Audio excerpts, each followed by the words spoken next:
1 second. It's been a minute since I've had this set up. What just happened? Uh-oh. Hold up. Right. Why is the chat pop-up not working anymore? Oh, no. Why'd this all break? All right. See, wait. Okay, that worked. Why did Nick's chat work and nobody else's did? Hold up.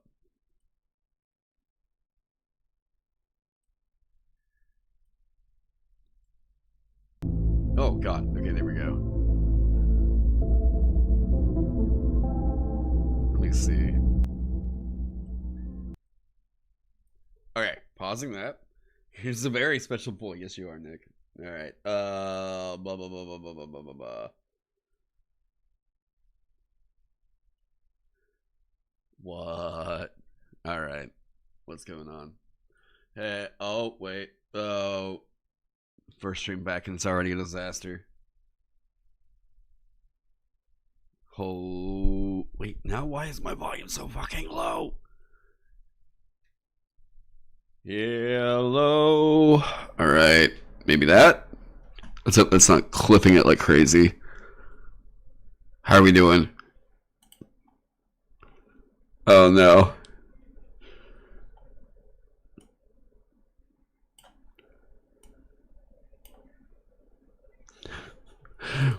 Why are certain things not working?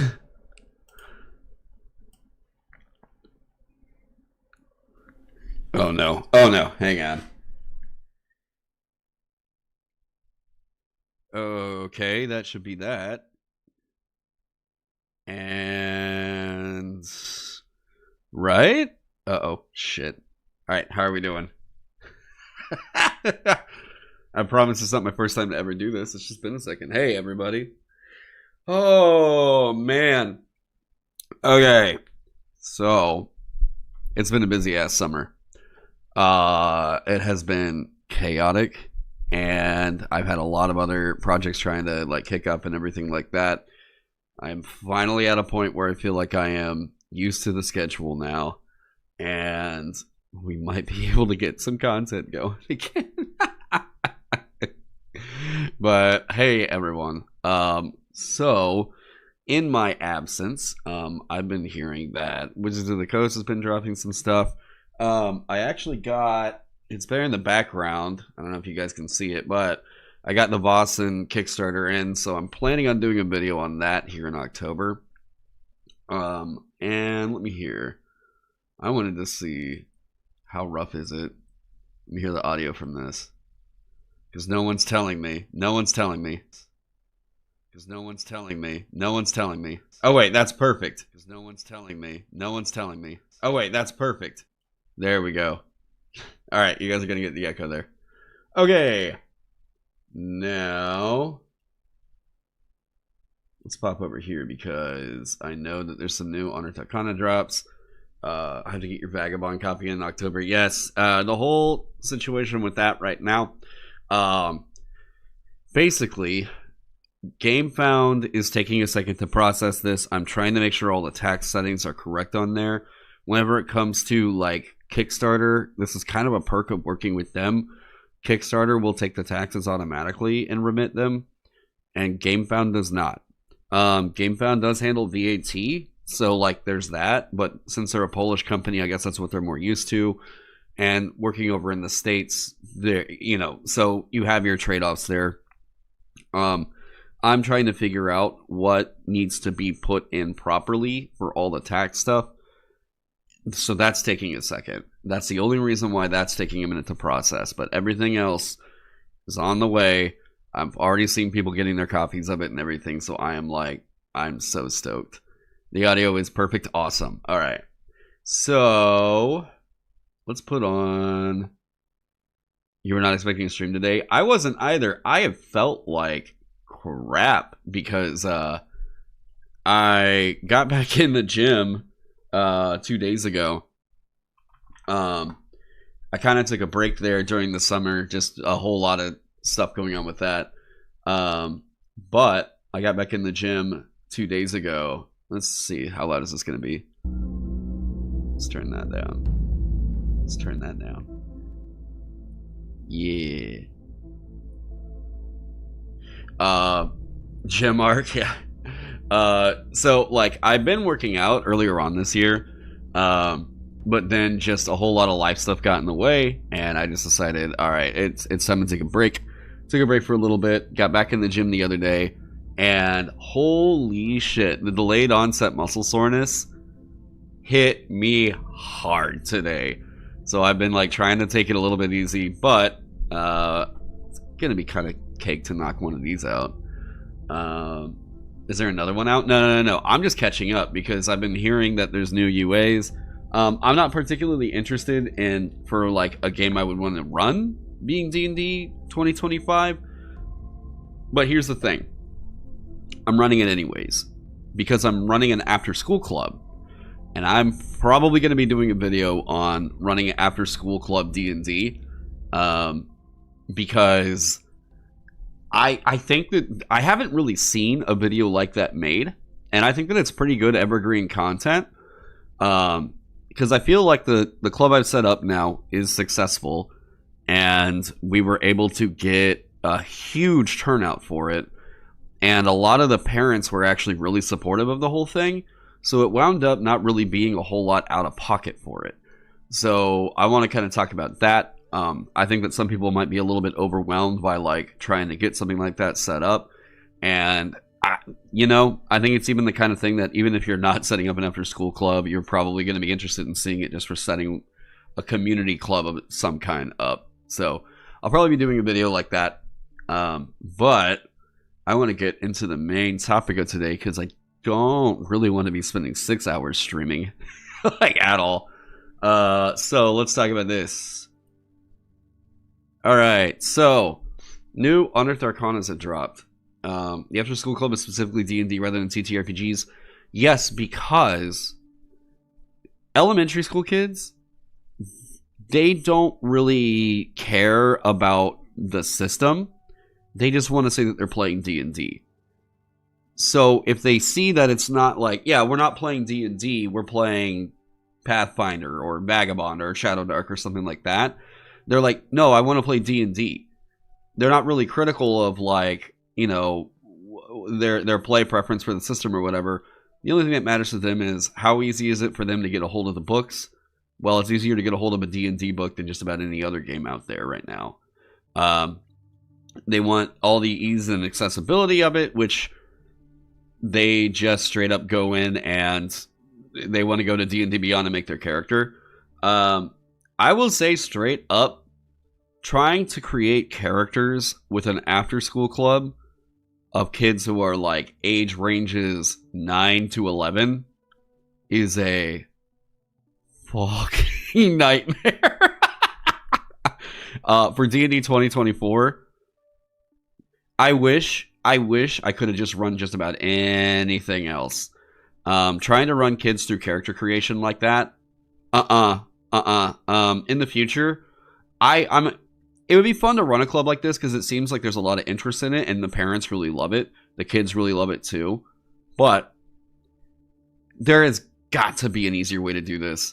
I've even got the starter kits from the Heroes on the Borderlands thing, but every kid wanted to make their own character. They didn't want to play one of the pre-gens. They wanted to make their own characters. And I've looked at different tools for like helping you get through, character creation pretty quick, yada, yada, yada. It's still a process no matter what you're going to try to do. D&D 2024 is definitely bloated for character creation. There's so much happening with it. I eventually just kind of got to a point where I told them, all right, you're just going to write these modifiers right here. 3, 2, 1, 0, -1. 3, 2, 1, 0, -1.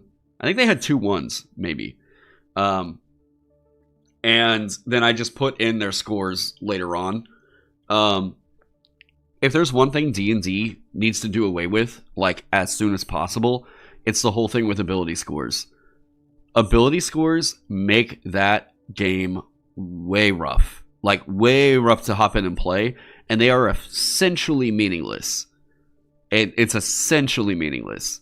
There's a way easier way to make the rule set of D&D 5e way more accessible for new players.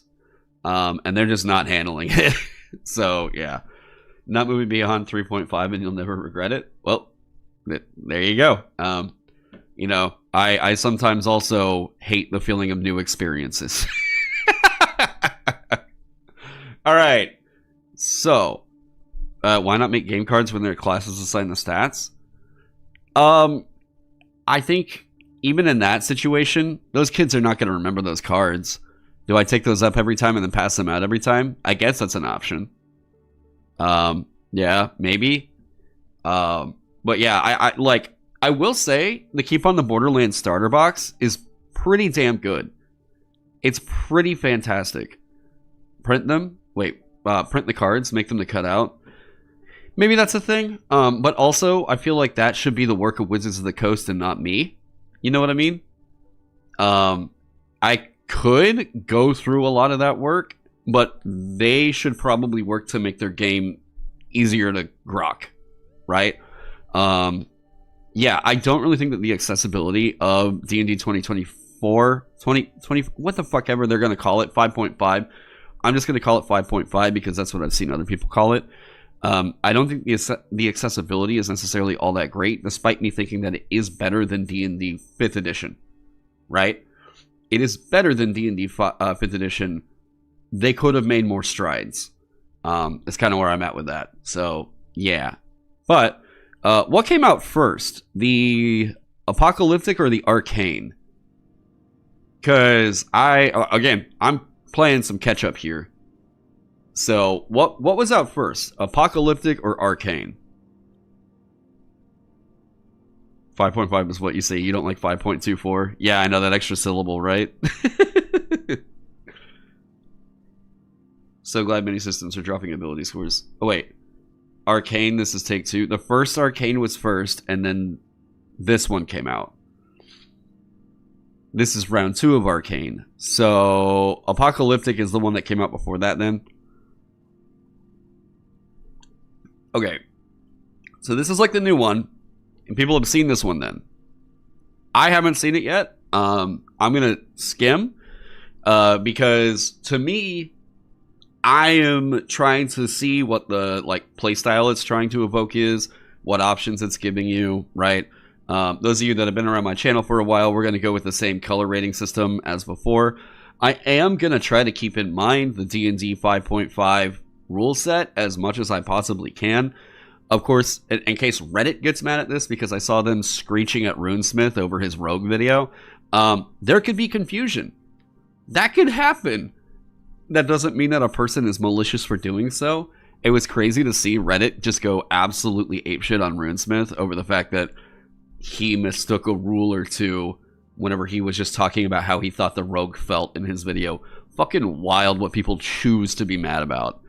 But, let's get into this. So, with that disclaimer out of the way, let's look at the apocalyptic subclasses. I'm assuming Sorcerer-King, this is most likely going to be... I mean, are they going to do Dark Sun? Like, they said that they weren't going to, but this feels like this is leaning in on some kind of a Dark Sun thing. I mean, Sorcerer-King, Apocalypse, Gladiator even kind of gives me the Dark Sun vibe. Defiled Sorcery. Maybe that's the case. I don't see anything specific about that. You think this has got to be Dark Sun? I think if Wizards of the Coast tried to tackle Dark Sun with as safe as they're trying to play it with all their content, it's going to be fucking horrific. We'll see, but yeah, they can't play it as safe as they have been, but I just don't really think that they're brave enough to tackle that, so it might be that they drop some of these options as some kind of a secondary supplement. I don't think they're going to tackle Dark Sun. I think Wizards of the Coast is way too scared to tackle Dark Sun, and I don't really think that they've got the people on board that even want to try and tackle it. They did just introduce a Scion class in the UA earlier. Yeah, which makes me think that this might not be Dark Sun. I don't think it will be Dark Sun in particular.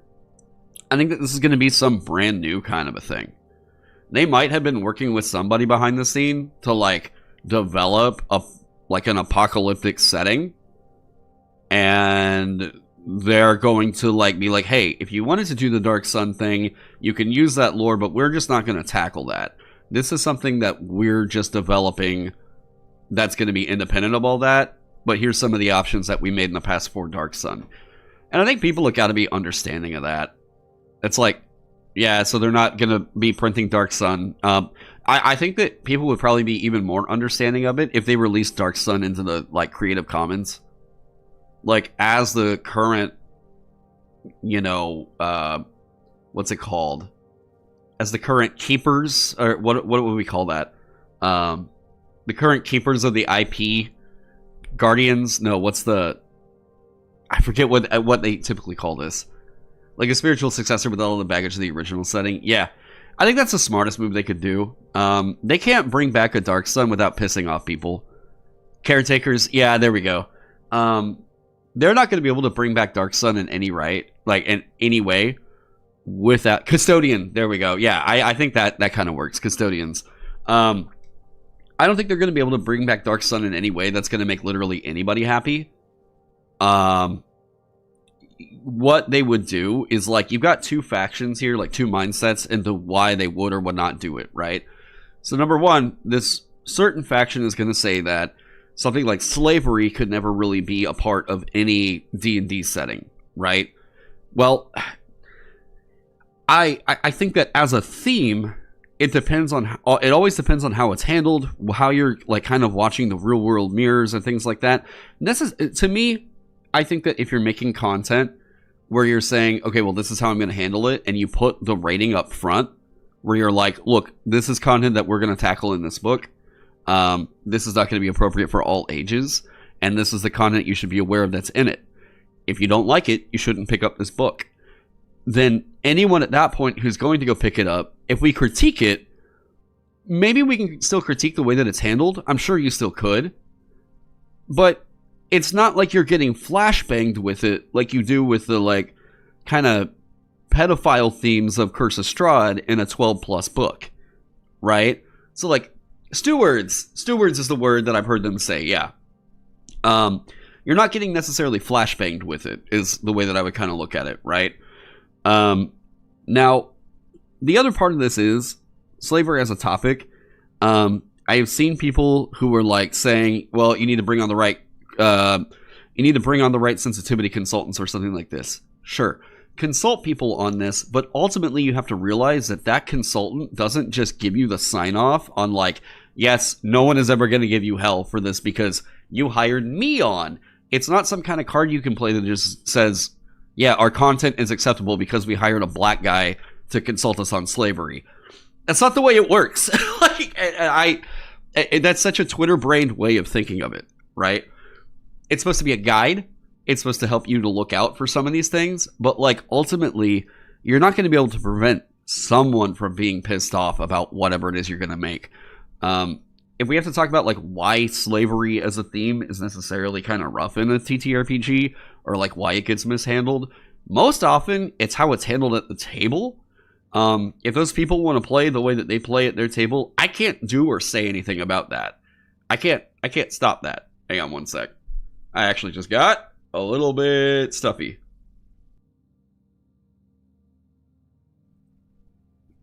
Oh, okay. Blue Sky brained? I haven't seen it be as bad on Blue Sky. People are like really targeting Blue Sky as this, like, you know, brain rot, hyper lefty space. And I honestly hear more about the purity spiral thing happening on Threads than I do on Blue Sky. Blue Sky, to me, maybe it's just the way that I've kind of like curated my following list. Blue Sky to me seems more like it's just people kind of talking about creating.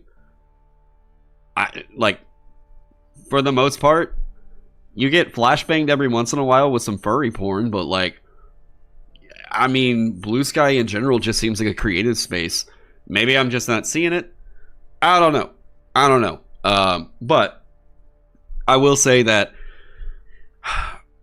you are going to find people in any niche who are going to look for a reason to be upset. That's not to say that you should just make the thing you want to make and not take into consideration or kind of handle some stuff with care, maybe get some outside perspectives on a thing. But like this idea that suddenly hiring a sensitivity consultant just makes everything that you're going to make okay because this person said it was okay is very strange. And sensitivity consultants that over edit a work are also not really in the right. I have a feeling that's what we saw with Candela Obscura, and we saw how pretentious and like patronizing that felt, right? I think people have got to people have to recognize that, like, yeah, if you're going to like advocate for some of these, you know, if we're advocating for more empathetic treatment of this material, right, we've got to be less insufferable about that. It has to be less preachy. We have to talk about this, and not necessarily from a standpoint of like, if you don't agree with me, you're a bad person. That's purity spiraling, okay? We have to talk about it from a point of neutrality here. Hey, like, this is why I loved Banana Chan's video on criticizing safety tools, because Banana Chan brought in two people who worked on safety tools to talk about why they think a lot of the language around it is alarmist and like pretentious. I really like that video because it didn't just say if you use or if you don't use safety tools or you don't have them in your game, you're a bad person. It was just like, look, we have to talk about this from the other perspective too. Of this comes off as like holier than thou, and we kind of need to check that a little bit and maybe not make everything seem like, oh my god, if you don't use safety tools, you're gonna make your players want to off themselves. I really like that video. I recommend anybody go check it out. Your sensitivity consultant didn't like when I changed psychic damage to hurt feelings. Look, like, as somebody who's now teaching elementary school, okay, one of the things I've noticed is some of the language I was hearing people talk about whenever they were bringing up safety tools felt like the way that we get instructed to tell or to teach elementary school kids. And I was like, oh, I've got it. I know exactly why this has annoyed the piss out of everybody. It's because so many times whenever we're talking about these things, it's like they just don't seem to think that people can be mature adults about a thing and talk about it, right? I mean, if you go look at the, like, what should I do posts over in the D&D subreddits, you also might kind of think that a majority of this audience is a bunch of inept, like, non-adults who can just talk about things. But for the majority of people who do have a critique about this that isn't necessarily some anti-woke take or whatever, it comes from a place of, hey, every time y'all talk about this, it makes me feel like you think that I'm a toddler. This feels like the kind of thing that we should be teaching kids about basic empathy. And I'm 36. So, like, I get it, and I get that it's not there for every table. I get that it's not 100% there for every table, right? But there is a way that you can talk about those themes that doesn't come off as just thinking that your audience is a bunch of toddlers. You know, we could talk about these subjects like adults, and the fact of, like, somebody throwing a tantrum whenever somebody does have a critique for something, and that turning into a, like, campaign against anything they've ever made or what the hell ever. That's insane. That's actually insane. That is bloodthirsty purity spiraling, and, like, I'm exhausted of seeing it. Straight up exhausted of seeing it. So, with this stuff, everything that we're talking about with the Dark Sun and all these darker themes that could potentially come up in a TTRPG, I think 9 out of 10 of the critiques that come out for this kind of content could be resolved simply by putting a higher age rating on the book. But we know Hasbro is not necessarily down for that. They like to market themselves as one of the more family-friendly brands, and they really like D&D as a family-friendly brand. I think that it would be a weird mix to suddenly have a more mature book sitting alongside some of the other stuff, and this one is rated 18+, and the other one is rated 12+. especially whenever they don't put that like clearly on the cover of the book. It could come down to something as simple as that. And if people complain, it could just literally be like, hey, look at the age rating on the book. Why did you pick this up for your 12-year-old? Well, we put the rating on there, so we're free of any... We're free of any shit you're going to give us, right? Yeah. Overzealous people try to use big lists and shaming just for liking stuff is crazy. Yeah, I mean, again, that's all context dependent. It's not just black or white. You know, there's certain stuff where it's like, yeah, okay. I can see if you're really advocating for this thing succeeding, it comes off as a little bit, right? Like the Star Frontiers New Generations thing. It was like, oh, really? You advocate, you really want that to succeed? I'm curious why. Let's get into that. Why? You know, so again, I think people have to understand that people are going to like different things, and that's going to be okay, right? And people who are, you're pretty woke, but painting people in an awful light is just so bad. This is the thing. I have recognized, like, from working in content, like, here on the internet and everything, I've realized that, like, a lot of it came down to this witch hunt happening on both sides, okay? And, like, I mean, I'm not gonna lie, like, talk about it like I'm removed from it or anything like that. I fell into this trap too, like 2-3 years ago, right? Everything became, it was like, holy shit, people are doing horrific stuff and ruining human creativity, yada, yada, yada, bing, bang, whatever, right? I fell into it, and I was like, well, apparently, if I'm not moderating my content in this kind of a way, that makes me a bad person. This is what I need to... It drives me crazy. It drives me crazy. I got exhausted with it. And quite honestly, it was like kind of towards the beginning of this year, I was just feeling miserable about content creation. And I was miserable about the online space. And I just decided earlier this year, especially at the advice of some of my friends, some of my real life friends, some of my touch grass friends, hey, get out. You need to step away from the online sphere, right? And I was like, okay, cool. So step away from it for a second. Kind of got my head back in a better space now. And I'll honestly say at this point, there are so many of these little like internet dramas I saw from like, you know, whatever I got back in 2 or 3 years ago that I just see and I'm like, this is so dumb. This is so stupid. It has no consequence on anything in the real world. No idea. Like, I'm like, these people are getting mad about an imaginary goblin dice game. Yeah, the infantilization of adults is so prevalent now. Yeah. Anytime that you get that feeling that someone is talking to you like you're a second grader, it's time to realize that this person is probably doesn't really have your best interest at heart, despite the fact that you might agree with a lot of their sentiments. You know, like, you might agree with a lot of what this person says, but the mere fact that they're willing to do that says that they definitely have some holier than thou mindset to them.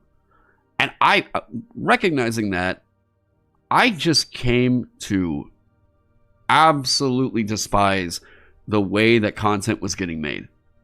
I look back on some of my stuff and I was like, man, I had so much more fun with the scripted content videos. I had so much more fun when I just didn't give a fuck. When I just didn't give a fuck about what some asshole over on Twitter was going to tell me, right? Or what they were going to say about me or what the fuck ever. They calling me homophobic because I didn't like this one book. Go fuck themselves, right? So, it does have a point. This ties into D&D 2025, 24, 5.5. I'm going to say that. One of the things that people were saying about my content at the time was I was definitely trying to make content around D&D to get people to go and check out other TTRPGs that I did really like. But a thing that kept coming back, and especially like in some of the UAs, I was recognizing that as time went on, I didn't like the direction the design team was going in. I should have taken that note as a time for me to go, it's time to check out more other stuff. I should have been doing that, 2021, 2022? I should have been doing that way earlier than I did, but I was so bought in on, I have to make content for D&D because this is how I'm making my money. Not just content here, but on the DM's Guild, right? And I put myself through so many of these kinds of Unearthed Arcana reviews, mostly because it was like, this is what people are asking me for. This is what people in my community are asking me for, or whatever. And I just got tired of seeing the content that the design team was making. I just didn't agree with the design philosophies. I didn't agree with the direction that the game was going in. And these days, it has felt like there's a different voice going on. We were talking, the last time I did a stream might have actually been on the Scion stuff, because I mean, like I said, I took a big break for the summer, right? And I recognized a difference in the philosophies behind what was happening in that Unearthed Arcana, and you could hear Ked, Crow, and I get more excited as time went on looking through that thing. I'm interested to see where they're going with this stuff. I was excited to see that they were doing something different in that last UA. And personally for me, I despite the fact that I'm not necessarily interested in playing a lot of D&D 2025, I do have the after school stuff that I'm like, all right, I'm going to stay aware of this. I'm going to just see what content's coming out there. And maybe the design team can do something that will make me think, all right, maybe there is some more value in this thing, or whatever. Generally, my thoughts on it, on D&D 2024 success, or what do I think about the launch of it? Where do I think it all sits? XYZ. I rarely look at money as a sign of something's success. I will absolutely acknowledge that this thing probably made a shitload of money on release. I understand that 100%. The thing for me is, are people interested in the content for the game or making content for the game? And that's the other kind of success that I kind of look at, where I'm like, did it have a cultural impact, right? It might have made money, absolutely, but did it actually have an impact on getting people interested in, let's say, number one, buying new content for the game.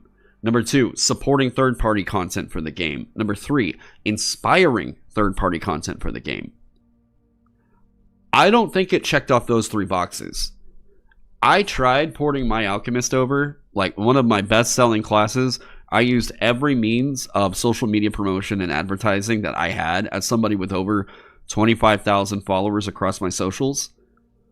I did the reach. I am one of the best sellers on the DM's Guild. They promoted it in their newsletter. I think they promoted it twice, something like that, right? I tried to do everything I could to get it a bit more of a push. The last time I checked, it sold like 24 copies. You see what I mean? Why not teach people to be creative again? Why do you have to buy this stuff? Wait, what? Was that following up from something else? I'm not sure what that... Yeah. You love new Arcanas. I just look at them carefully when you see how the releases you mostly play Pathfinder 2 for your new games and tried a lot of new systems. Yeah. Oof, yeesh. Yeah. Considering I'm used to... here. God, I gotta get a haircut. This looks so bad. DM's Guild. I'm gonna run a royalty report real quick and just see.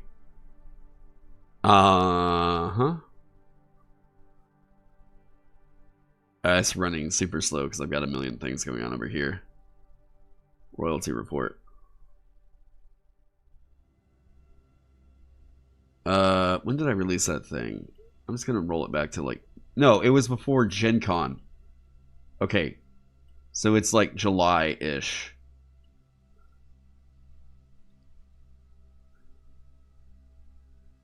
Okay, let's take a look. Oh, yeah, there you go. Whenever I mean, this is my royalty report. I can't manipulate these numbers. I mean, easily, I guess is the way I would put it. I can't manipulate this stuff. Here we go. You ready to see this? I could manipulate it to make it show more sales right here. I can't manipulate it to make it show less sales, is what I would say. You would go in, you set the product to free, or pay what you want, and then put in like 50 orders of like a 1 penny sale or something like that. And that's how you manipulate the DM's Guild. That's how you see some of these guys get copper and insanely quick.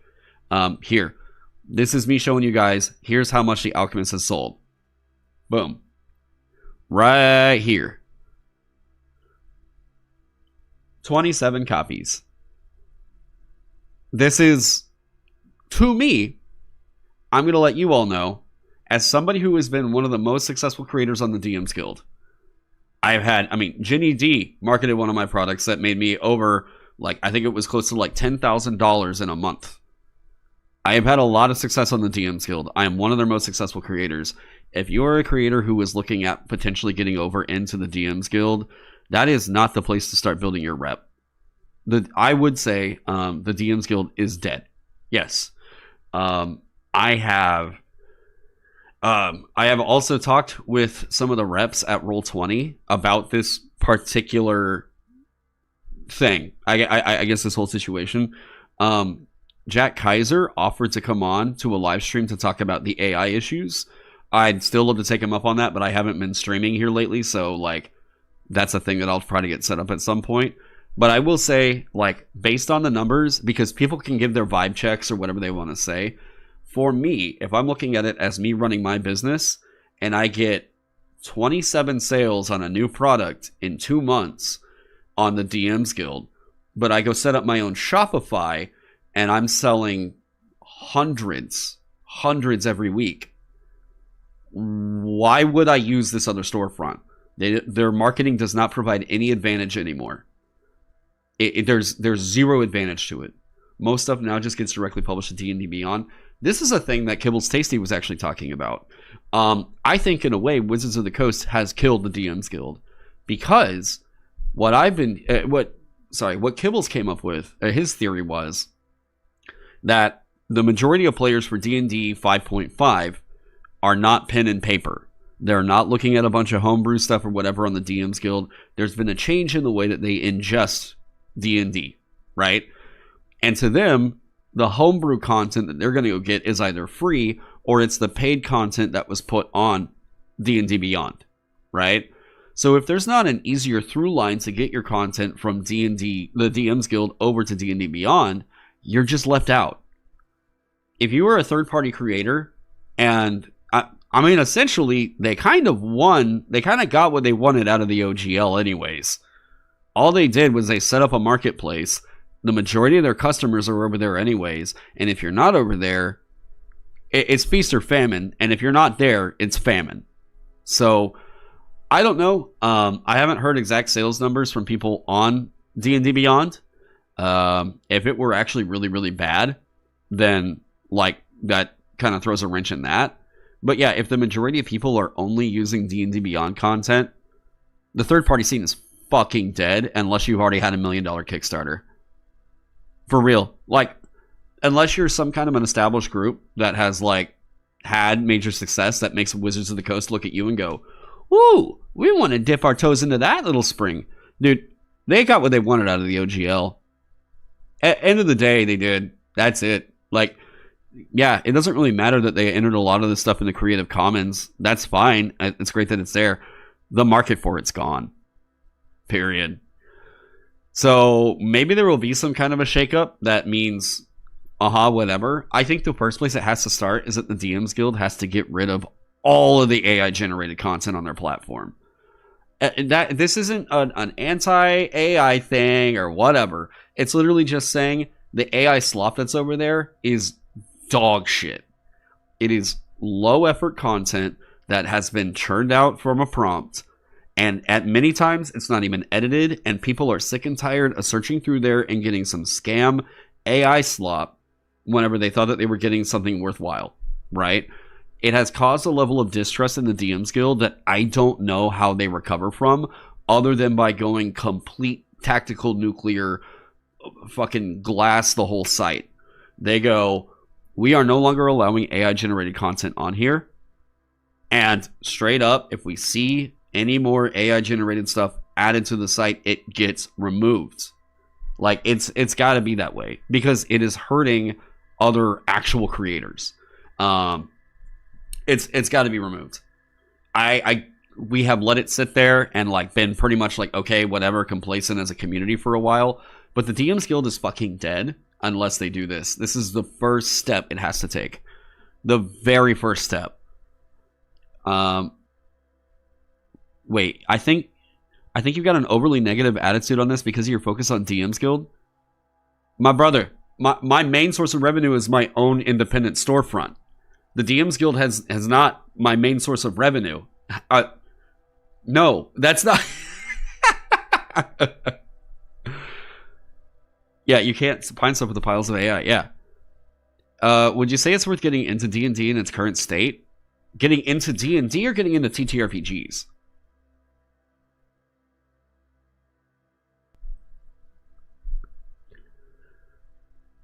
Like, the big difference there being, if you're trying to get into TTRPGs, you know, and we're not using this term synonymously. Hang on. God, why am I so stopped up right now? D&D specifically. I do think that the system is more accessible than it was for D&D 5th edition. I do also know that there are other TTRPGs that have come forward since then that are a way easier introductory experience that still offer the same amount of feel-good character creation depth, right? Anything that you've wanted to do in D&D 5e, there are other systems that I think provide a better experience. I mean, yeah. So, that all being said, I do want to get over into this UA, like the title of the stream and everything. It has been 45 minutes, but I was letting you guys kind of know a lot of things that have led to me kind of taking a dip in content creation have been a lot of overwhelmingly bad things happening with the market around D&D. It used to be the DM's Guild was like paying out checks to me, you know, 4 figures a month that were pretty sweet. And these days I'm lucky if I'm pulling in, I mean, I think you guys saw it was like 400 in the last month. And I had like what was considered to be a big promoted release. And it sold 27 copies. It's fucking wild. Play D&D sure went up. There are other options now. Or try Vagabond. You know, there's that. I still think, like, guys, if people really want to play, if people really want to play D&D and get the kind of play feel that they would get out of D&D, but it's just more accessible. It makes so much more sense. Character creation is not a drag, but the operations are going to feel way more intuitive. Shadowdark. Go get Shadowdark. For real. Go play Shadowdark. Why not try this up-and-coming TTRPG like Dagger Heart and Vagabond? I think if people are wanting the mechanics of a 5th edition and they're wanting it to be... basically, they're wanting a defrag to where it's not a bloated fucking system, Shadowdark, right? If you want to try a different sense of, you know, how you can use a D20, if you want to try what I think is probably the easiest way without any of the 5e trappings to play a TTRPG, go check out my game, Vagabond. So, yeah. But I always feel weird shilling my own stuff on here. It always feels strange. Because then, of course, there's somebody who I can tell that like might be a little bit like in the chat that I'm like, dude, what the fuck? Like, it's how I pay my bills, man. Like, okay. So, let's talk about this thing. All right. So, apocalyptic subclasses. We had talked about how maybe some of the themes of Dark Sun make it to where they're not necessarily looking at just doing a Dark Sun book.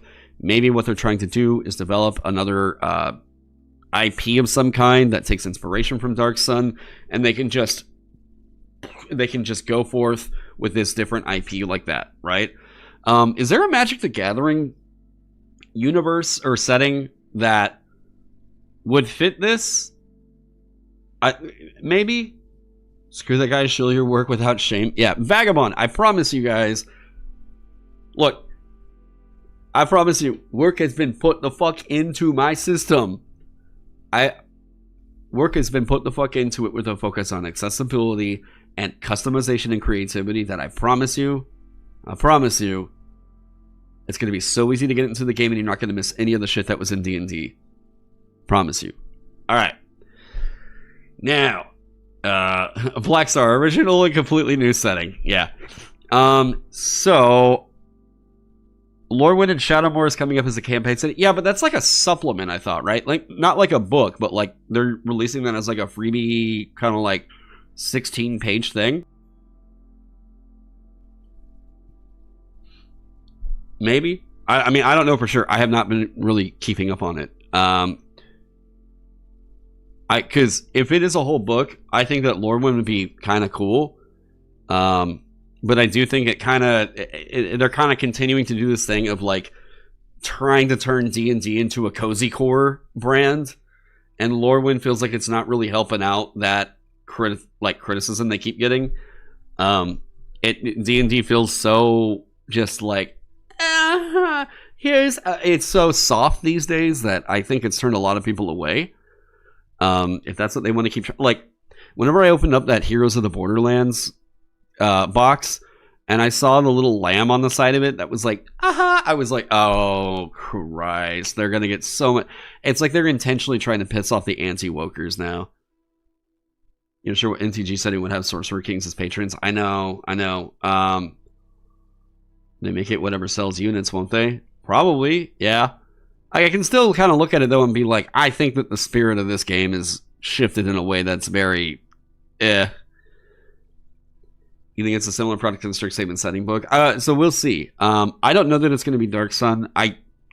My estimation is that it's going to be some kind of brand new setting. I don't know that they're going to go in that hard on Dark Sun. It's a super safe phase 5 MCU with cottagecore first, I guess. So let's take a look. So Circle of Preservation, Druid, safeguard nature and heal the world. This just sounds like literally every Druid's backstory. Druids of the Circle of Preservation work tirelessly to conserve natural resources and restore places once ruined by greed and exploitation through a combination of conservation and restorative magic. Druids of this order shield and spread life across the land. This just feels very vanilla Druid. Wastelands into thriving wildernesses once more. Is this going to be Dark Sun, but you're going in and trying to reclaim the land or something? Bless, Lesser Restoration, Protection from Poison, Sanctuary, Beacon of Hope, Plant Growth, Aura of Life, Death Ward, Greater Restoration, and Hallow. Okay. We're going to mark some of these. Purple means that I think it's going to be generally extremely useful and come up at least once per session. Blue means that I think it'll probably come up once every other session. Still a very good feature. Green means that usually those are ribbons. I don't think that they're adding much mechanical weight. Orange means that I think that it's actually pretty bad or extremely situational, and those likely come up maybe once in a campaign. Red means that I think that it's actually detrimental to your character. Like, it is actually bad for you to take that thing. Your character is better off if they had never printed that in a feature. Beacon of Hope is quite a good spell. And I'm not looking at this from an optimizer standpoint. I'm just... Yeah, if you've seen me before, you should kind of know what I'm about here. Plant growth is a little bit situational, but it's definitely nice because it's difficult terrain just straight up these days, I think. Sanctuary is quite good. Protection from poison, I think, is situational. Number one, you got to get poison for it to be worthwhile. Once you have it, it's fine, it's there, but like, amongst things like Lesser Restoration, I mean, Bless is incredible. Eco-Activist Druid, yeah, that's fine, totally fine. Hallow is such a cool spell, but this is situational. you're not going to be doing this every single session. This is like, there's a situation that's come up that like we either need to, if I remember right, wait, maybe I'm thinking of Forbiddance. Hallow does feel like a lot of flavor. Hang on. What was this? I think I'm confusing Hallow with Forbiddance.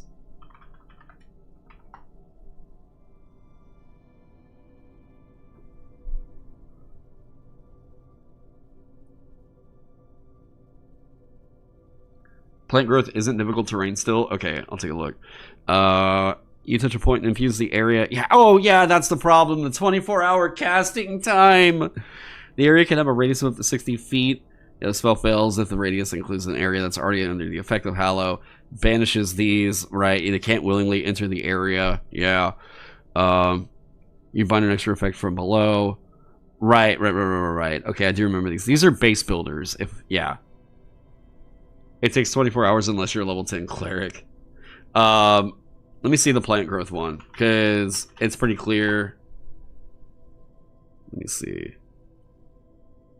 It's like, I learn one spell, and I feel pretty good about how it operates in 5e, and then suddenly there's a minor change to it that everyone freaks out about in the comment section if I don't have it 100% right. Spell, okay, choose a point within range. All normal plants. Yeah, I remember this being fucking huge. This is any kind of battle mat you're going to be using, basically. Thinking overgrown. Okay, this is like super difficult terrain. 4 feet of movement for every 1 foot instead of 2 feet of movement for every 1 foot. It's difficult terrain. Although I don't know that you can ignore it because it's not called difficult terrain. Enrichment. All plants in a half-mile radius centered on that point become enriched for 365 days. Yeah. They can only benefit from 1 plant growth a year. Okay. So, does it let you swap your subclass spells, or do they stop doing that? I think it's just given to you, and it's given to you, and it's just understood that it's not counting against your number of prepared spells. So, like, you can't swap it, but, like, it's not an extra spell. It's one that you always have on you no matter what. And the reason why they do that is because later on they might have a feature that they want to key off of that spell, and they want to make sure that you always have that prepared because of that other feature, right? This is going with the no bad build philosophy, which, looking right here, you can cast Lesser Restoration or Greater Restoration without expending a spell slot. Well, if they allowed you to swap that out, there's a way where you can make this feature completely worthless, right? So going over into this, Preserved Land, as a bonus action, you can expend the use of your Wild Shape to fill a 15-foot cube originating from a point on the ground you can see within 120 feet of yourself with revitalizing energy. The effect lasts for 1 minute or until you have the incapacitated condition. Okay, so we're just gonna... Most of the... Okay, I will give them credit. They cut down on a lot of the fluff text, and I'm here for that. So I'm not going to really be highlighting as much in yellow anymore, because it is pretty... I mean, like, a lot of this would just be this whole paragraph gets highlighted. Whenever a creature, including you, ends its turn in the cube... Okay, ends its turn in the cube... You can grant the creature one of the following benefits. They gain temporary hit points equal to 1d4 plus your druid level. You M1 effect on the creature, causing it to have the frightened or poisoned condition. In addition, non-magical vegetation native to the region sprouts on the ground within the cube. This vegetation disappears when the effect ends. Okay. As a bonus action, on subsequent turns, you can move the cube up to 30 feet to another area. So you are quickly giving them temporary hit points. This almost gave me Twilight Cleric flashbacks here, but this is nothing. Oh wait, no! Plus your druid level! Oh! Okay, it's not as big of an area. It's not as big of an area.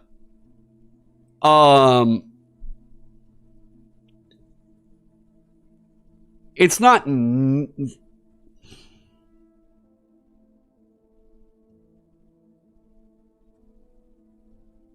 It does scale with you. 1d4 plus your druid level, so an average of 5 right here is still crazy good.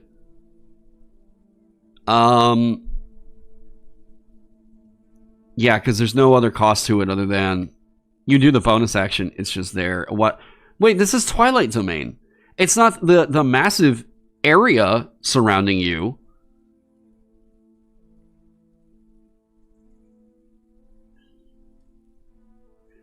You are more than 120 feet away from the cube or die. You can put this cube anywhere. Right.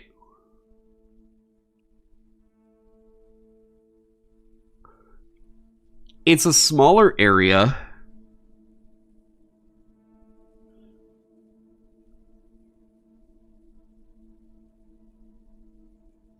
You can't move it. Oh, you can move it up to 30 feet. Okay.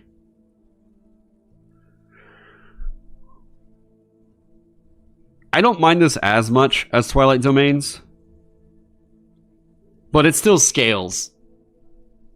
I assume it's better to throw out that temp HP refresher rather than having it centered on yourself.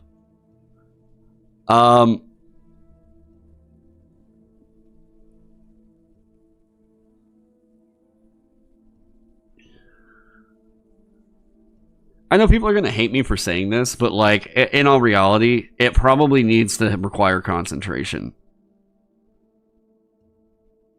At the very least, it needs to require concentration. And I'm sorry, but protection from poison is really bad on them whenever you've got this right here, just doing a big auto cleanse like that. That's even worse, actually. Because, I mean, you could literally have just about any other spell right here. I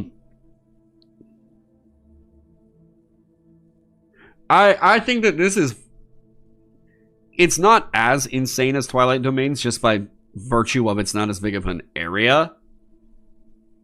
But it probably needs to have concentration.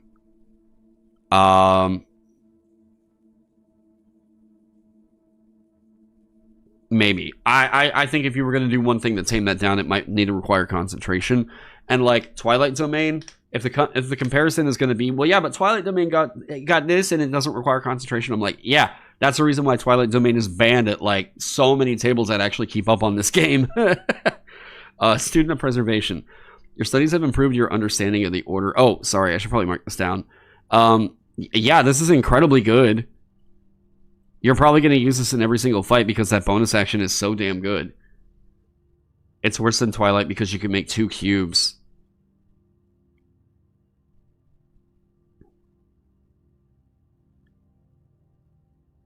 It's still only a 15-foot cube. You can put it just about anywhere, but like they have to end their turn in the cube.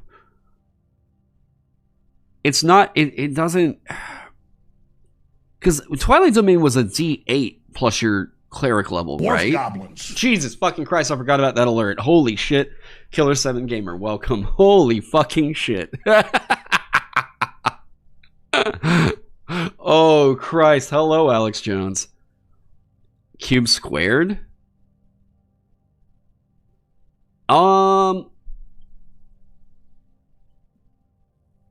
The only thing, I mean, my thing on this would be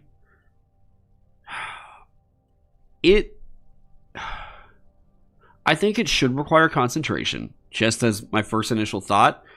And they need to clarify whether or not they want to allow you to make more than one with it. That should have some clarification there. Because of that right there, I think the easiest way to do it is to say, this requires concentration. If it requires concentration, it knocks out that concern. It knocks out a lot of concerns that I would have with it, with balancing with spells and things like that. Yeah. So, Student of Preservation, your studies have improved your understanding of the order and resilience of nature, granting you the following benefits. When you cast a druid spell, you can cast it without material components, except material components that are consumed by the spell. Okay, so no freebie revivify. Additionally, whenever you cast a druid spell that requires a material component that is consumed by a spell, there is a 10% chance that the component isn't consumed as part of that casting. Okay. Okay.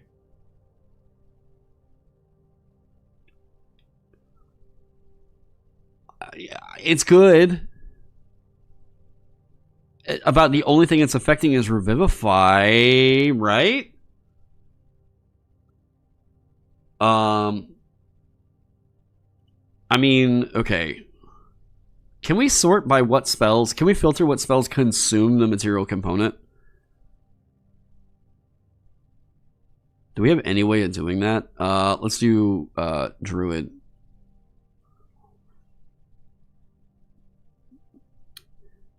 Aid. Aid doesn't consume it. You can cast these ones without a material component. Morsel of food. I mean, so a lot of people are just going to say, I have a component pouch. They're not really hunting these things down, so it's kind of a meaningless thing. Oh,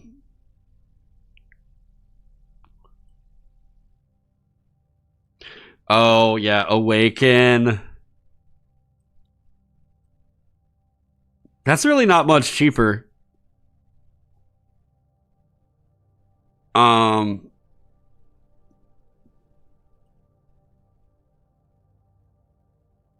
You know, and if playing Balatro has taught me anything, even a 1 out of 4 chance feels like that never fucking happens, okay?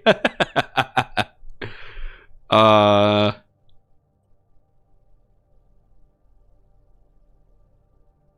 would say it needs to be... That's just a... Yeah, okay, somebody else kind of said this, and I agree here. It doesn't feel like 5e design to have percentile chance like that.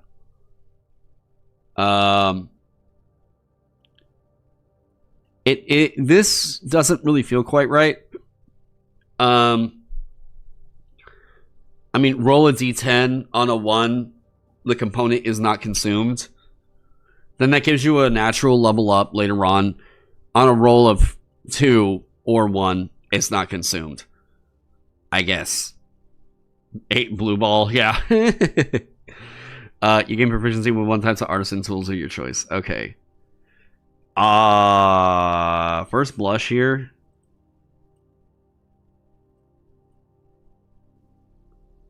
This is weak. I don't think that this is...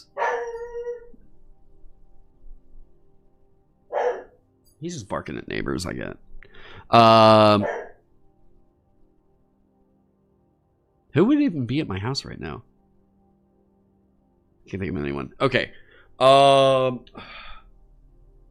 Yeah, just make it a d10 roll. On a roll of 1, it's not consumed. Because, like, I think it's even less wordy if you say that. You gave proficiency in 1 type of artisan tools of your choice. Fine. Sure. Yay! I guess he's had a little bit of mechanical weight these days. Funny dog likes to scream. This is flavor at most. I mean, it is a mechanical uplift, but like, maybe somebody is going to come up with something where they're like, hey, because of this misinterpretation that we're going to have here, this is actually really, really crazy good. I don't know. Right off rip, I'm not sure that something immediately comes to mind. But yeah, that's tool proficiency is fine. Improved preservation, your preserved land becomes more powerful in the following ways. Fortify protectors. While inside the cube created by your preserved land, you and your allies get a bonus to Constitution saving throws equal to your wisdom modifier. Fucking crazy strong. Reject desecrators. Whenever the cube created by your preserved land enters an enemy's space, and whenever an enemy enters the cube or ends its turn there, that enemy must make a wisdom saving throw against your spell save DC. On a failed save, they take 2d10 radiant damage, and its speed is halved until the end of its next turn as a new growth rises to hinder it. On a successful save, enemy takes half as much damage only. An enemy makes a save only once per turn. Okay. This is fine. But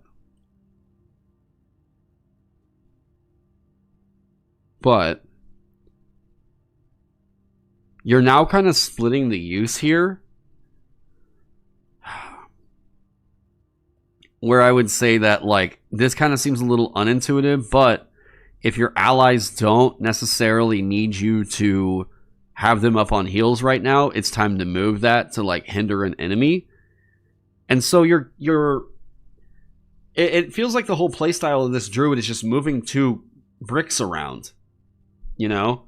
Like, I guess it's a zoner in a way, but it's a healing zoner, which is interesting. I mean, this feature is good. Like, everything on here is mechanically really, really strong for you.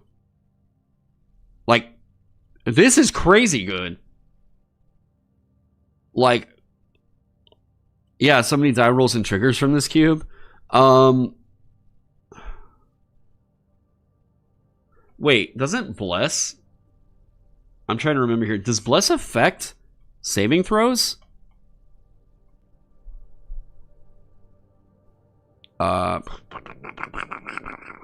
We'll go here. It's a first level spell, right?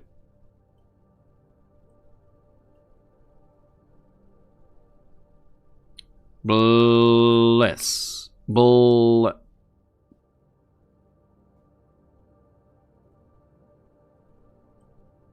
Oh, no material component. First. Bless. Yeah, saving throw. Okay, so it stacks with Bless.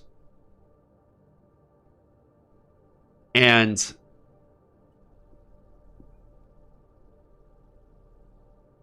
they're giving you Bless. This now goes on the front line in both the Barbarian and the Boss. I mean, yeah, like...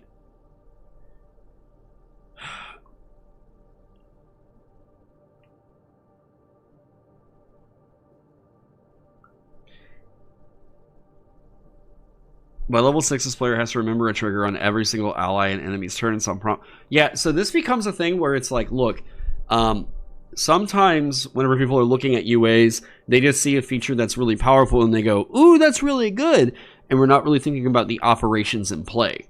Whenever I'm seeing this, I'm feeling a lot of things to remember about these squares, or these cubes I'm moving around, right? I don't know how this is going to feel operating in play, but this feels strange. And I'll be honest with you, one of the reasons it feels strange is the shape of the effect. It's a cube. That feels very unnatural. It makes more sense if it's like an aura or emanation coming off of you, right?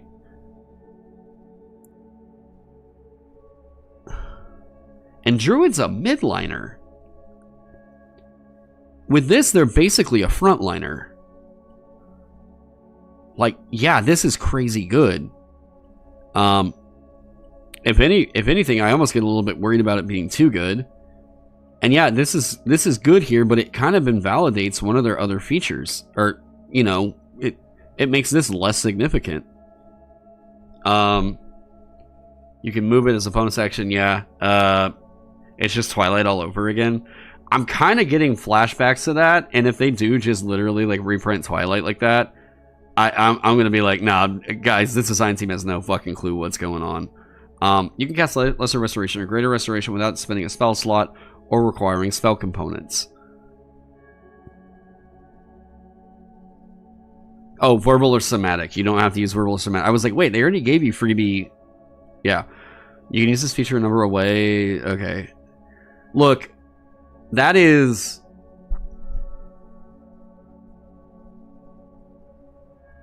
Yeah.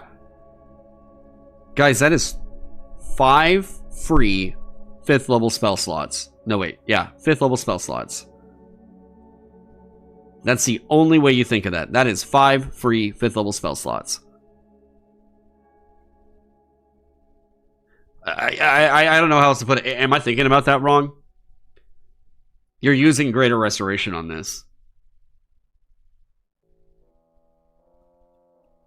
It's just free, a free group of 5th level spell slots, right? More counterplay options are always good. Every combat where Greater Restoration is cast becomes more fun because of it.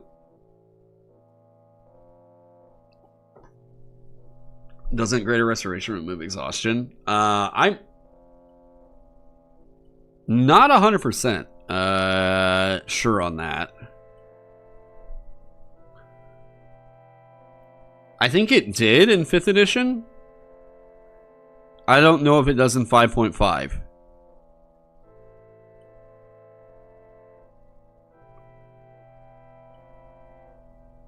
Okay. Yeah.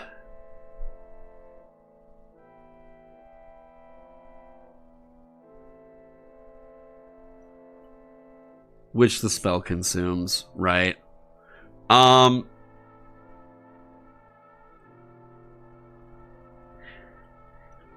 the very least, what I'm going to say, before saying if this needs any kind of a nerf or buff, anything like that, I'm just going to say immediately this just looks like, yeah, 10 level druid, 10 level warlock, coffee lock is back. Yeah. It's, are we really worried a whole lot about exhaustion this late? Not really. Because they don't really throw exhaustion mechanics out a whole lot. It's just not really happening. You don't really care about curses anymore unless you're the one that gets cursed.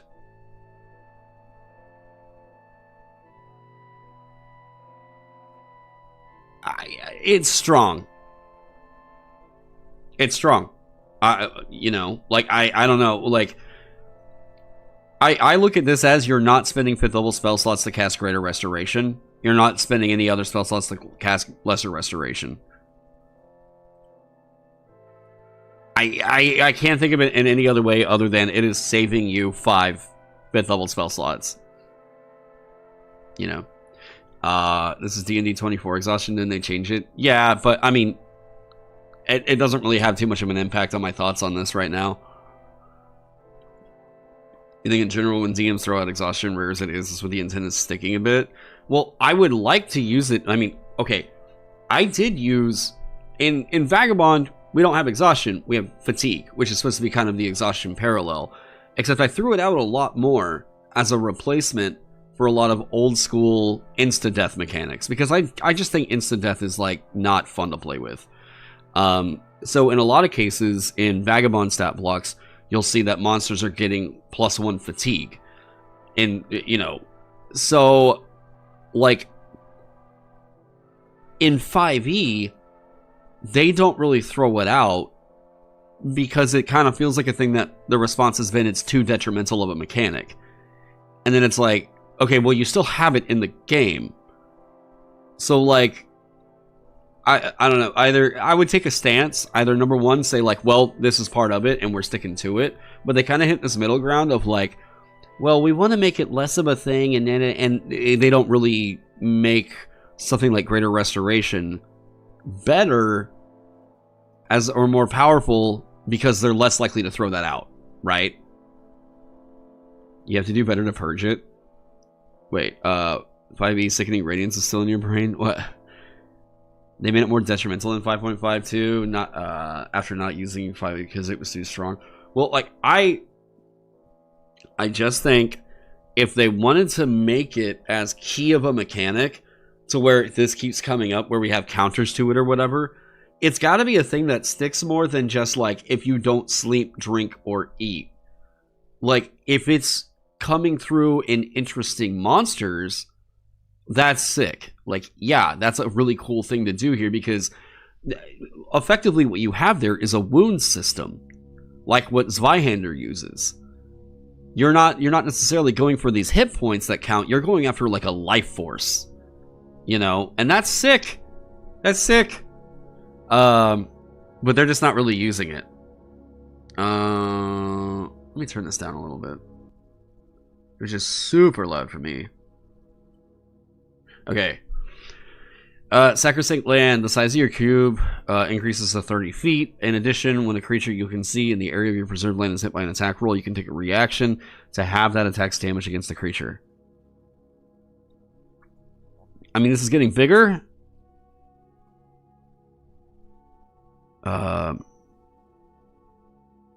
Oh! Hold up. Hold up.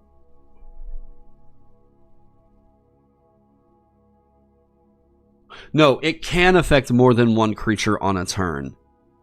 Or, sorry, it only affects one creature on a turn, but it has to be, yes, it's only affecting one at a time. It's not a burst. Am I misremembering that with Twilight Domain? Wasn't it, like, at the end of your turn, it granted the stuff? And they're going to make it harder for me to find this.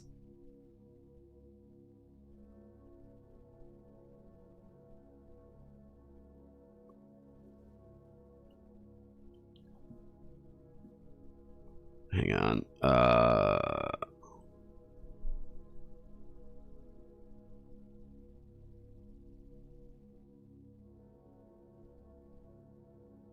Ends its turn in the sphere. I thought it was a burst. Okay, I'm just misremembering that.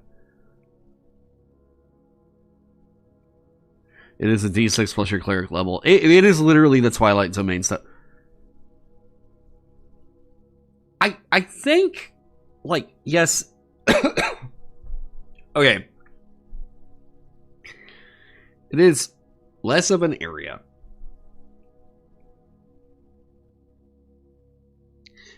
I will still critique this from this one point. This feels lazy. I'm not a big fan of just completely gutting, like, another thing that you guys made and basically just making it where it's like, aha, like, this is copied homework. This is good, like, this is strong. It increases this other cube. Like, just because you made it a different shape and made it mobile like this instead of it following or whatever doesn't mean that it's not just, it's the same concept. And I will say this though, points to this one for it actually making sense why it got those features, because Twilight just didn't really make sense for that stuff. It does have different mechanics that make it not literally just Twilight Domain, but people will look at it and go, this is just Twilight Domain, because it does just, this looks, it's the same effect. The only difference being it's a different shape. It's a different shape. There's slightly different, like, mobility uses to it or whatever. But yes, this feels very, very, very boring and weak, and like, weak as in, I'm not. It's uninspired is the way that I kind of look at this.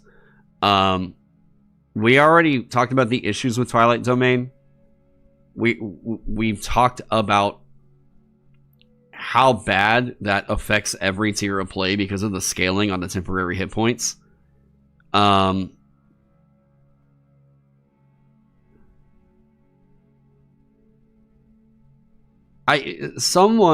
don't know, man. I am just not a fan of this. Despite the fact that, yes, like, the stuff on here is strong. I agree. Stuff on here is strong. I'm just very meh on this whole concept right here. Even though I think that this is a better place for this mechanic than what it was on Twilight Domain, this just, it doesn't feel inspiring. However, I am interested to see what they did with this, because what are you doing to differentiate something like a fairly bland vanilla concept like a Gladiator and making it a whole subclass, and literally not just making it another champion or battle master? They're just as much performers as they are warriors, whether brawling in the underground fighting rings or fighting for survival in bloodstained arenas. The Gladiator combines martial skill with the theatrics to intimidate their audiences. Shaped by the intensity of the arena, you've learned to execute brutal martial moves once per turn when you hit a creature with an attack roll using a melee weapon.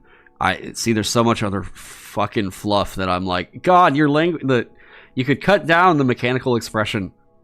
Like, when you hit a creature with an attack, with a melee attack.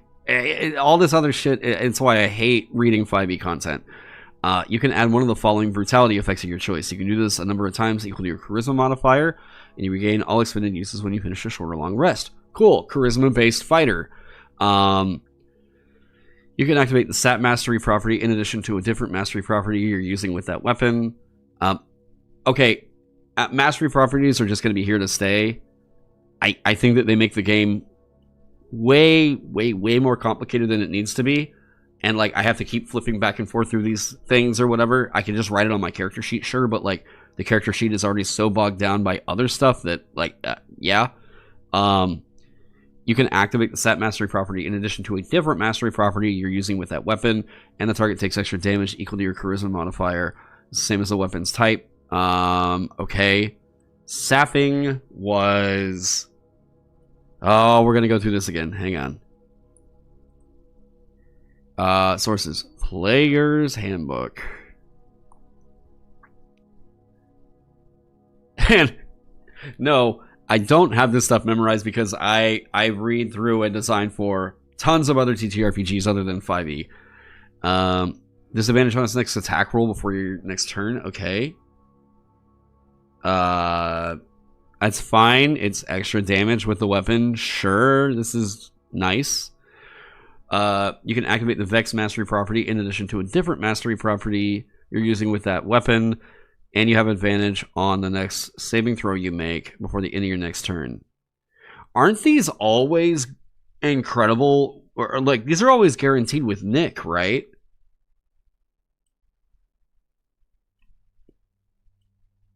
Or no, wait, what is it? Graze.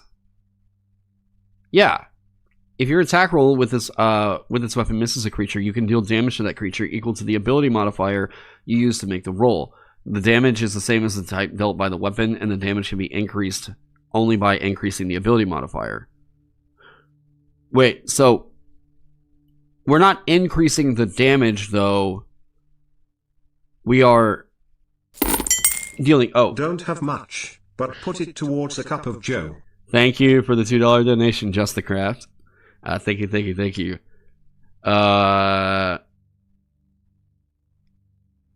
Because it's not increasing the damage of the attack, right? It's extra damage. Extra damage. Not the attack deals extra damage, the target takes extra damage, so technically it still works. This is another reason why I hate reading 5e stuff. Graze. With this also being sap, am I...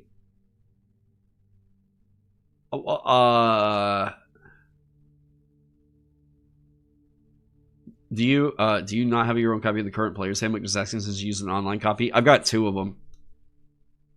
I do think that at least interesting that they're playing into the weapon masteries for this subclass. It feels like it's supposed to be the weapon mastery subclass.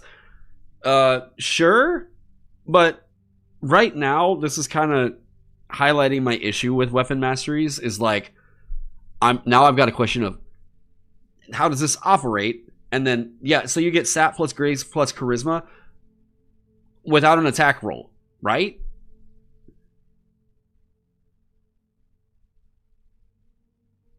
Like, and you get it back on a shorter long rest. So I'm going to look at it as effectively once, you get to use these, I don't know, 3 to 5 times for combat, maybe 2 to 5. I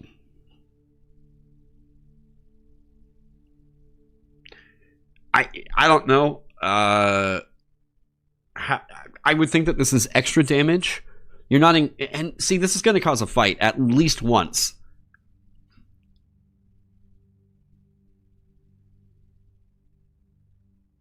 The damage, this damage. Here's the way I read this, and why this is kind of irking me a little bit. This damage right here is not the damage of the attack. This is, you are just dealing extra damage. It's the same type of the weapon, but it is not attack damage. Now, whenever I go over here, this says the target takes extra damage.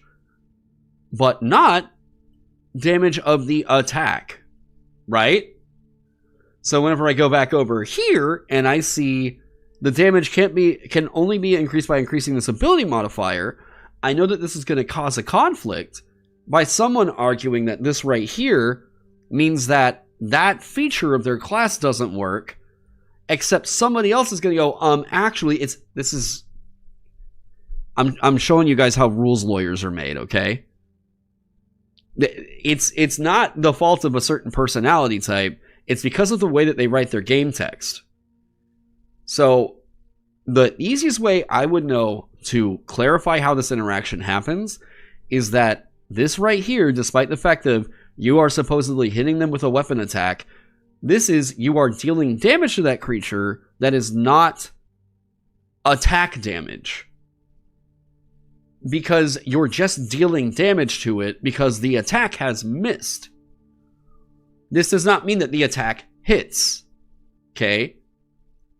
Doesn't it match the weapon's damage? No, it matches the weapon's damage type. Right? So, despite that, I think what you're doing is you're putting together this like, aha, well that should imply that that's the attack damage that's doing that, right? But it doesn't. It doesn't. Because of the way that they wrote this game. This is a separate instance of damage apart from the attack itself. Okay? You're just dealing damage to that creature with the ability modifier used to make the attack roll, right? So we have to distinguish that. This is separate from attack damage. It can't be increased, it can only be increased by increasing the ability modifier. However, somebody is going to be thinking about this whenever they look at this. And this is extra damage. It's not tied into the attack. It is just extra damage equal to your charisma modifier. It is distinct from the damage of graze. These are two separate damage instances. But it's going to cause a fight at some tables because of the way that they write this game. The way that this would work is if graze triggers, you can also activate the sap mastery.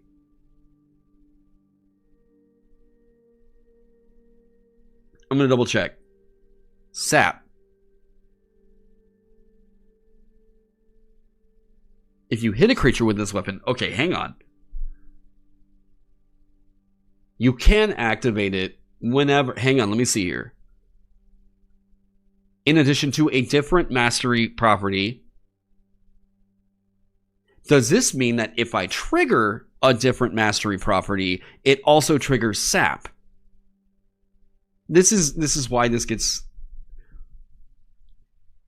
Because if it's saying this, and what I'm triggering is... I want to trigger graze. Or sorry, I want to trigger sap. Well, sap specifically states you have to hit the creature with the weapon. But if it's a trigger of you can use the sap property whenever another effect triggers, right? Like this is why I hate weapon masteries. The mastery properties are. I thought initially there was something in here that I was like, all right, cool. We can activate and do certain things with it or do whatever. These should have been locked behind perks or feats, whatever the hell they call it now. Feats. These should have been locked behind certain feats that your character would have to take. Specifically, if it has the light property, you can, and you mess with an attack. These just being freebies, completely bloated out marshals. And not in a good way. Not in an interesting way. It bloated them out in a way that they just feel like there's a million different things I have to remember now, and we are essentially swapping out cantrips every time I make an attack. This feels wild. Brutality only happens on a crit, so you think graze is precluded? It only happens on a hit? When you hit a creature with an attack roll using a melee weapon. So you couldn't use graze.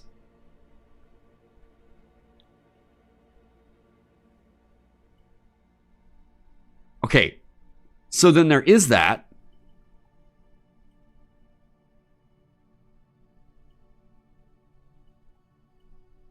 You can add one of the following brutality effects of your choice. So grays would be excluded. Now let me spin this for you. I know that a player is going to interpret this as they have hit them because of grays. And then they're going to come back here and say this. Now, I would think that player is in the wrong. I would think that player is absolutely wrong. But from doing so much playtesting and so much work on accessibility passes on Vagabond, I know how people are going to mistake this. You don't think it's in the rules glossary? Wait, what? Is hit formalized in 5e? I'm pretty sure a hit just means you succeeded on the attack roll. Or that's like what happens on a successful attack roll.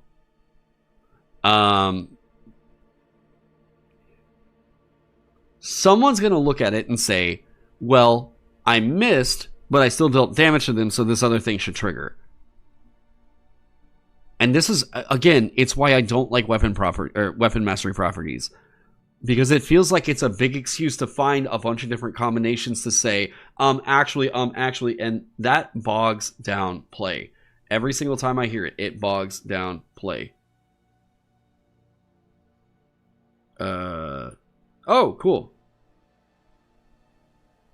My sister's cooking dinner tonight. Hey.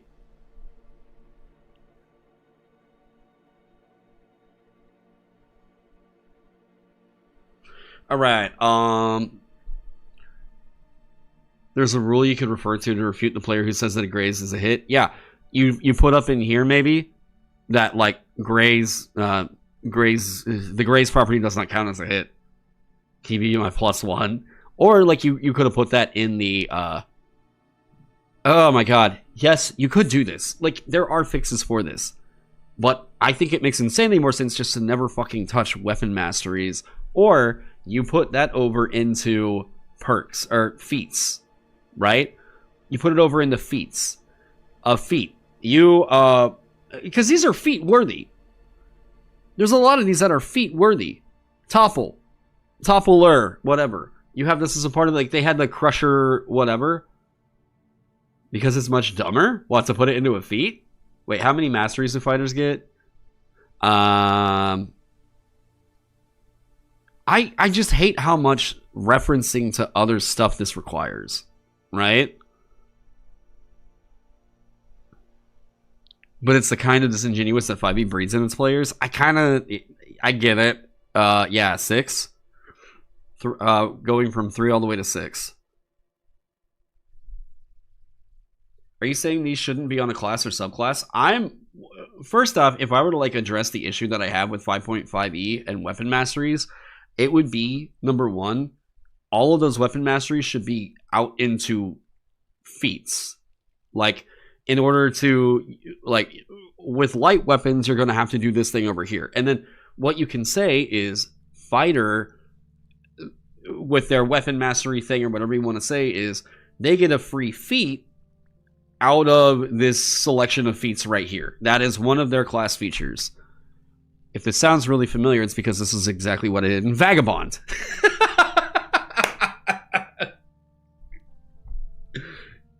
Was the whole setup just like a punchline for a sale for Vagabond? Here, let me show you what I mean.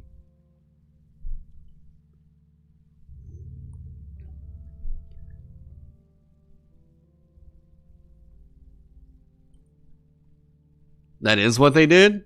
You get X masteries? Well, you can use those mastery properties, right? But they're still not, like...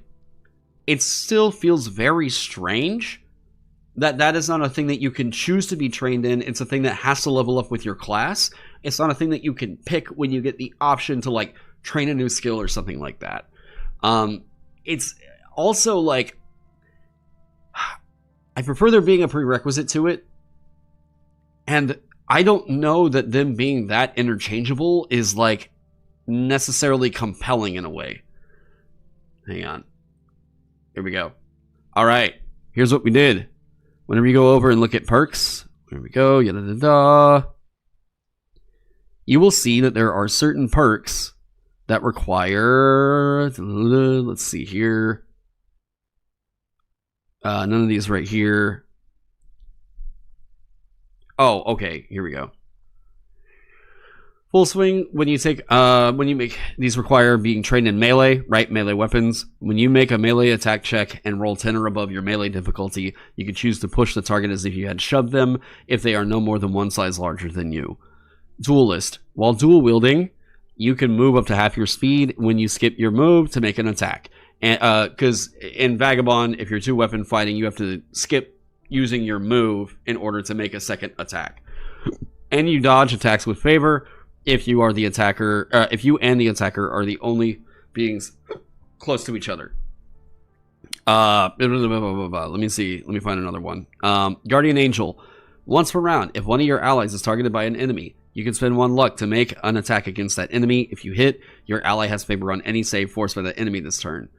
This is what I thought felt more interesting. These feel like techniques that you can develop that are all requiring trained with these certain weapons, right? And a certain stat requirement. Yeah, but I felt like it was more interesting to open this up to where it's not just required that I have this one class that allows me to use weapon masteries. If I want to build into this as a cleric, as a wizard, as a sorcerer, or whatever, I can do that and eventually see if I can't figure out a way to make this work out for me or whatever, as long as I meet these other requirements, right? If I wanted to go Gish, I'm not completely gated off from weapon masteries or whatever. Again, it's about more flexibility through less complication. This is one of the things that bothers me a lot about 5th edition design is it feels like more complication for less expression. Like, every time I keep reading it, it's like they try to cover so many niche scenarios that someone's going to get out of like a pack tactics video, and they're like, oh, because of the thing that, you know, Kobold said on a short, now we have to make sure all of our players know that they can't do the thing that he said right there, right? I mean, they even put in a fucking disclaimer in the Dungeon Master's Guide because of some of his videos. So, like, there have to... If someone was talking about disingenuous interpretation, this is what I mean. It feels like it's gotten to a point where they feel like they have to cover their ass so much that every bit of game text is so over-explained, bogged down, and convoluted. Like, reading through this, if I read through some character options in something like Shadowdark, I mean, here, I'll go to a class in Vagabond, okay?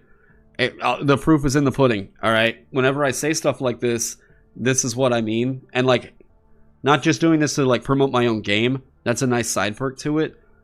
But I like kind of showing what I mean by you can get the same feel out of it with less game text. This is an entire class in Vagabond, right here.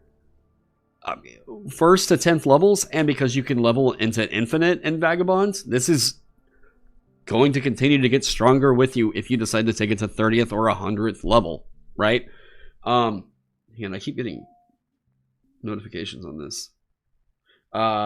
So I think that you can give someone a lot of mechanical weight from less text. Sneak attack. If your first attack on a turn is favored, it deals an extra d4 damage and ignores an amount of armor equal to the number of extra dice. These right here. The number of extra d4s increases by 1 every 3 rogue levels hereafter. Right? So this means I ignore 1 armor here. In 3 levels, I'll ignore 2 armor with the attack. In another fucking 3 levels, I'll ignore 3 armor with the attack. I'm ignoring heavy armor at that point with this. Yeah, that feels like you're finding a little spot to exploit, right? Infiltrator. You get the resourceful perk. All the classes get a certain perk that they get for free at 1st level because it's part of their gimmick. And you have favor on checks and saves made to ambush and against traps you are made aware of. Whenever I'm trying to, like, put stuff into a character sheet and I see this... Guys, have you seen the block? Like, can we talk about the block? The size of area where they expect you to put your class features? Let's just talk about this from a layout perspective.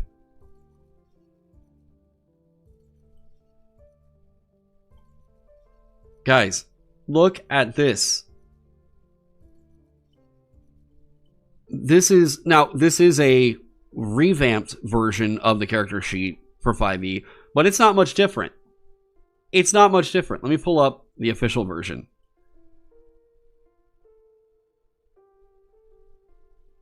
Let me find it. I had to find a different one because I needed a form fillable one. Do I not have it? Hang on.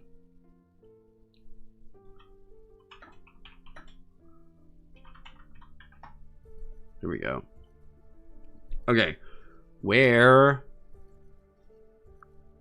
If they give me all that text for a class feature, and then I look at the character sheet, and this is what they give me to put it in, I don't get I don't get this addition. I don't get what they were thinking here. Maybe you're supposed to put in that it's supposed to have a certain page number that you go and reference. Okay, so what this means is I put in a bunch of page numbers right here and take up more time at the table by going over and referencing that other thing. Or I can play a system that understood these problems and doesn't require me to do basically research and damage my book by doing constant flipping back and forth. I mean, like, oh my god, there's so many things that I see with this, and I'm not looking for a reason to like hate on Wizards of the Coast. I'm not looking for any kind of thing like that. I've talked numerous times about how like I wish that D&D were in a great spot for situations like what I'm currently dealing with my after school club. All these kids want to play D&D. I try to get them into it, and they're all like, it's too hard to make a character. I don't know that I want to do this anymore. Okay, well, you need to fit racial and feats and that stuff in that little box. Yeah, there was no thought into making this fucking character sheet. Yeah. With Vagabond, I have trouble fitting my spells on this sheet. That's why we made the second page for that. You can activate the Vex mastery property in addition to a different mastery property you're using with that weapon, and you have advantage on the next saving throw you make before the end of your next turn. Vex and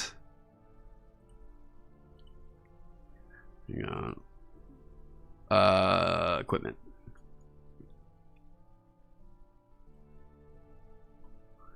Vex. If you hit a creature with this weapon and deal damage to the creature, you have advantage on your next attack roll against that creature for the end of your next turn. I can already think of a way that would be way easier to, yeah. This new hotness called Vagabond, kids? Yeah, you can go download the Basic Heroes Handbook for free right now, or pay $9 to get a version of it. Hurry, because there's only 400 of them going at that price.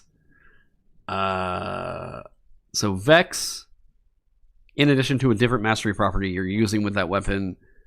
Okay, so Topple. Okay, you guys have probably heard a lot about why people don't like Topple. It's another saving throw, another d20 roll that has to get made on top of everything else. Yes, this is good. And yes, it's just you're doubling up on weapon masteries. What? The target can only take an action or a bonus action, not both?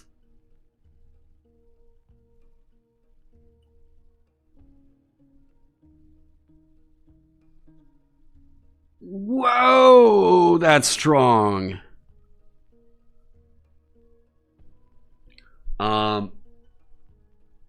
Use that with a Nick weapon, obviously. Like, yeah, with some of these being that you can just guarantee that the damage is dealt in some way. I guess this is like when you hit, so that's still there. Like, yeah, these are all good. It doesn't really say brutality to me, but like, they're all good. I think whenever it comes to actually using all this stuff, though, it's, and then we're gonna get more. This again feels like more of the 5e clumsy, how am I gonna remember exactly how this mechanic goes down, right? It's cumbersome.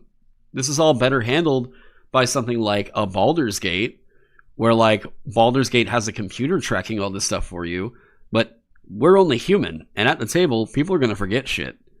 And it's not really on them. It's on Wizards of the Coast to design a more accessible game. You gain proficiency in one of these 3 skills at your choice. Yeah, sure. When you make a dexterity or athletics check, you gain a bonus equal to the charisma modifier.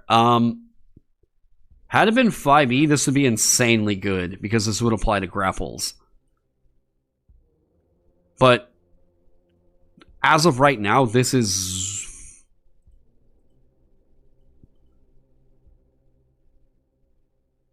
Is this even an escape check anymore?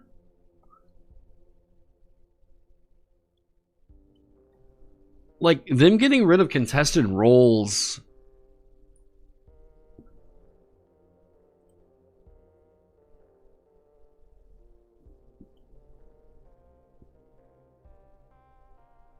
Grappling.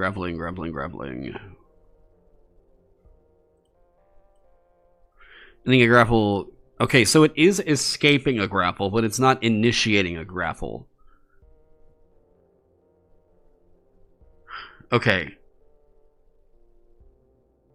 Yeah, having to track all this shit every time a fighter makes an attack doesn't enthuse me. No, I agree. There are people who like really, really crunchy games like this, and that's fine for those people, but, like, my complaint is... This feels... I would never want to play it. I'm kind of forced to at this point, but, you know. Flourish Parry. Okay, this is... They're both good.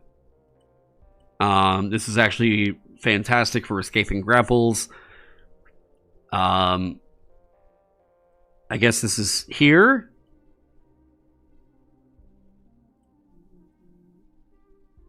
I mean, it's trying to get you to choose these two.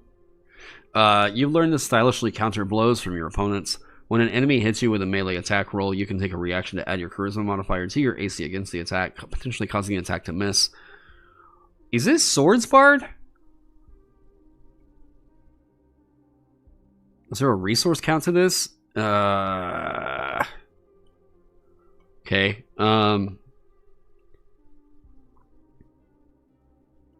If this reaction causes the attack to miss, you can retaliate with a powerful counterattack as a part of the same reaction. Make an attack roll against, or with a melee attack or melee weapon against the triggering creature. If this attack hits, you can use one of your brutality effects on the creature without expending a use of that feature. Once this counterattack hits, you can't use this feature to make a counterattack until you finish a long rest. Okay. I don't like tracking a use like that. TTRPGs run faster when you remove elements of tracking. Period. There's no fighting that. No fighting it whatsoever. If you have a disagreement with that, we have tried and tested it, and you're literally just arguing against fucking logic at that point, okay? Whenever we have more resources to track, or moving uses of a thing to track, the game is going to run slower. We have multiple different things on a fighter, which is supposed to be one of the more simple and easy to understand classes. This is not supposed to be a hyper complex class. This feels like this is, I am flipping through a book to figure out what these features do. And I have another floating use of a feature. But when an enemy attacks you, you can take a reaction. So this is, you use a reaction, and you can add your charisma modifier to your AC against an attack. Separately,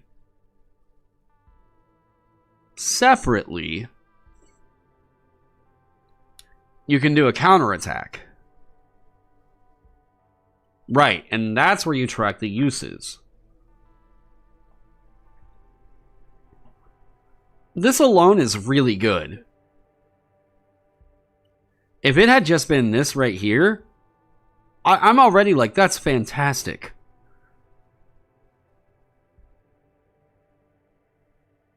Everything else in this is much. Bolder brutalities. Your brutal martial prowess is improved. The following effects are added to your... Okay. Cleave. You can activate Cleave in addition to a different mastery. You could add your ability modifier to the damage of the additional attack made against that part of the... Okay, yeah, it's cleave. And it's better.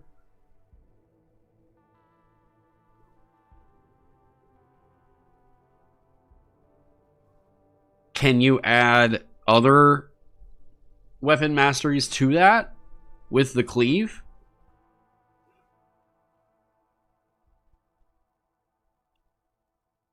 Like, cleave says brutality to me more than a lot of the other stuff. You can activate the push mastery property in addition to the different mastery property. Okay, like, here, I'm going to just basically mark that anytime it's dealing with the weapon mastery stuff, it's good. We know it's good and strong. I personally just don't like how clunky it makes the game. Brutal Resurgence. Whenever you use your second wind to regain hit points, you can regain this. Okay, use the brutality. Whenever you use your action surge. How about whenever you use your action surge or your second wind, you regain an expended use of brutality. I don't know why they write it this way. God, fine. It's good. It's fine. Mutilate. When you hit a bloodied creature with an attack roll, you can attempt to critically injure it. The target makes a Constitution saving throw. On a failed save, the target suffers the following effects. We're adding another Constitution saving throw on a class that has a flexible means of using Topple.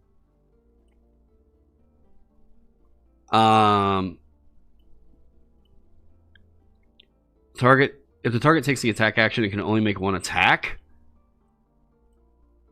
It's good. That's really good. The target's speed is halved and it has a -2 penalty to its armor class. These effects last until the target regains hit points. Ooh. Wait, that...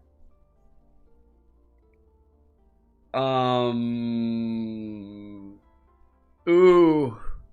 That's rough. At 18th level, there is so much stuff that has regenerate. Like, or some type of a regenerative feature.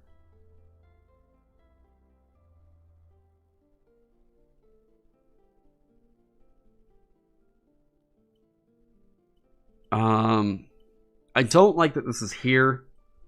I don't like the Constitution saving throw on top of everything else. That's a save or die right there. Fine at 18th level maybe, but damn. I mean, like... I guess it's a legendary resistance burner. And like, it's only a bloodied creature. This is a snowball. This is trying to get you to end a fight faster.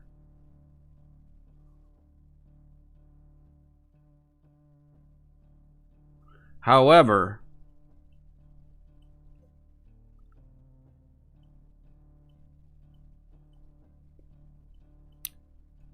anything you're fighting at this level is gonna have proficiency with Constitution saving throws. You can think of too many monsters that can heal on their own. Trolls. I mean, like, at level 18, there's still plenty of stuff that has means of just doing a basic cure wounds. A lot of the undead, whenever they do any kind of life siphon stuff, get some form of, like, hit points back. Yeah.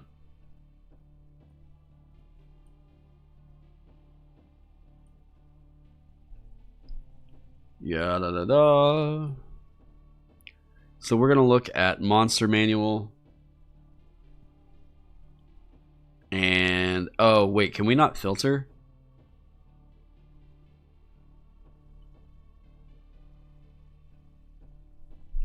They will fail, though. You can force to save every hit until they fail. Some monsters can heal and ignore it, but lots of things will just be permaslowed. Yeah, I'm not saying that it's... I'm not saying it's a bad feature. I'm just saying it looks weaker on first blush. Because I think that this is actually not... Oh, wait. How about sources? I just want Monster Manual.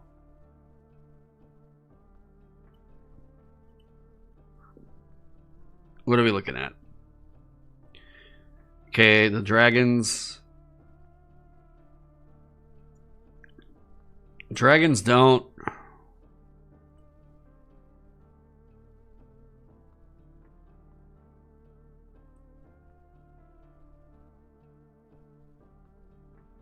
don't see one.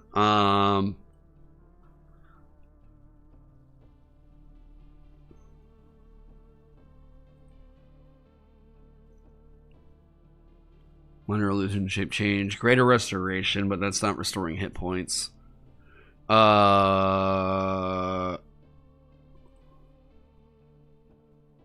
fight, yeah, modify memory. Let's just keep going. Detect magic, shape change. Okay, let's see. Animal Lord? Greater restoration. What is this guy? Whoa.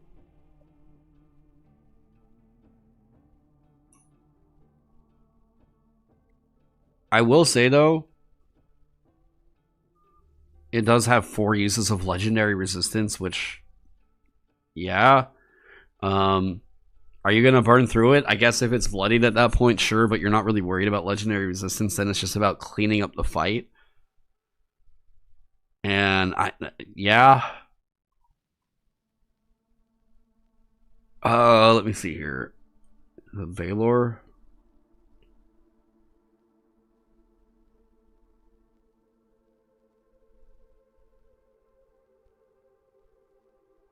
Okay, I guess a Valor doesn't. Suggestion. Legendary resistance, magic resistance, spiteful escape. Forcing 4+ saves a turn, though. The weight of the dice will get you. Well, but what I'm saying is, that's clunky, and that slows down play, right? Like, okay, well, they have to make a save against every one of my attacks right here. I don't... That personally does not fill me with joy. Let me see. Immutable form. I mean, you're reducing that down to 1 attack.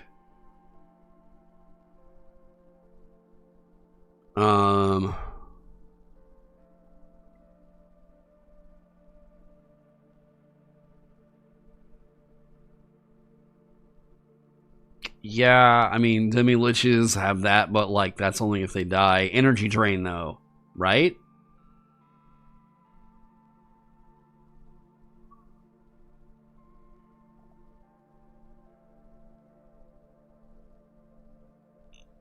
Wait, did they not have a means of restoring hit points to themselves?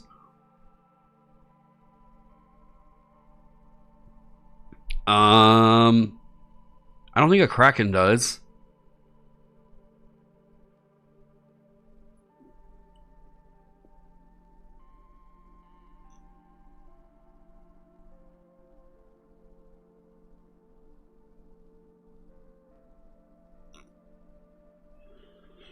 Wow, I thought a Lich did too.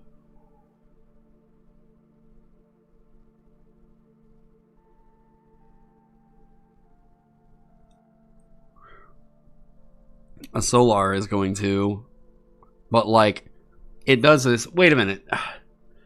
It does this. It restores hit points. And then you're eventually going to just cause this thing to come back on and trigger later.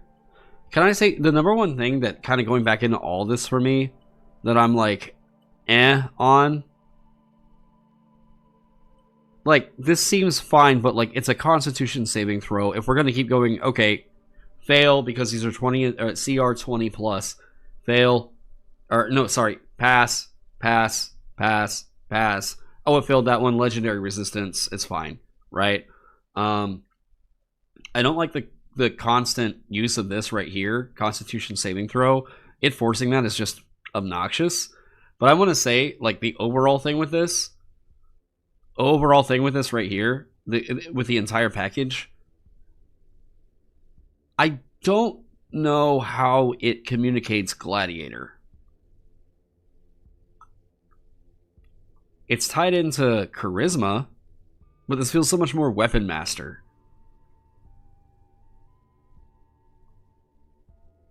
I mean, there's so many of these other effects. It's like it's requiring saving throw. I feel like this is very, very bogged down. Once it works, you can't use it anymore. Oh, wait, you're right. Until you finish a long rest.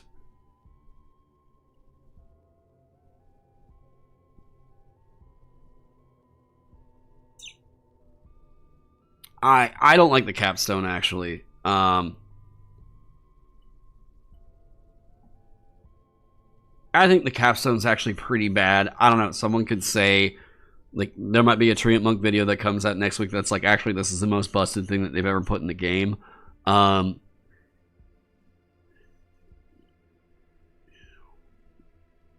just feel like this is rough. It's very specific. You hit a bloodied creature with an attack roll. You can attempt to critically injure it. Once it, then you can't use it again until you finish a long rest.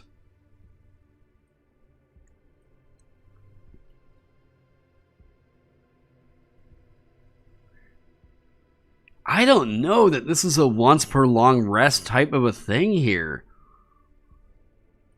I don't feel like this ability is ever going to pop off.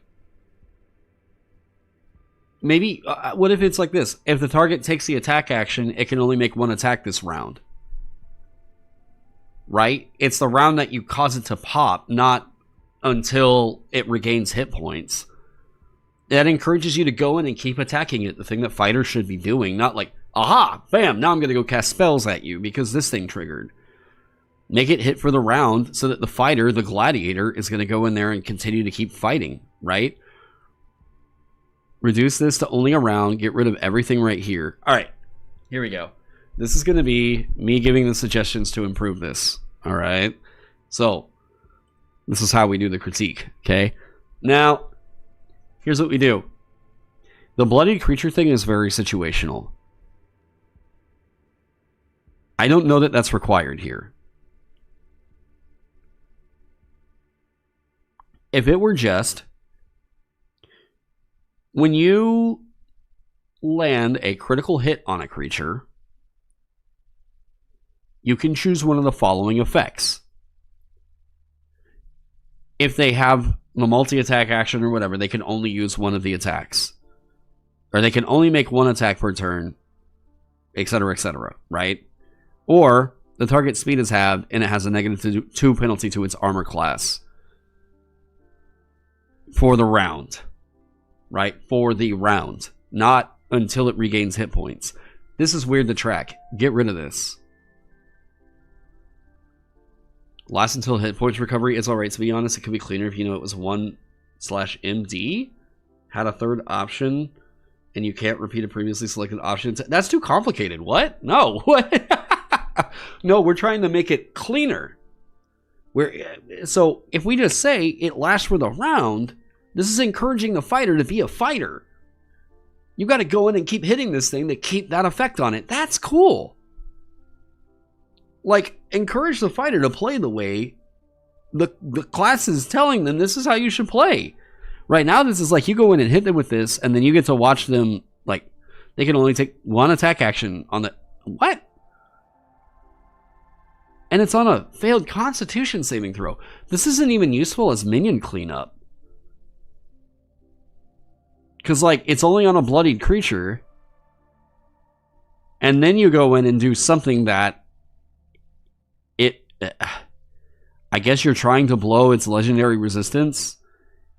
I just don't like the way that this is interacting.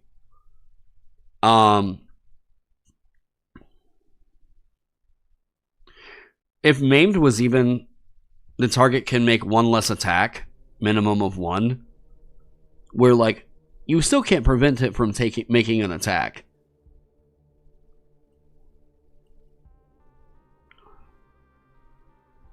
Man, I don't know. I'm not a big fan of that capstone right there. I think there's so many ways that you could remove some of the resource tracking from it. I think that this could be cleaned up so much more. I guess you can call it personal bias if you want, but all the stuff keying off of weapon mastery feels like this is going to be super frustrating in play. I think that Flourish Parry, if it were just this first paragraph, is really good. The additional stuff onto it, adding this other resource you have to track right here is... I get so bored with that. Crit expands crit range, but makes it for some good moments. Yeah, like, I've always thought that fighter subclasses should key off of crit, like, uniqueness and flair. And the base class should just be a crit reduction class. I thought that there was such a cool idea in that, but yeah. This Gladiator is way too complicated. There's too much complexity happening in this thing. I think that the capstone is just not fantastic, and it gets way more interesting if you try to get rid of a lot of the tracking elements on it. Everything else is like good. Like, yeah, these are they have mechanical benefit to you, but like, it feels like it's just going to be too complicated in play. Defiled Sorcery. Okay, hang on.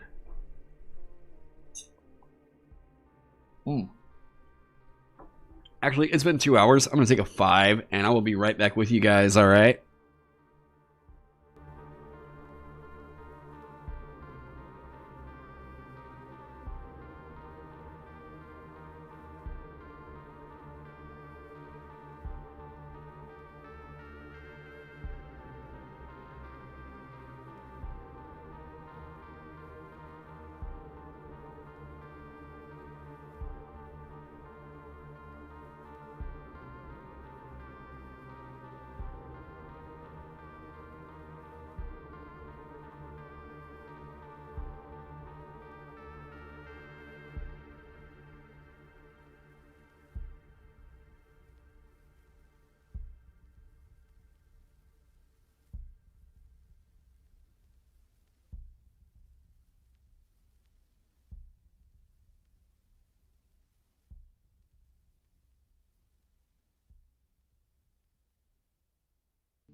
looks like Moloch, Gargantua, Garen, and Tiamat are the only creatures able to self-heal above CR 20 that didn't search below this CR. Yeah, I'm like, I don't know that the queue for that thing to turn off makes a whole lot of sense. Again, I think that this could be like a better feature, you know? I think it could be better for you, is basically the way I'm thinking about it.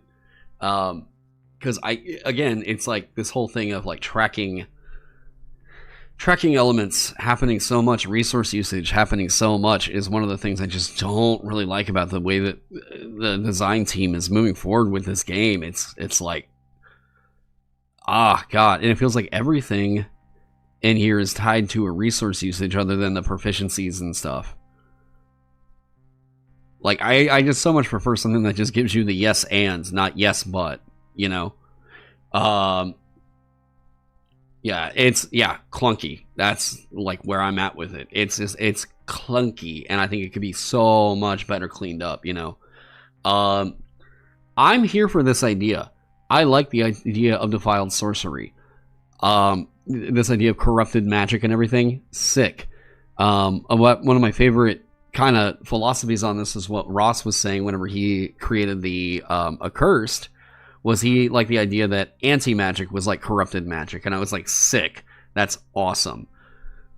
But this feels like this is going to go into necromancy heavy, so I think you might be able to find a blend of the two that was kind of interesting, but I guess we'll see. Your innate power siphons life essence from the surrounding world. At your command, creatures grow sick and plants wither to husks. You draw power from the corruption of life itself, draining vitality to fuel destructive magic. Okay, so Necromantic Sorcerer. One of the things I'm seeing right off the bat, though, Contagion is a horrible, horrible player spell. It's a great DM spell. It's very cool there, but you have so many things in D&D 5e that are straight up immune to the poison condition. And this is so conditional for when it pops that it basically has to be a legendary reaction burner, and then this thing just gets removed. Now, that being said, that's going off of what I remember Contagion being. Not... I don't specifically remember what they did to it for 5.5.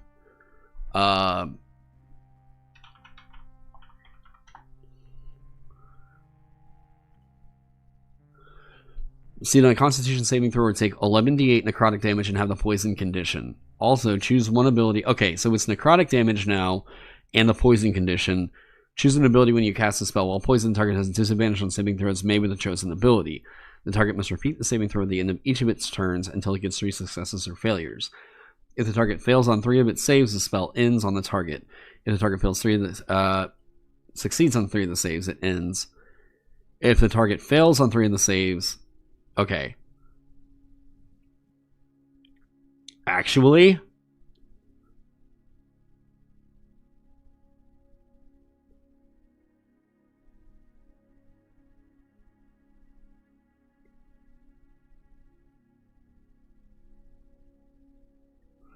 Actually,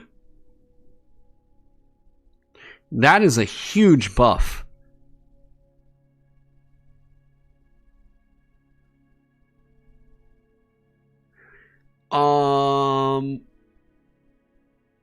I retract everything I said about that. New Contagion is crazy strong. 11d8.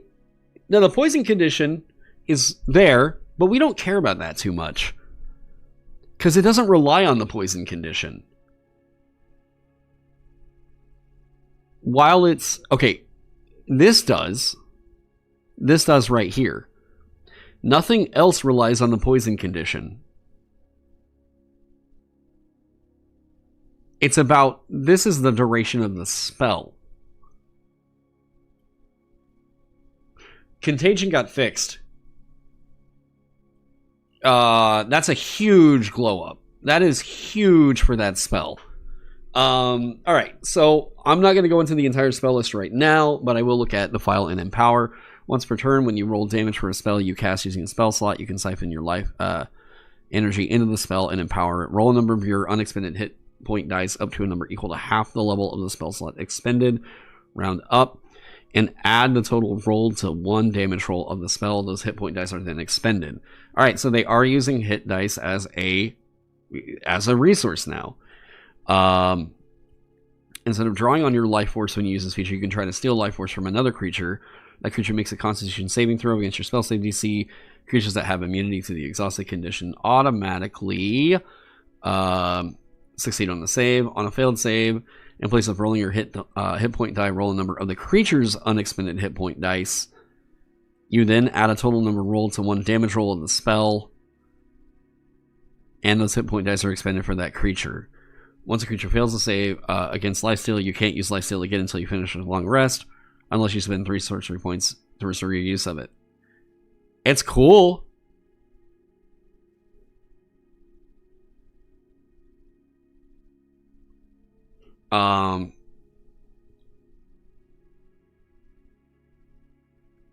Okay. It's cool. I like the fact that they are using hit dice as a resource.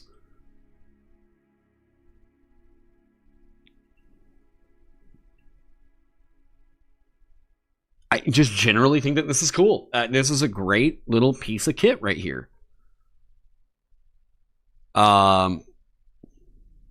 Constitution saving throw, sure. That's a little bit weak. It doesn't scale well.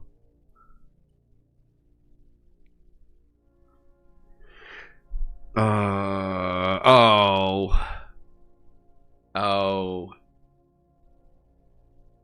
That's a little bit rough.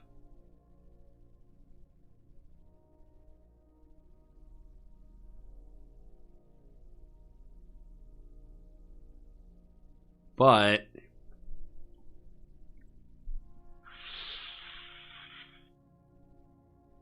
I like the idea.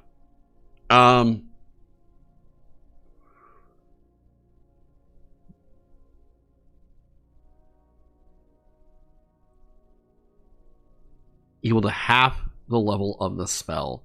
This is a free upcast, and not just a free upcast, a significantly free upcast. This gets better as you upcast it. I mean, effectively at 9th level, if we're talking about they only get 1 extra die per level of the spell, you're talking about casting that at like a hypothetical 14th level.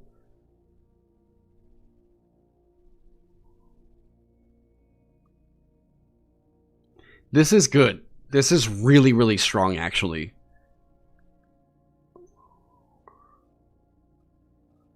There's certain parts of it that I'm like, this could be bringing it down a little bit, but like, woof, this is really strong, I think. Yeah, it also gets better the higher level the creature is. Kind of. I mean, if they're bigger creatures, right? Like, so D20s and everything like that.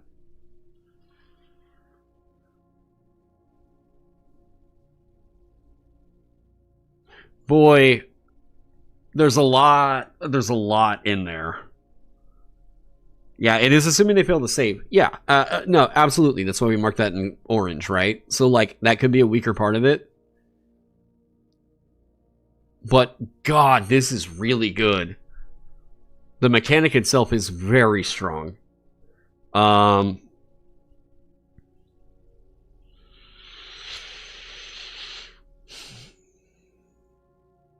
Yeah, just in general, I think that's just incredibly strong. If that does pop off, yes, very, very good. The hit point dice being expended is...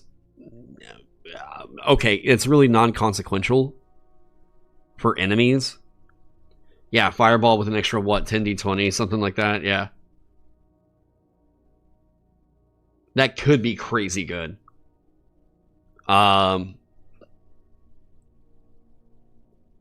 Yeah, I mean, just thinking about that, another 10d20, so an extra 100 damage on top of the damage of the spell.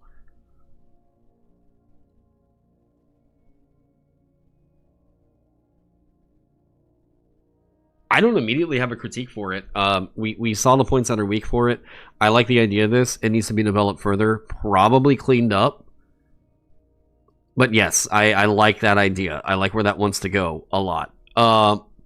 Okay, blindness, deafness, situationally good, but generally you're going to use it a lot when you get it.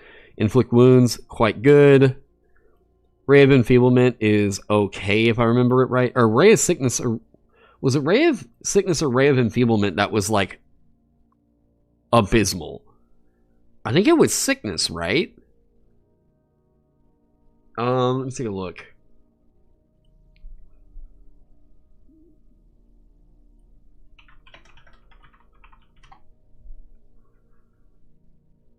Enfeeblement is a half damage one.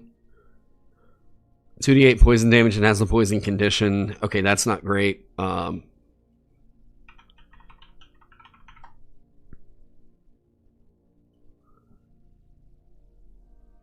Target has disadvantage on the next attack roll it makes before the start of your next turn. On a failed save, the target has...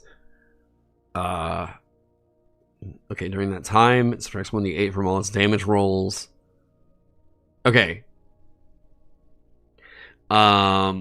Yeah, so sickness is the not great one.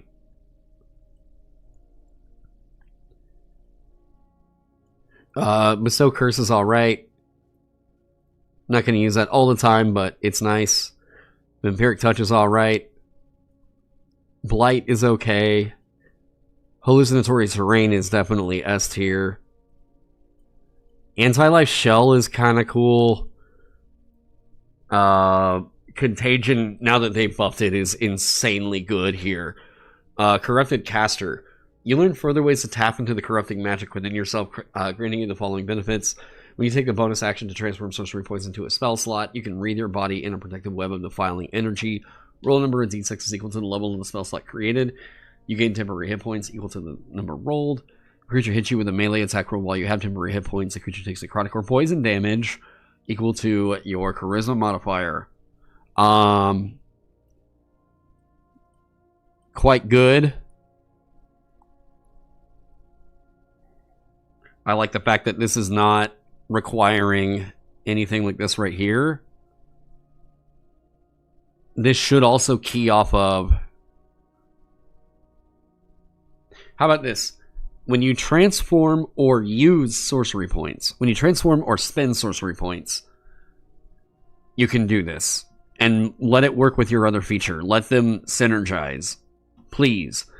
Strength and Rot. Damage dealt by your sorcerer spells and sorcerer features ignores resistance to necrotic and poison damage. The bigger thing is ignoring immunity, but this is nice. Yes, we'll take that, especially because it's working really well with Contagion. New Contagion is just woof. When you use your innate sorcery, an aura of defiling magic fills a 15-foot emanation originating from you while your innate sorcery is active, granting you the following additional benefits. When an enemy within the aura hits you with an attack roll, you can reduce that attack's damage against you. The reduction equals your charisma modifier. It's alright. Yeah, it's just generally good damage reduction. If an enemy dies within the aura, you regain 1d4 sorcery points. Once you use this benefit, you can't regain sorcery points this way until you use innate sorcery again. It's good. More sorcery points to channel off of your other stuff. I like the synergy going on in there. Essence Siphon works out really well for you. Yeah, I'll harp on that synergy. I wish there was more synergy for that. Yeah. Sickness is just poison proc. Yeah. Superior Defiler. You perfected your ability to control and channel defiling magic, granting you the following benefits. You have immunity to the poison and exhausted conditions. The size of your withering aura increases to a 30-foot emanation. In addition, enemies can't regain hit points while within your aura. Situational, but very nice when you get it. The aura increasing is good. Sure. In general... Wow, that one could be quick. Yeah, whenever I actually don't have a lot to say about it, that means you can generally think that I pretty much have good thoughts here. I wish that there was more synergy right here. I wish that there was more synergy right here. If that synergy exists, I think that this one is ready for print. This is a very, very fucking cool one. I don't immediately see an issue. But this is a lot of damage. That has the potential to be a very, very, very cheap upcasting. Yeah, you're into this one, probably the most thematic and playable of the bunch for you. Yeah. Like I said, the only kind of critique I have is that I wish that there was more synergy right here with Defiler's Ward and Lifesteal. That these two could trigger off of one another instead of a choice having to get made. Because, like, again, I'm always a big fan of yes and, right? Like, these two should feel like they should work, right? Is there a means of getting Magic Missile on a Sorcerer by default? Oh, wait, is it a Wizard exclusive?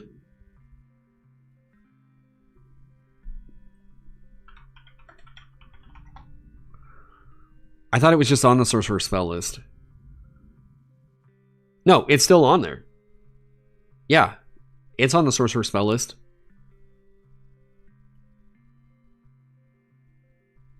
Like, that is an auto hit, and you're triggering that thing to pop off. It's good. It's really, really good. Wait, would that be each dart?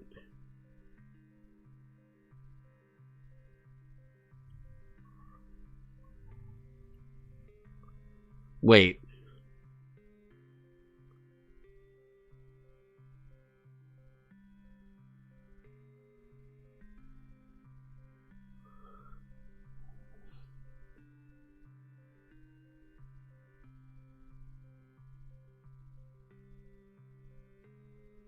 Hold up.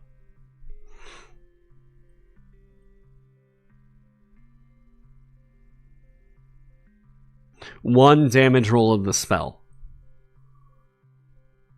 Each of those darts is a different damage roll.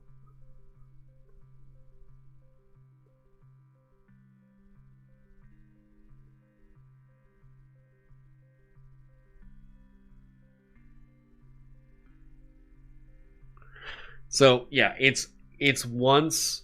It also starts with once per turn. Oh, I guess you got that too. Yeah. In general, I like this one. I do. There's probably a little bit of cleanup that could happen right here, but I like this one. I feel like this could fit on a single, like it does right here, a single page, maybe even a single column. They changed how Magic Missile works since the original setup was you roll once for all the darts. A dart deals 1d4 to its target. Yeah, you create 3. Oh, it's only 3 now? Oh, shit. I let someone roll 4 the other day. Fuck. Oh, well. Yeah, I like it. I can think of very little else to say other than that synergy right there. And if you could ignore immunity to poisoned later on, I think that would be insane. But like, it's kind of what you need in order to continue dealing poison damage in a base like this. Contagion, though, switching over to necrotic damage and all the other effects of it makes this one very scary. I like it. I don't really have much other input. Sorcerer-King Patron. Your pack draws from the power of a monstrous tyrannical force akin to a demigod or an overwhelmingly powerful magic user. Through your pack, you herald this tyrant's interests in the world, channeling their influence and mind-bending psionic power. Oh, it's a psionic warlock? Oh, okay. The Sage Advice post about Monster Manual? Magic Missile. We gotta stop acronyming everything. Is that each dart deals the same 1d4 plus 1 damage that you roll once. Most people do roll each separately from what you've seen in how I play. Yeah, that's how I've always kind of played it out. The wording of Magic Missile hasn't really changed. I think the old Sage Advice might apply if there hasn't been something new to override it. Gotcha. Okay. I mean, it's still a nuke. Like, Magic Missile is still crazy good. And like, especially, I mean, early level casters, pop it. Just do it. It's like, oh my god, I don't even have to think anymore. Like, all right. So the magic of your patron ensures you always have certain spells ready. Whenever you reach a warlock level specified in the Sorcerer-King table, you thereafter always have it. Wait, they already have a psionic warlock. It's called the Great Old One. Wait.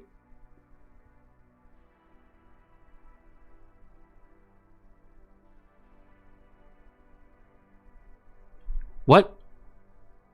Is this just a different one? You can do so without verbal or material components, except... Okay. Command, Compelled Duel. Okay, I mean, we know that these are good. I like Compelled Duel. I don't know that I like it on a Warlock. Did they buff it? Great Old One isn't psionic, last I checked. It's implied to be psionic. But it doesn't have the psionic gimmicks. What was I looking up? Compelled Duel. What did they do to it? They did make a change. Try to compel a creature into a duel. One creature that you can see within range, 30 feet, makes a wisdom saving throw. It has, okay, can't willingly move to a space that is more than 30 feet away from you. Spell ends if you make an attack roll against a creature other than the target. If you cast a spell on an enemy other than the target, if an ally of yours damages the target, or if you end your turn more than 30 feet away from the target. Failed save is drawn to you, compelled by your divine demand. For the duration, it's disadvantage on attack rolls. Okay. Okay. They don't allow it. It is straight up not allowed to move away from you.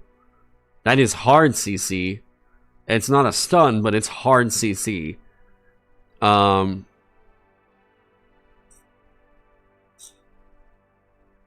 spell ends if you or another any other creature. If you cast a spell, okay. Turn more than 30 feet away from the target.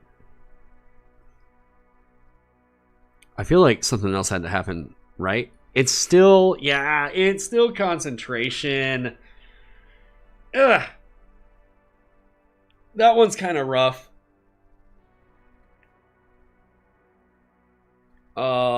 Great Old One had psionic effects in it. Yeah, I mean, I was always like, it's like the psionic. It's implied to be the psionic warlock. Compelled Duel, they still didn't really do what I think it needs to have. I like Compelled Duel. I like the idea of what it wants to be, but God, it's just, that's not great. Hold Person. Mind Spike is quite good from what I recall, and Wrathful Smite is still pretty damn good. Fear is okay. It falls off late. Sending is great utility. You're going to use it a lot. Compulsion, I remember being pretty good. Staggering Smite, kind of similar situation. Dominate Person is insanely good. Synaptic Static was another one I think I remember. Was this the one that blows up your head?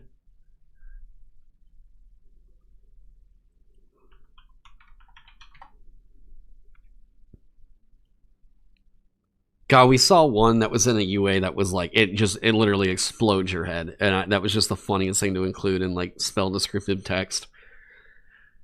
Saving throw, 86 psychic damage on a failed save or half as much on a successful one. They also have mental thoughts for 1 minute. Subtracts 1d6 from... This is so good. And an intelligence... It's tied to an intelligence save. Ooh, yeah, Psychic Scream, yes, that's it. Oh, how fucking funny. Okay. Yes, that's great, especially keying off of the intelligence save instead. Yeah, we'll take it. Proficiency Intimidation skill is fine, I guess, sure. It's a skill. Yeah. You can cast Command as a bonus action without expending a spell slot. You can do so a number of times equal to your Charisma modifier. And you're getting expended uses when you finish a long rest. Okay, this is all fine. You're going to use this one a lot because that's a very good bonus action. Decisive Edict. Your patron's power surges through you, allowing you to rally your allies and subjugate your enemies. When you cast a spell using a pack magic spell slot, you can cause profane power to erupt in a 30-foot emanation from you. Each creature that can see, you can see in the emanation, choose one of the following effects. Marshal, the creature has advantage on attack rolls until the end of its next turn. The creature must succeed on a wisdom saving throw or the frightened condition until the end of its next turn. That's going to fall off, but yeah, minion clear. And then short or long rest. Or a use of it with magical cunning. Okay. That is an action, right? No, when you cast a spell.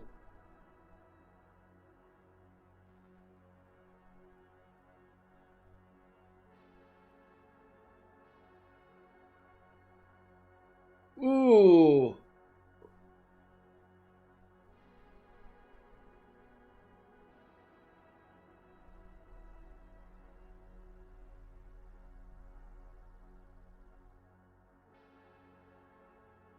It's Conquest Paladin Warlock with some underdeveloped Scion theming.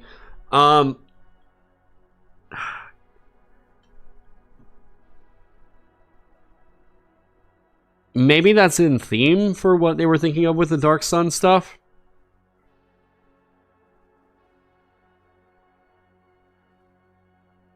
I mean, if I'm just looking at the mechanic of it, it's great.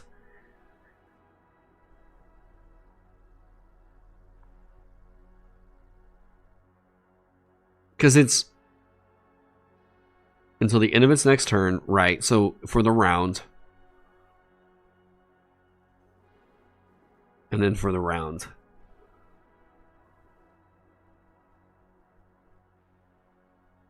God,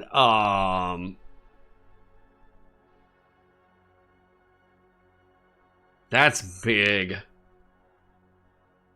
It might not be as in-depth as, like, having this Tactician Warlock. Like, I think people would want, like, a Warlord Warlock, basically, right? Yeah, you get both effects. Yeah.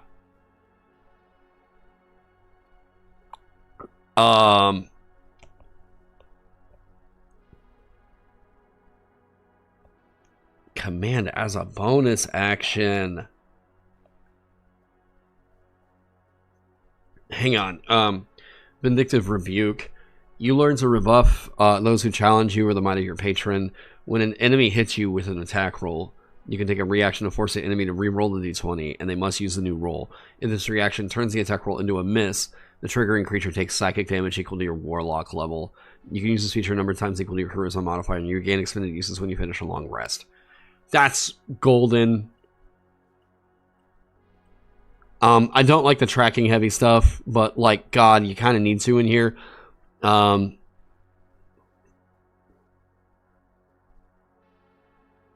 It costing you your reaction. I mean, I would say that this is... It's not... I don't know that it's better than Shield. In fact, I doubt that it is, because you're going to always use Shield when you know it could exceed their attack roll. But this is just a reroll, so it's different. So if Shield doesn't work, you use this.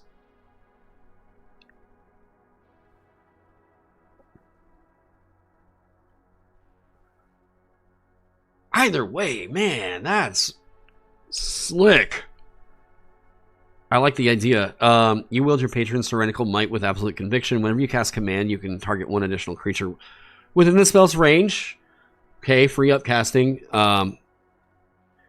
A creature frightened by you automatically fails its saving throw against any command you cast. That falls off. But you are taking control of minions.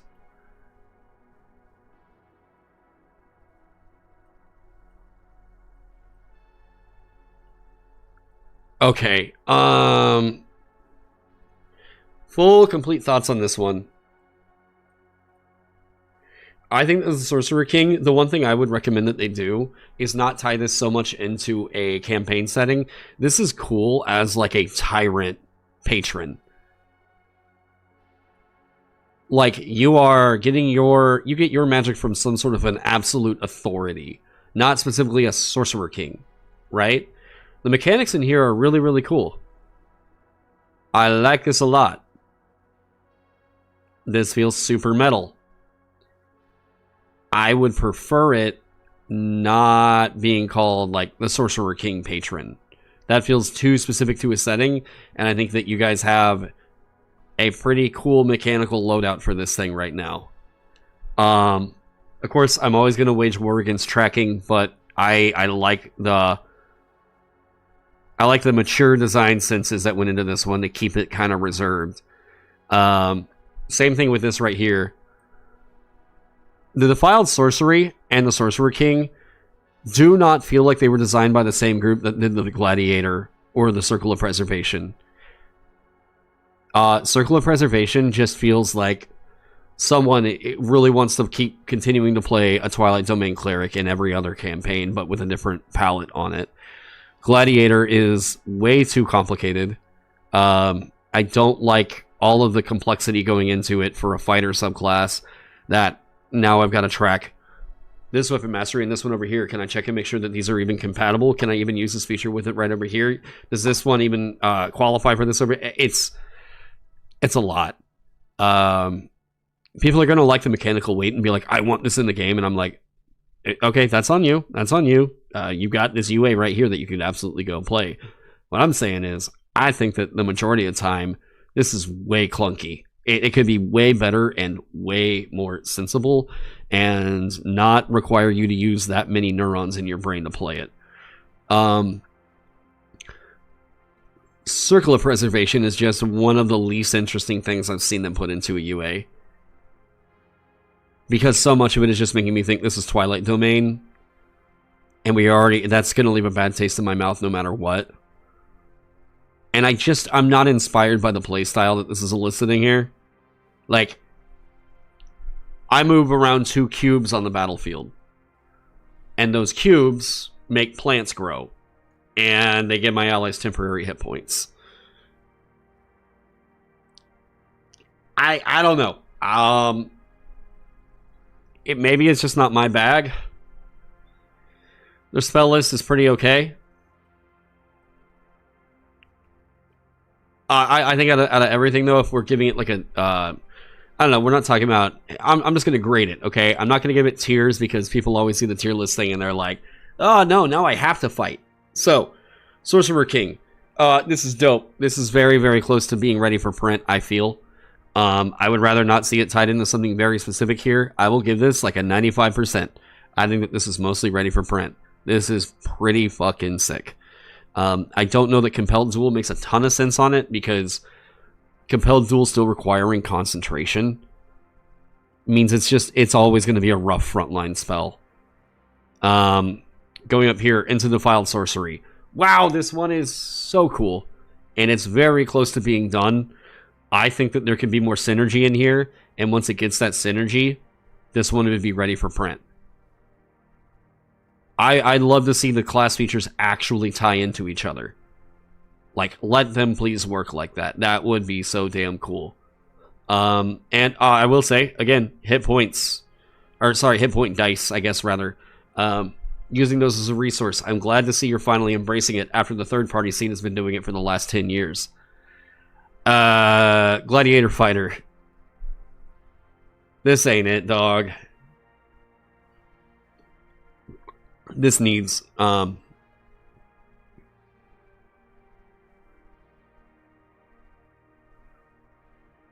this is like a C or a D. Someone needs to go through this with an editing pen and cut out over half the text that's in here. I don't know what about it evokes a Gladiator, other than saying that charisma is the thing that you use for this stuff.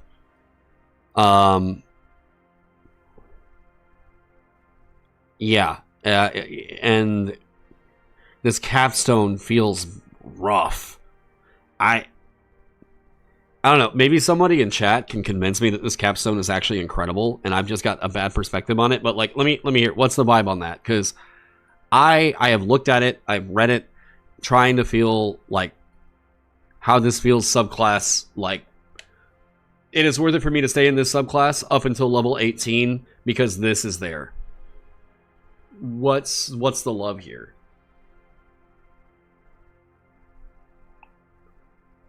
You can see that working as a dragon warlock subclass if it were more generic. I like that idea a lot, actually.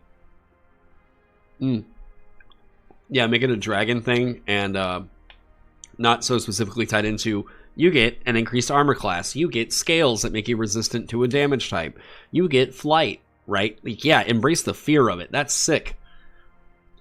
I think it would be oppressive and sometimes feel useless, and I always feel annoying because of all the saving throws. Yep.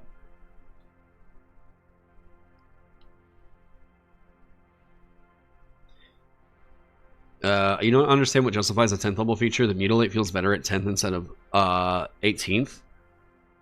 Yes, I would agree with you there. Yeah, I would agree with that.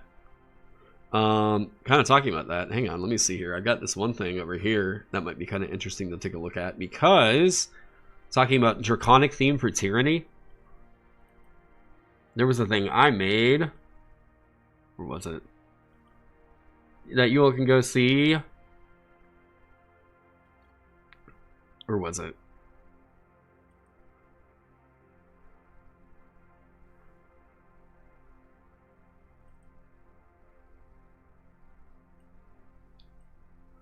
Boom, boom, boom. I really like the idea of a, like, tyrannical dragon subclass. And the thing to me that felt more about, like, tyranny was that fear and, like, command kind of an ability. I wanted to just basically make Daenerys Targaryen, which, yeah. These days, if I were, like, I wrote this, what, 4 years ago? 3 years ago?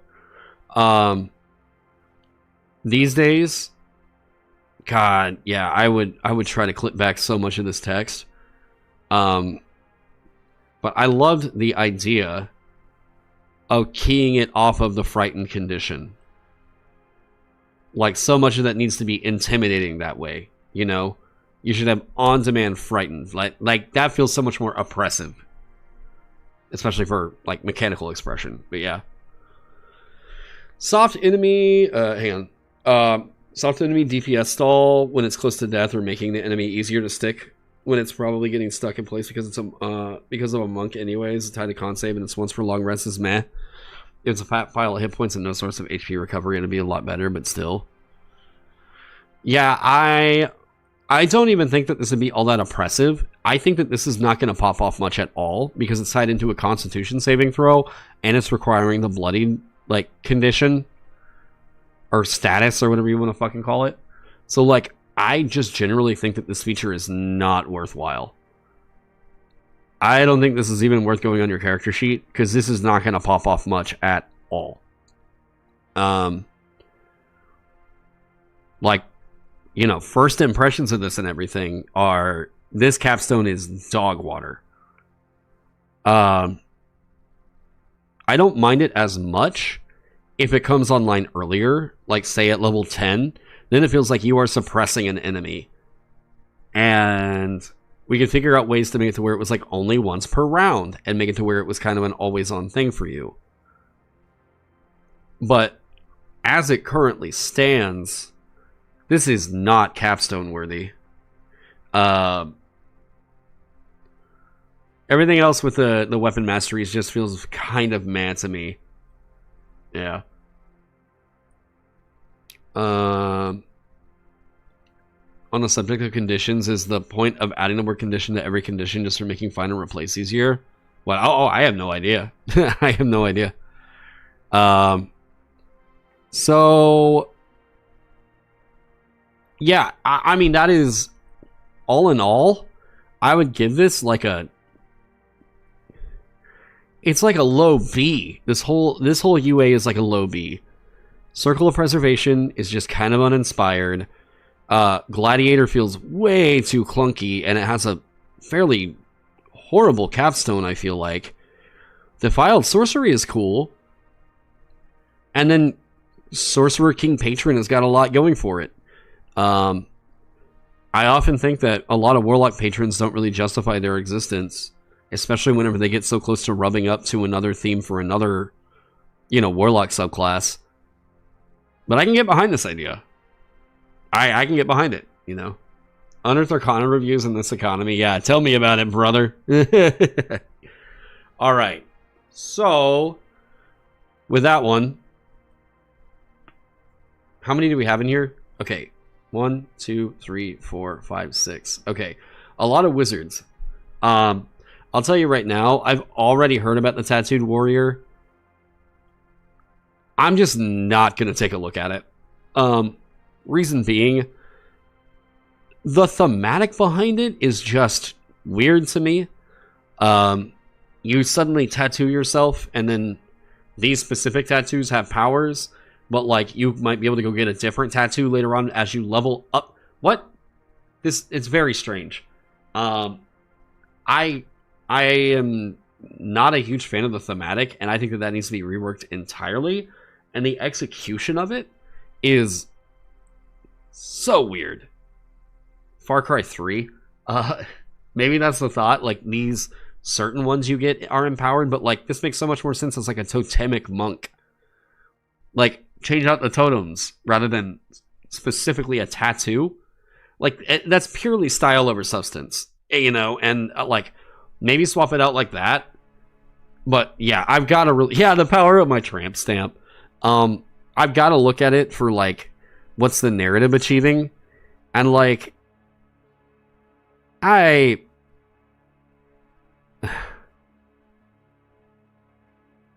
this is just odd. It's not very tied to the magical tattoo fantasy. Same issue we see with magic item tattoos they've done.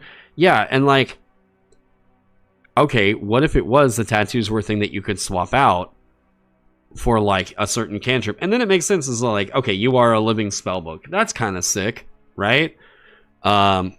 Just right off rip though, from seeing it, I'm going to say thematically, I'm going to carry that kind of bias looking into it already as just like, this needs a different thematic. This is just odd.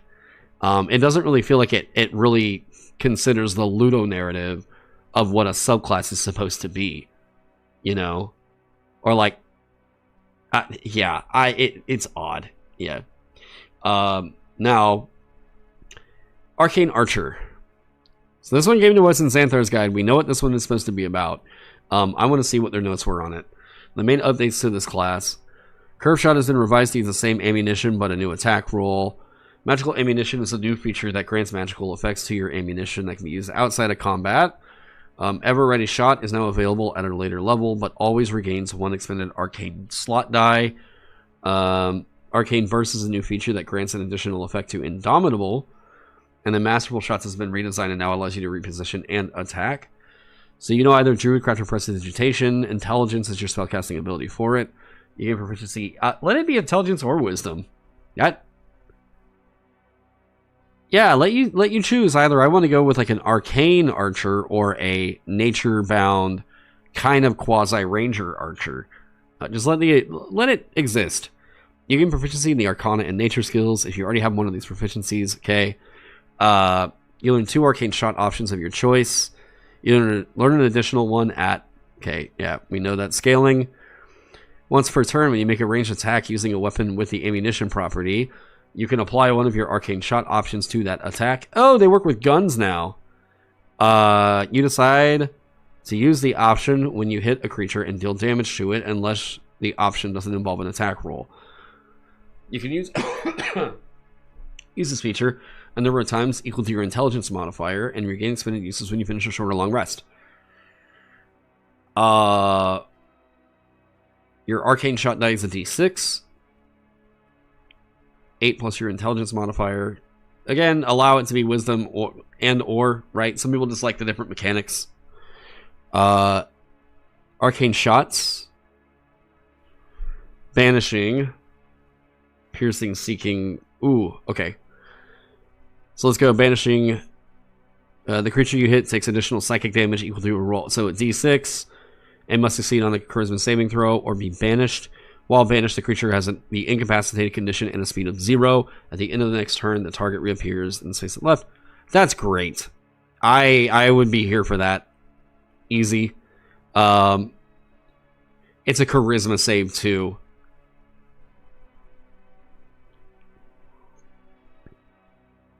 Yeah, you can set up so much bullshit with this. Absolutely. That's fantastic. Vanishing Shot. I'll give a purple. Beguiling Shot. Your ammunition beguiles your target. The creature you hit takes additional psychic damage equal to 2 rolls of your arcane shot die and must succeed on a wisdom saving throw. Or, oh wait, additional psychic damage. The other way to think about this too is it's the damage of the attack plus an additional damage die, which is what class? Let's hear it. What is that equal to in 5e? There could be 2 options here. People are going to say 2 types of things, but yeah.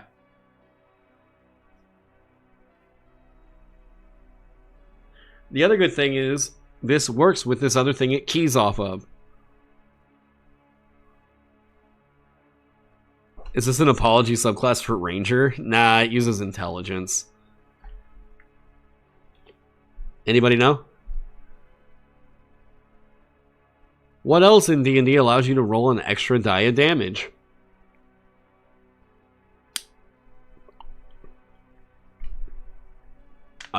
Nobody?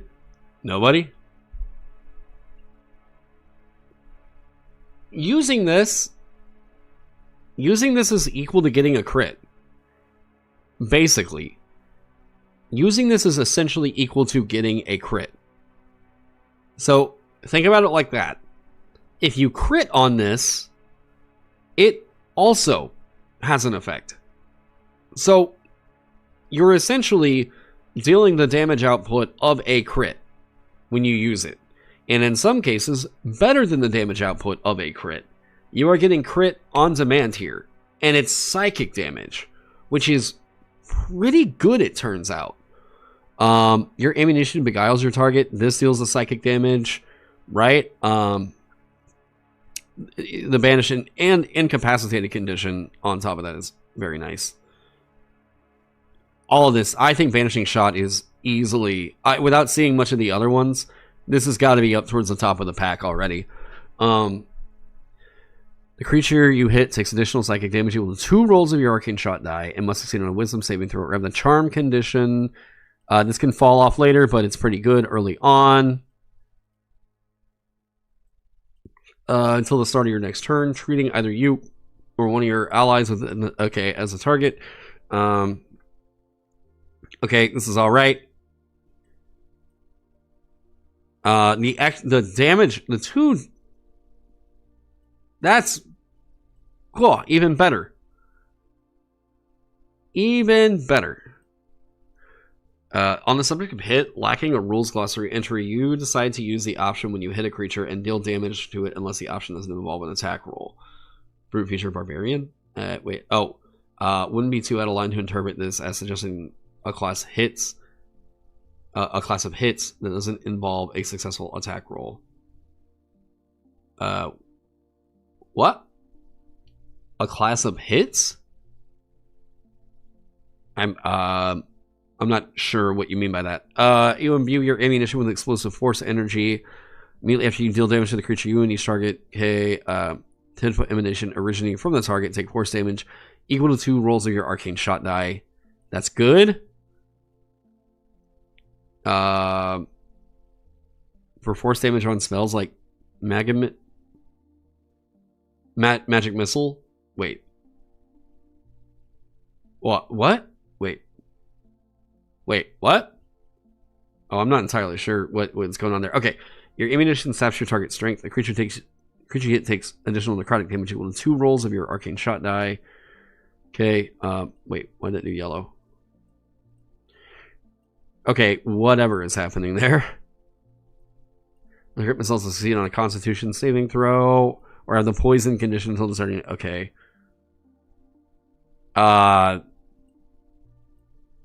We're getting away from poison damage or poison condition and poison damage.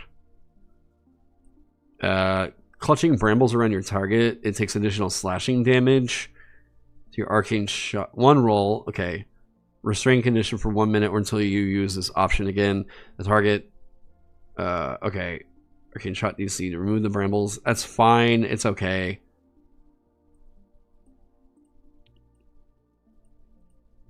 It can restrain. There's no size limiter. Yeah, there's no size limiter, so this just wraps around a fucking Tarrasque, I guess. Piercing shot. When you use this option, you don't make an attack roll for, or you don't make a roll for the attack. It shoots forward in a 30-foot line that is 1 foot wide, originating from you, then vanishes. This line ignores cover, and ammunition phases through solid objects. Each creature in a line must make a dexterity saving throw. On a failed save, a creature takes damage as if it were hit, plus additional piercing damage equal to 2 rolls of your arcane shot die. On a successful save, the target takes half as much damage.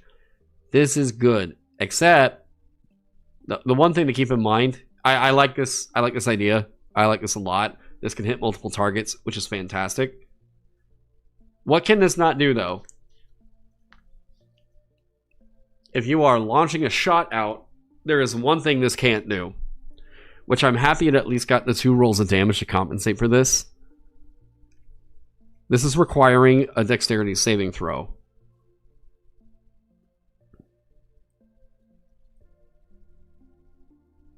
It can phase through walls, which is sick. Like, cinematically, it's cool. Yeah, it can't crit. 5% chance, you know, that you're kind of giving up there for a crit. But, like, okay, they're making a dex save instead of me having to make an attack roll. But, like, it's fine. This is cool. I like the idea. I don't think that you're going to use it a whole lot, but cinematically, it's sick. If you can get them lined up to do that, that's fucking cool. Yeah. Seeking shot. Your ammunition can seek out a target. When you use this option, you don't make an attack roll for the attack. Instead, you choose one creature you've seen in the last minute. The ammunition flies toward that creature around corners if necessary, ignoring the cover. If the target is within your weapon's long range, the target must make a dexterity saving throw. On a failed save, it takes damage as if it were hit. Plus 2. As if it were hit, right. And you learn the target's location. On a successful save, the target takes half as much damage only. If the target is beyond your weapon's long range, the ammunition disappears, traveling as far as it can. That's cute.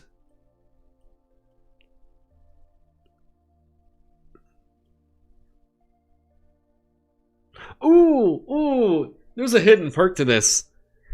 There's a hidden side to this. There is a hidden side to this. I'm gonna wait for someone in chat to pick it out.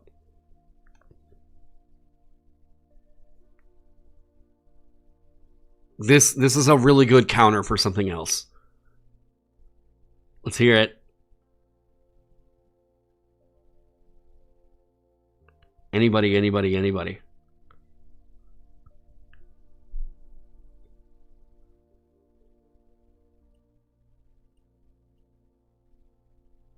This is a situational one, but it will come up. Invisibility.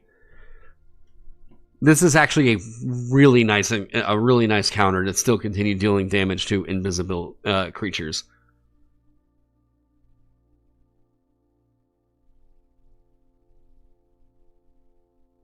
That's sick. That's conditional, but I like this a lot. That will keep coming up. Awesome illusions, yeah.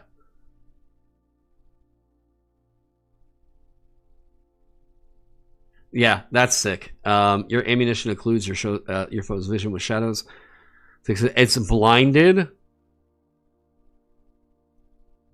on a wisdom save. That's good. Conditional, yes, but okay, I still think of any of these. I still think Banishing Shot is probably the best. Like, just by far the strongest. Enfeebling Shot is nothing.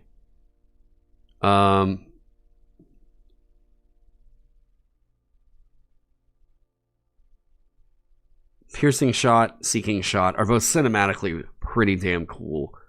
Bursting Shot is cool.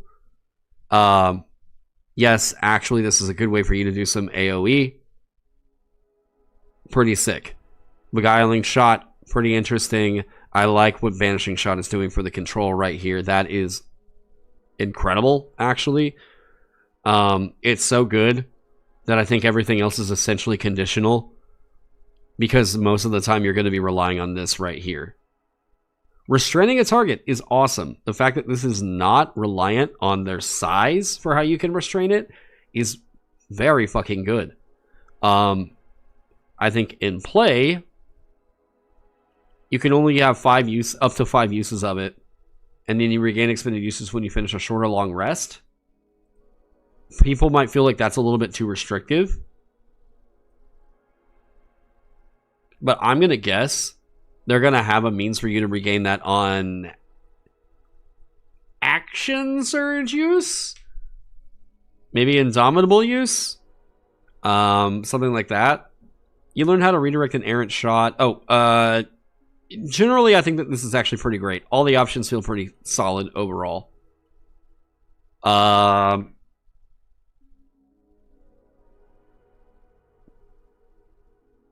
I do think that this is most likely, if we're going with a standard fighter build, probably going to be pretty low on the number of uses you're going to get.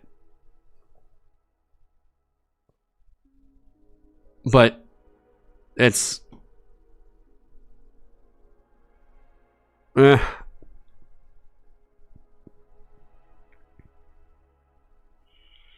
This is a multiple ability score dependent subclass. So I'm going to say that most likely you're going to wind up with probably 4 uses of this at the end of the game. But probably more like 2 to 4 for most of the game. You know. If you could regain it with second wind use, yeah, I think if you could, like, yeah. Curving shot. You learn how to redirect an errant shot toward a new target. If you make an attack roll with a weapon with an ammunition property and miss, you can cause the shot to ricochet toward a new target as a bonus action immediately after the attack misses. The new target must be a creature you can see within the weapon's range. And, okay. Make an attack roll against the new target. Alright, it is relying on the fact that you had to miss to get this feature to be worthwhile. Otherwise, it just kind of feels like you don't really have a feature. But you do have an extra use of curving shot. An extra shot option also at 7th level. Yeah. So, okay. Oh, sorry. Sorry, I didn't realize what game you were spinning here. Alright, we have another 7th level feature. You learn to imbue your ammunition with magical properties. As a magic action, I still hate that. You can imbue a piece of non-magical ammunition with one of the following magical properties and fire it at a solid surface you can see within the weapon's range. On a hit, the ammunition's effect activates, and the ammunition attaches to the surface it hit for the duration of the effect. And this is how we get, like, grappling hook stuff. Yeah, there you go. Once you use this feature, you can't do so again until you finish a short or long rest. Okay. Sorry, I'm just checking to make sure I don't have any orders to process. Okay. Now, if you're going Arcane Archer, you want to prioritize index. Well, yes. I'm just saying the versatility would be nice to be able to open it up for, like, wisdom and everything else. If somebody wants these options because they went Ranger, like, yeah, these options are still cool to go into 3 levels of Arcane Archer to get. And not be punished for doing so because they decided to stick it to only intelligence. Especially because they give you Druidcraft right here. Let it be wisdom or intelligence. I mean, shit, just make it wisdom. I don't know. Yeah. I'm trying to open it up to more flexibility, not less, you know. Yeah, we did finish the apocalyptic stuff. Yeah.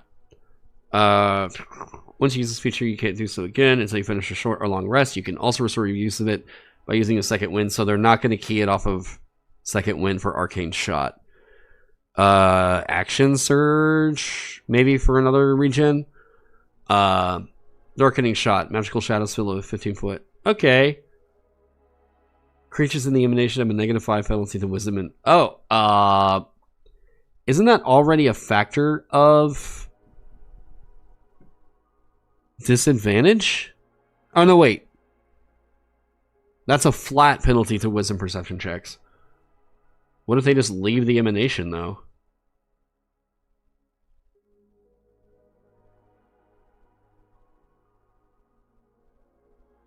Wait, why not just say it's darkness? It's magical darkness. Wait. At least they didn't add a penalty die, I guess, but like... Why didn't they say it was magical darkness? What? Okay, anyways. Unlocking shot. A burst of magic fills a 15-foot emanation originating from the ammunition. A loud knock, audible up to 300 feet away, also emits from the ammunition. Any object in the emanation that is held shut by a mundane law. It's knock shot. That's great. That's hilarious. The only thing...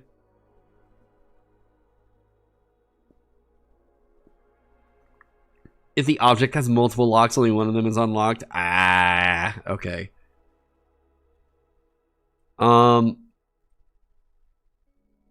It withers away after 10 minutes. Sure, you're gonna find uses for that. I wish that this was darkness. Just the darkness spell. Situational, but it's pretty, yeah. Okay. Oh, when you roll initiative, you regain 1 use of your arcane shot. Alright, alright. I almost had it. That's a good one. Even though it's only the one. At least you always got it. Wow, but that's at 10th level, huh? Huh.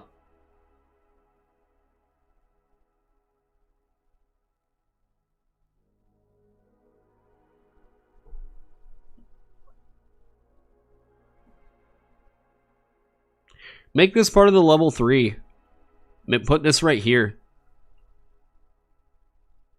You regain all expended uses when you finish a short or long rest. Okay. You regain one expended use of arcane shot when you roll for initiative. And you regain all expended uses when you finish a short or long rest. That'd be part of the L3. Give him something else. Give him something else right here. That's... I don't like that. That's the only thing they're getting at 10th other than the increase of the die. And another shot option. They get something else minor in here. I don't know. Choose 2 wizard cantrips. I don't know. Something else. It's once per turn already. How many turns are people getting between short rests? I mean, once per round. I don't really think of it as short rest. I think of it as how many times per combat optimally. Because like really that's the way that they tune those features, is thinking you're supposed to use this feature once per combat. Despite the fact that they've written a million different ways, what the hell ever. Right, I get it. But optimally, the way that you would be getting those features back is once per combat. What if they would swap an arcane shot option when they roll initiative? Could get that. I would rather you just be able to do that. Like, I don't know. If it's happening that frequently, just let you should just be able to use every arcane shot at that point. Because you're getting how many? You get 2 plus 2 plus 4, so 6 in total. And there's 1, 2, 3, 4, 5, 6, 7, 8. There's 8? Just unlock all 8 at you can have all 8 at 18th level.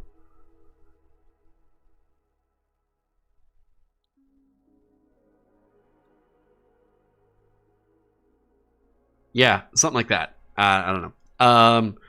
Arcane Burst. You can push creatures away from you with your Arcane Mastery. When you use Indomitable, each creature of your choice in a 10-foot emanation originating from you. Or be pushed 20 feet away from you. That's really great for a backliner. That's really good. I like that it directly synergizes with the intended playstyle of this class. Of this subclass. Yes. Um, I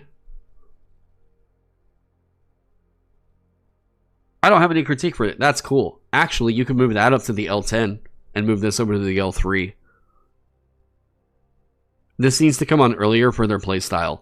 They are a backliner. You want this to reinforce backliner, backliner, backliner.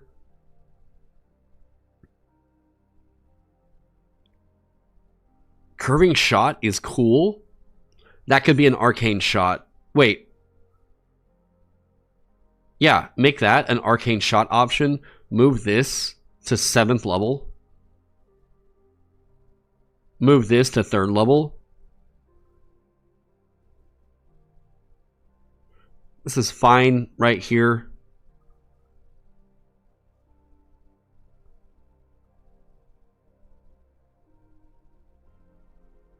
You employ agility at your sharpshooting. When a creature you can see misses you with an attack roll, you can take a reaction to move up to half your speed away from the attacker without provoking opportunity attacks. You can then make a ranged attack roll against the attacker as a part of this reaction if the attacker is within the weapon's range. That is very cool. That is very cool. At 15th level. That is not a capstone. Okay, I'm going to try to diagnose the reason. I still think that this one is not going to make people happy. It is better, but that's not going to make people happy. This feels like it is 80% of the way there. This feels like a B. You mean 18th, but yeah, way too late. I said move this to 15th level. That is a really cool reaction and great for their playstyle. I think Arcane Burst needs to move up to 7th somewhere. Ever Ready Shot needs to just be part of the recharge right in here.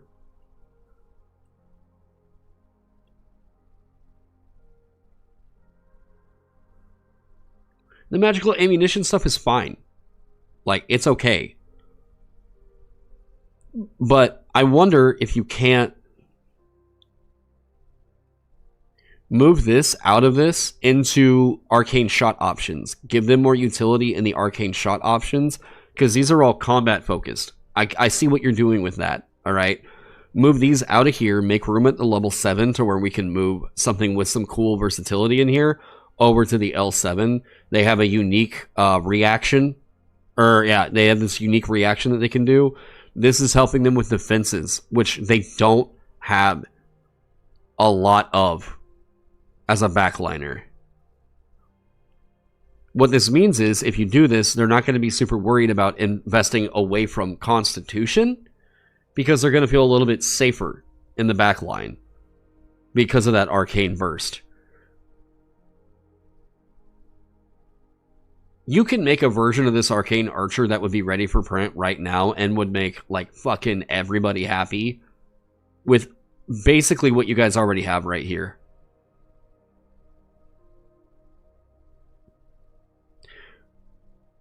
Give them 3 arcane shot options that can recharge. When you roll initiative, you can recharge 1. Short or long rest, absolutely fine. Absolutely fine, we're here for it.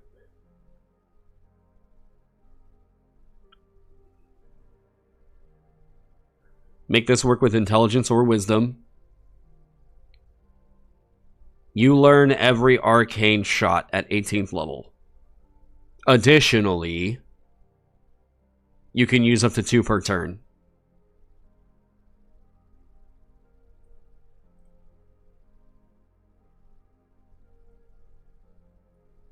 Oh, here you go. Once per turn when you make a ranged attack. Okay, boom.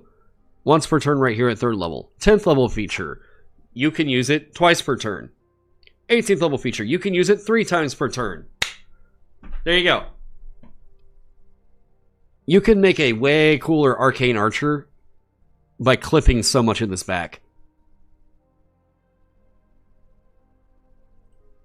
Yeah, this doesn't really feel like an oomph. This would be a way better Arcane Archer, and I think, like, way more satisfying to play just by making those changes right there. That's it.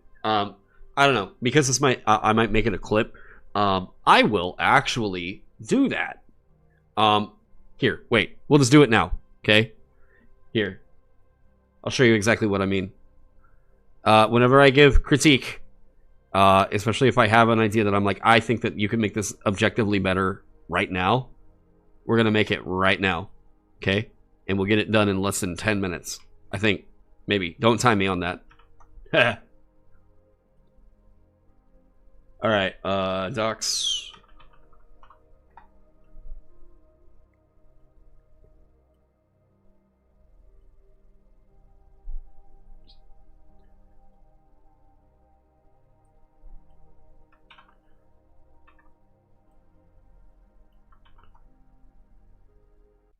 Let's go to something that's not quite that liminal space sounding. Yeah, let's go to Witchbolt. Readying the timer. Hang on. Let me get the text copied over.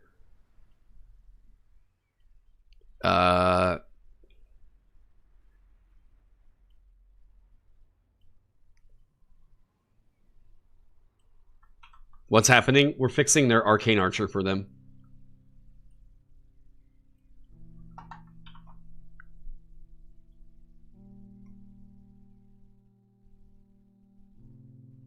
Am I playing Silk Song? Not yet. I still have not beat Hollow Knight.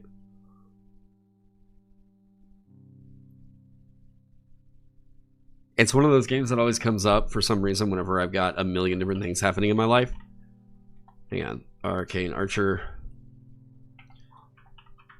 Okay, I'm going to do a couple things real quick just to get my layout like looking better, and then we'll start. Okay.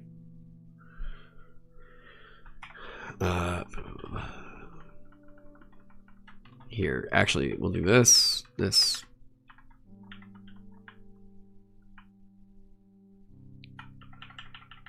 I just want to make sure that we get the headers cleared up. There we go. Yep.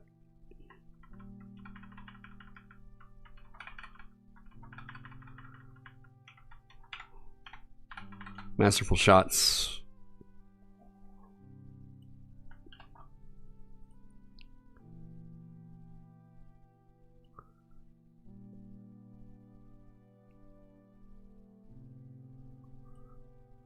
Okay, we do that, and then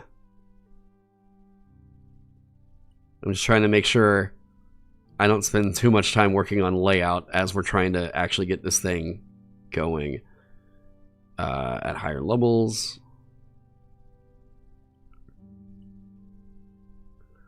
Sweet, and I will say this is the objectively correct way to fix this.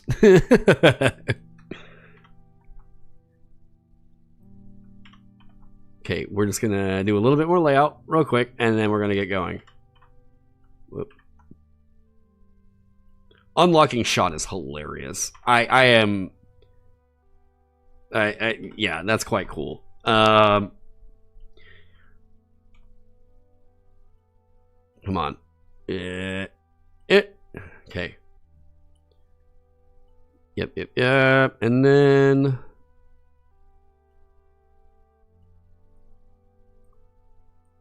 whoop. All right. So I think a lot of people have the wrong impression of whenever they come watch one of my videos that I like only want stuff to get like nerfed, and that's just not the case. I want stuff to be more interesting. I like compelling character choices. I like interesting character building, and I also really like versatile options. Options that tell me more yes and, not no but. Okay.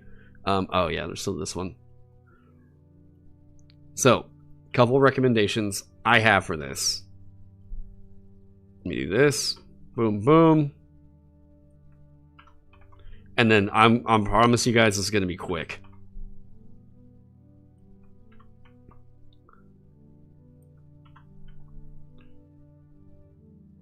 And it's going to feel like they have more options, not less. And they can access those way sooner. All right, cool. Feel free to start the timer, whoever was going to do that.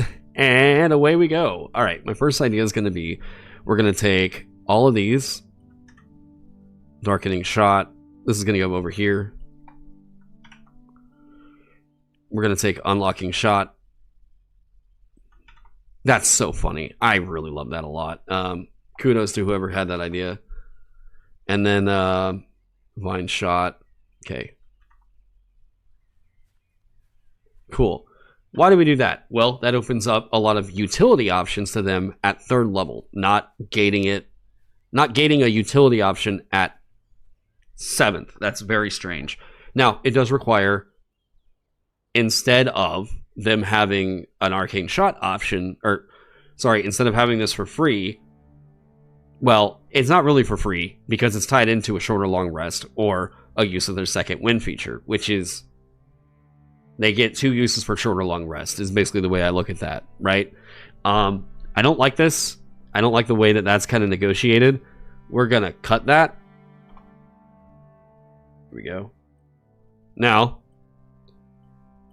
they have a cleaner 7th level already. We don't have as much going on there. Now, one of the other things I'm going to do here, you learn 3 Arcane Shot options of your choice from the Arcane Shot options section later in this, yada yada yada, right? Fire levels 7, 10, 5, and 18. This is a weird scaling. We're going to say fire levels, because that's where they would normally get the... Hang on. Actually, I want to take a look at something real quick.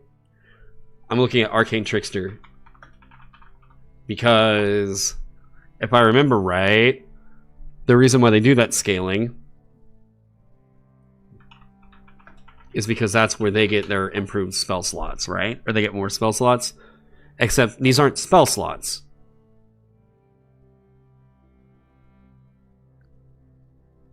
Okay, not quite right, because they get a second level spell slot there. Right. So we're going to look at this as 3. Okay. 3, 7. Right. 10, 13.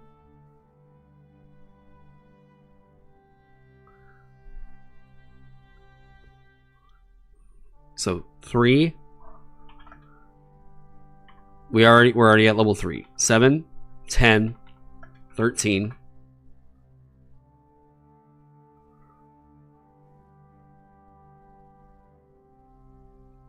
16, 19. Every 3 levels.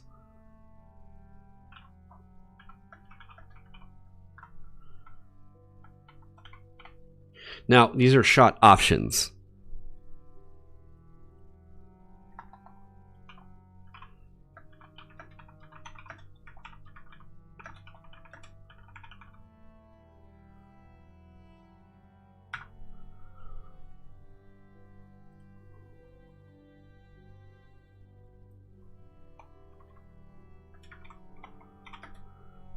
One, two, three, four. Okay. Once per turn, when you make it... Okay. Here's we go.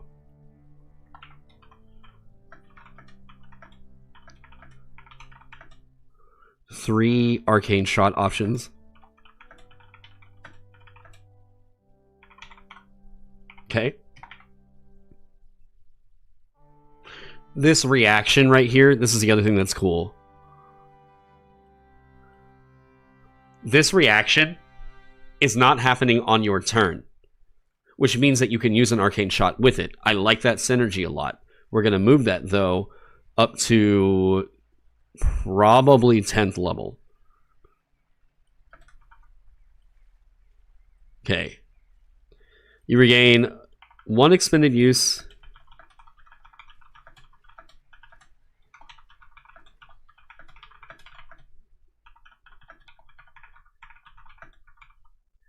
And all expended uses when you finish a long rest. Boom, got that, right? We cleaned up the L10. We could move something cool up over there. Now, curving shot is okay. This says, you learn how to direct an errant shot towards a new target. When you make an attack roll with the weapon, right, that's a bonus action. You can just cause it to redirect. that synergizes with your arcane shots. So, because I like that synergy, but we want to clear up the L7, we're going to move that to 10th.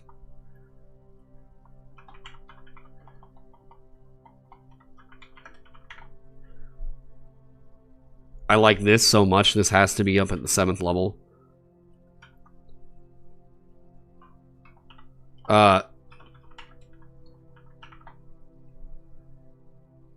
Doesn't quite make sense for that title. Okay, Arcane Verse, sure.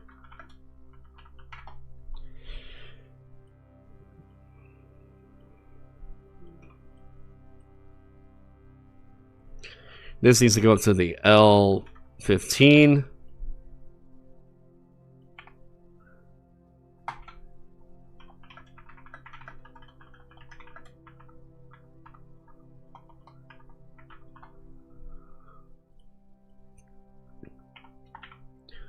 Level 10.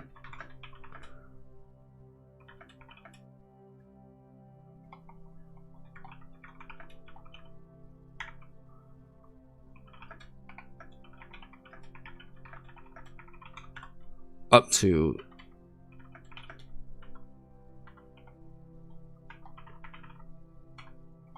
furthermore,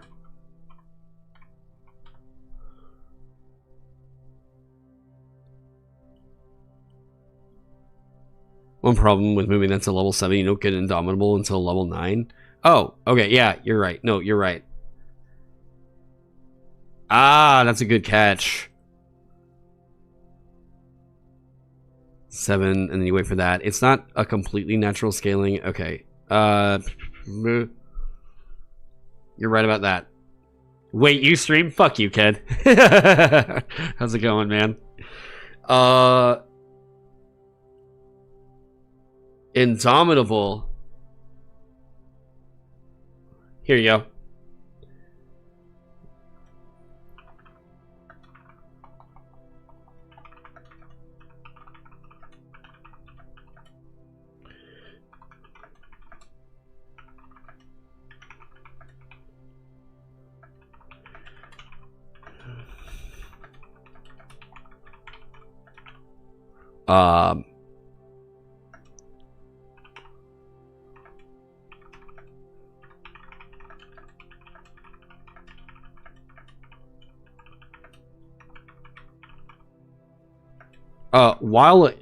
While a creature, hang on. No, you know what? Fuck that. This should just be a thing you can do as a reaction. You can use a reaction to force each creature of your choice within 10 feet of you to succeed on a strength saving throw against your arcane shot DC, or be pushed up to 20 feet away in a straight... Jesus, that's crazy. It says 20 feet straight away. Let's do 10 feet straight away for now.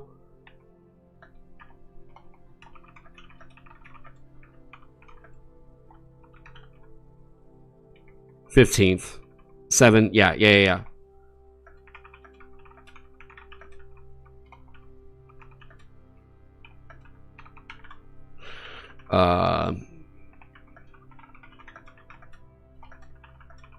Once you use this feature,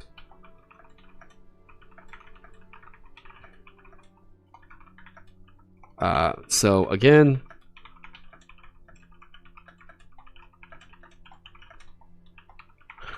Indomitable comes back on a long rest, doesn't it? Or is it short rest?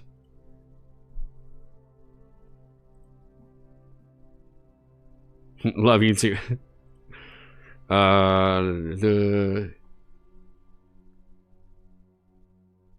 long rest. There we go.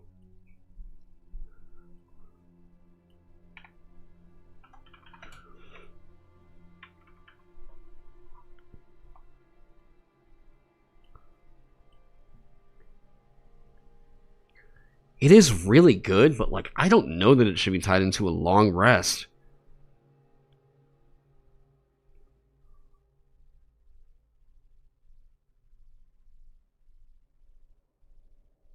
Yeah, you do get 2 uses of it.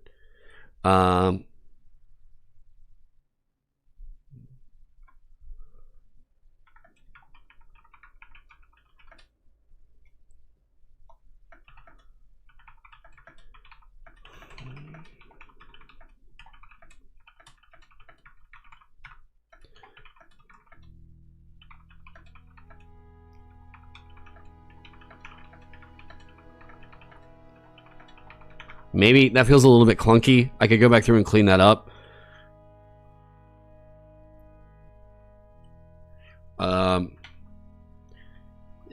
Arcane, no, Archery Master. What's a feature name for this? Tri-shot, whatever. Sure. Man.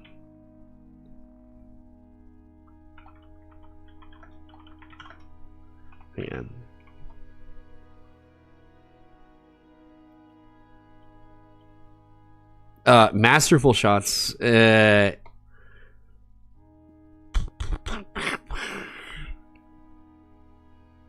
don't know. What's the flavor of this one? Oh.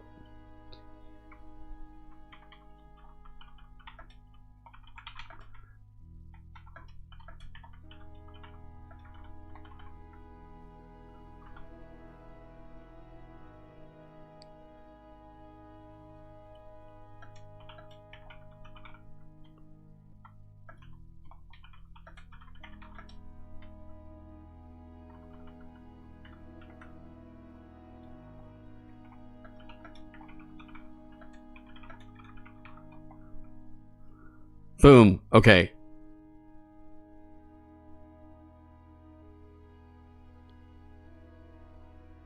So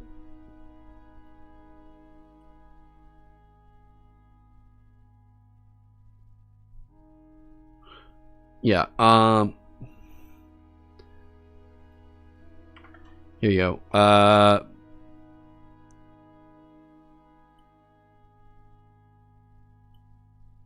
The creature you hit takes additional psychic damage. Oh, that's the blinded thing. Okay. Be do short or long rest if you're not making it part of Indomitable. I think it's fine to say it should probably be a short or long rest. Yeah, because it was too complicated to key it into something else.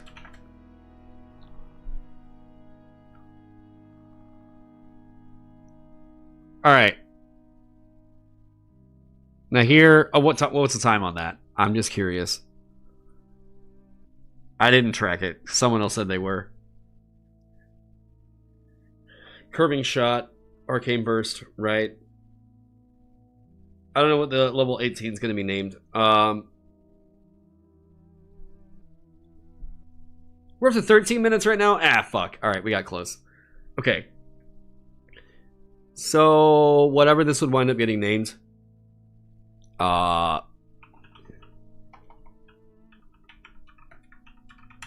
don't know. Something insane here. Whatever. Okay. So we have the arcane shot options that you can get online earlier that give you more flexibility in this. Yeah, just blame Ked. Yeah, no, it is his fault. You get these scaling a bit quicker. You get more of them. And then eventually you just get the option to choose any, like all of them, right? And now you can use them more often. And you get the expended use back when you roll initiative earlier on. And all expended uses when you finish a short or long rest. This is strictly, in case you're surprised, this is the way it's intended to be used.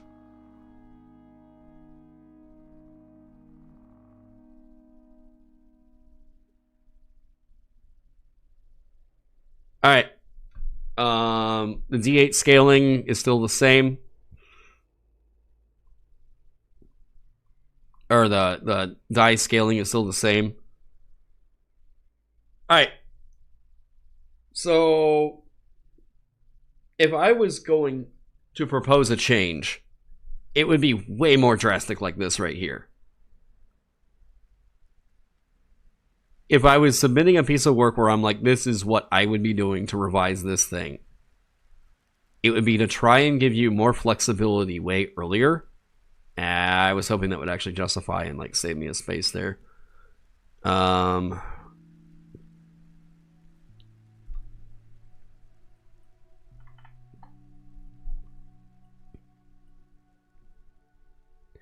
Yeah, there we go. Oh shit, that copied the. Yeah.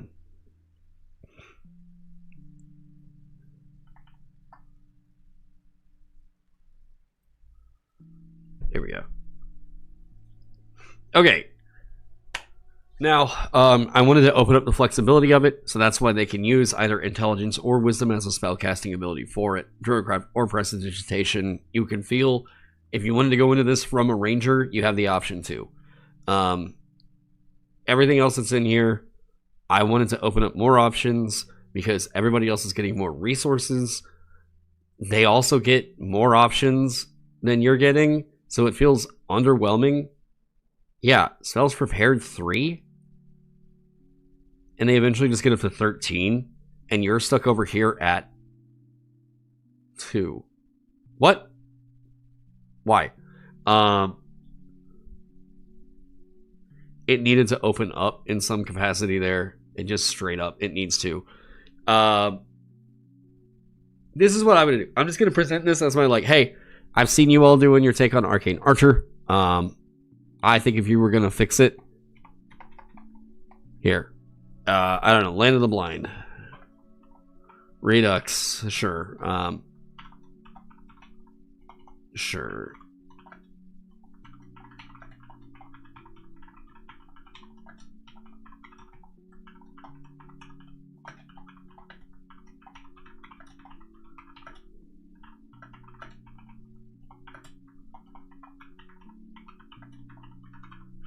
I think the only issue seeing how the recharge one when rolling initiative would feel multi-class testing. It'd be fine though. I'm not worried about that at all. Like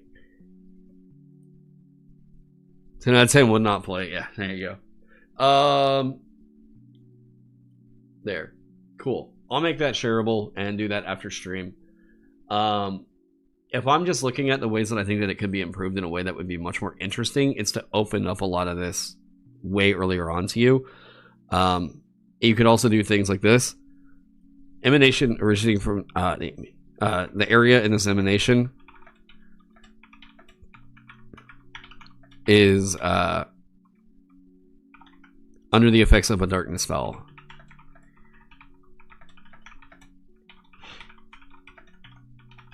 Boom.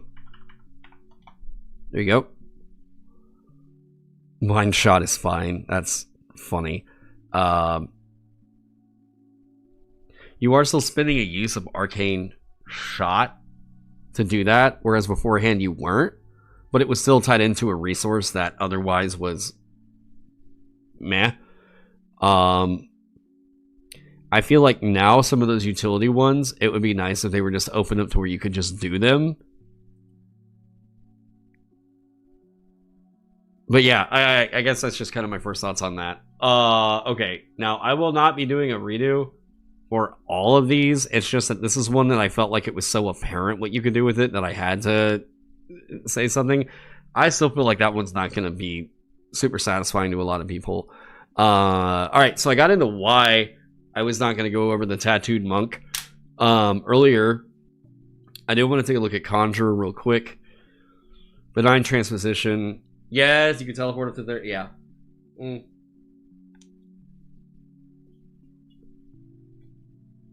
You both teleport swapping places. Yeah. Feet to an occupied space. You can see. Choose your number of times equal to your intelligence modifier. You gain all expended uses when you finish a long rest. Okay. I do like the new Savant features in general. I don't know what to say about them other than, like, yes, that's a nice, clean accessibility pass on that, and I think it's a great way to swap what was otherwise a pretty forgetful feature earlier on. The range of your benign transposition now increases to 60 feet. Oh.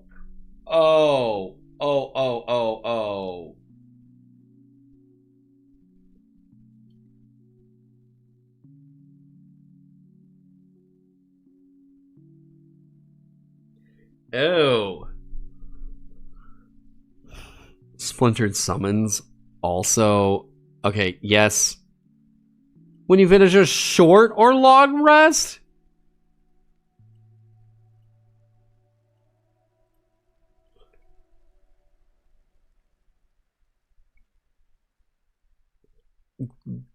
That's pretty fucking nutty.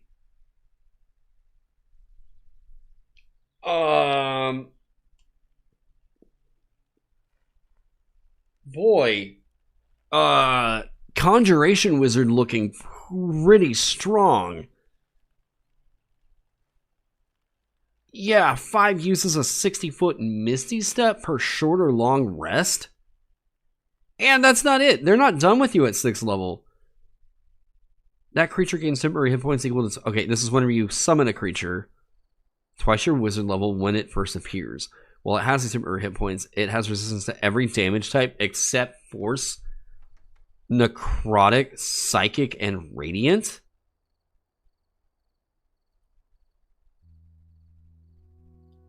Force Conjuration. Taking damage can't break your concentration on conjuration spells. Okay. Wow. When you cast Summon Abjuration, Summon Construct, Summon Dragon, Summon Elemental, Summon Fae, you can modify the spell, summon 2 creatures with a spell.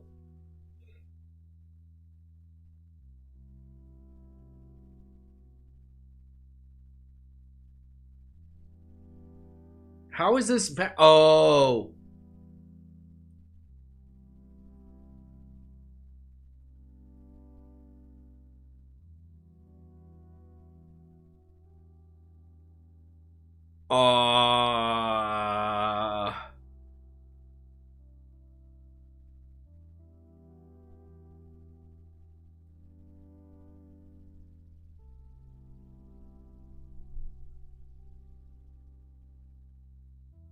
Whoa.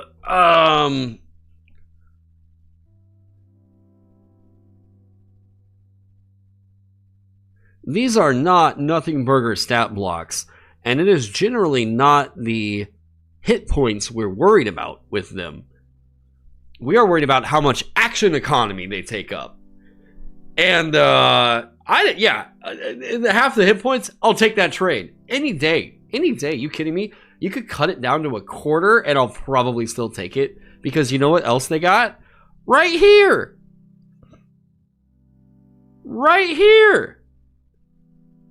Like, what?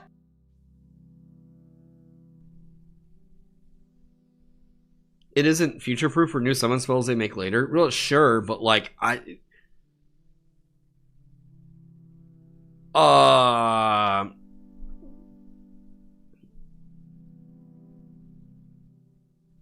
just gotta say this.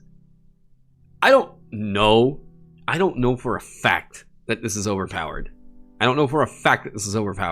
My initial gut reaction, yeah, this isn't now proofed either. Yeah. My initial gut reaction is that this is fucking crazy. This wizard is nuts. I have no idea how this is not... I have no idea how this is not the strongest wizard in the entire game.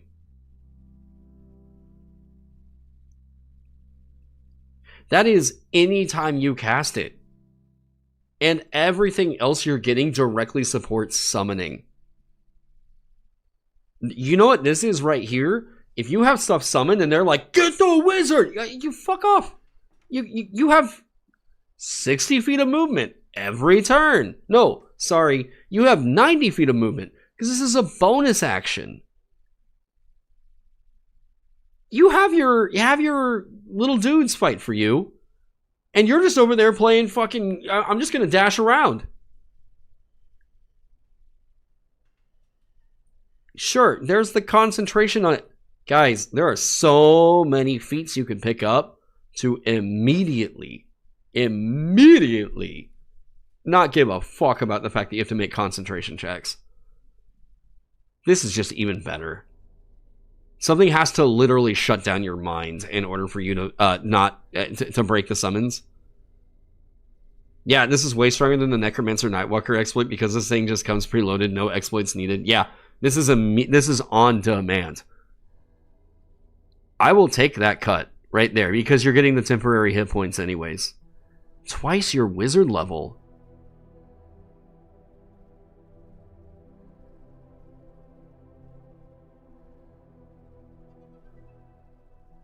Restore your use of it. Yeah, you'll do that. Yeah, you'll do that.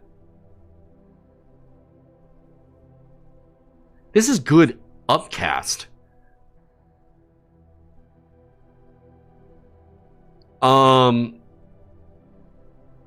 It's real good at delivering a conjurer fantasy at the cost of everyone else's turn. I will say, I think that this thing could probably solo some modules.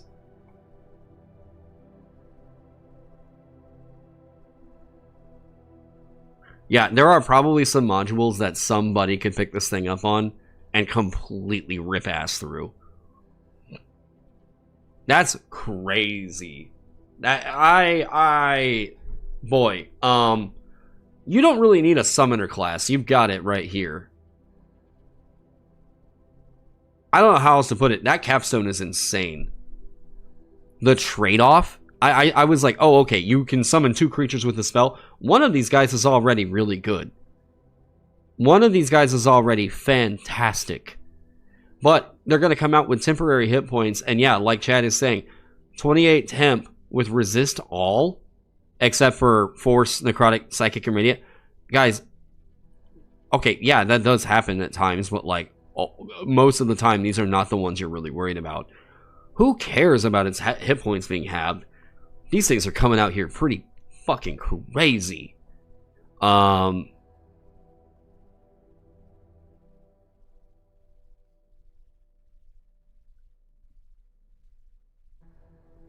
I don't know what else to say. I don't need to see it in play. This thing is already insanely strong. I'm curious how people are going to find a way to break it. I'm curious how they're going to find a way to break it. Because this feels like the kind of thing that is begging to just bend the game over in half and just fucking, oh my god. Okay, Enchanter Wizard. Boy, fucking howdy, that's crazy. Enchanting Conversationalist. You gain proficiency in one of the following skills of your choice. Okay, that's there. When you make an ability check using the chosen skill, you gain a bonus to the check equal to your intelligence modifier. Okay. That's better than the Enchanter from before. I think I've got on record as saying I think that Enchanter from 5e 2014 was like the worst wizard subclass. Completely antithetical to what the playstyle was intended to evoke. Let me see here. Enchantment Savant. You choose 2 wizard spells. Yes, okay, we got that. We know what this is all about. This is fine. Yep. Hypnotic Presence. Your charming words and enchanting gaze can enthrall another creature as a magic... Uh-oh. Choose one creature you can see within 10 feet of yourself. If the target can see or hear you, must succeed on a wisdom saving throw. Okay, it's against your spell save DC. Grab the charm condition for 1 minute or until your concentration ends. If the target... Wait. The target is more than 10 feet away from you. That was tripping me up. The target can neither see nor hear you. The target takes damage. Or the target takes damage. While charmed this way, the target has the incapacitated condition and a speed of 0. They're charmed, they have incapacitated, and their speed is 0. Okay. So there's more uses of it, if I remember right. Yes. You get 1 free, and then you get a free use of it, or sorry, you get a cheaper use of it for a first level spell slot. I'm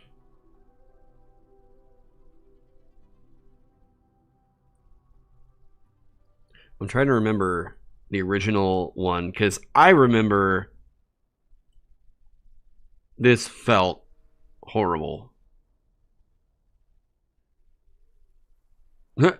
Summon Dragon lets you gain one of its resistances, so with durable summons you can get almost any resistance, and you can get 2 with the capstone.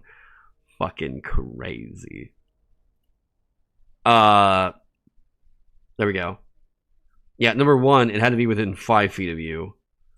If the target can see or hear you. Wizard spell save DC. What was the other thing that was so...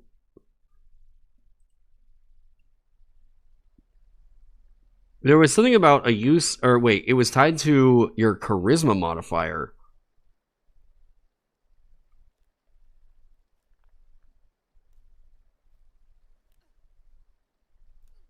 You have to use your action to maintain the effect. Right. So this was... Yeah, that is a buff. It had to use your action to maintain it on subsequent turns, so it wasn't even a good get out of jail free card.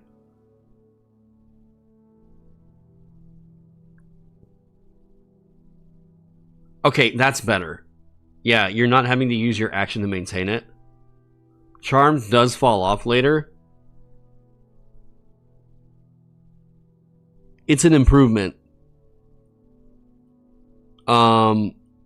It's a situational defensive feature, but it is an improvement.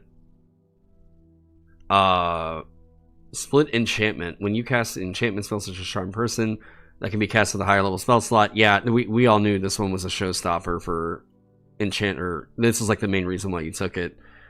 You can use it a number of times equal to your intelligence modifier. Yep. When a creature within 30 feet of you that can see you hits you with an attack roll, you can take a reaction to make the attacker... was it on a failed save? Yeah. If there is another creature within range of that attack, other than the attacker...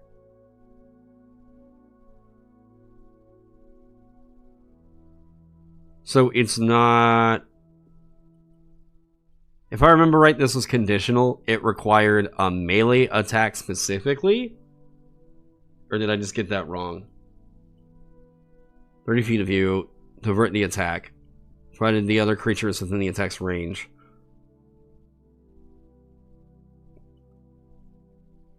No. What was I thinking of?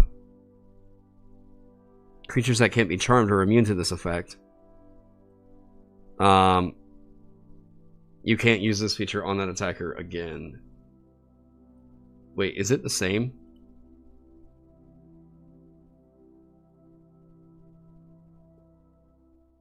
Oh, you can. You can subject them to it multiple times. Okay, was that the only thing they changed about that?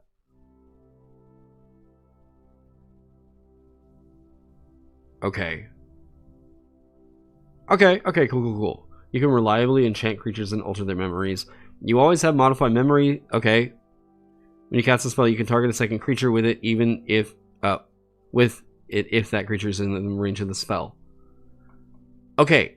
Always having this prepared, I think we expect it, but like it's conditional as to whether or not it's going to be great. This is fine. It is nowhere nearly as crazy as this capstone was, though. I'm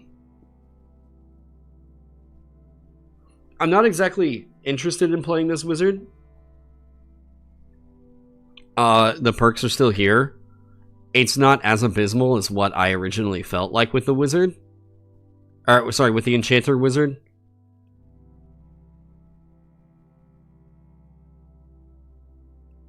I'm okay with this. I'm okay with it. If this is going to be the level of power, though, right here for Enchanter Wizard, we know Conjuration's going to have to get a nerf.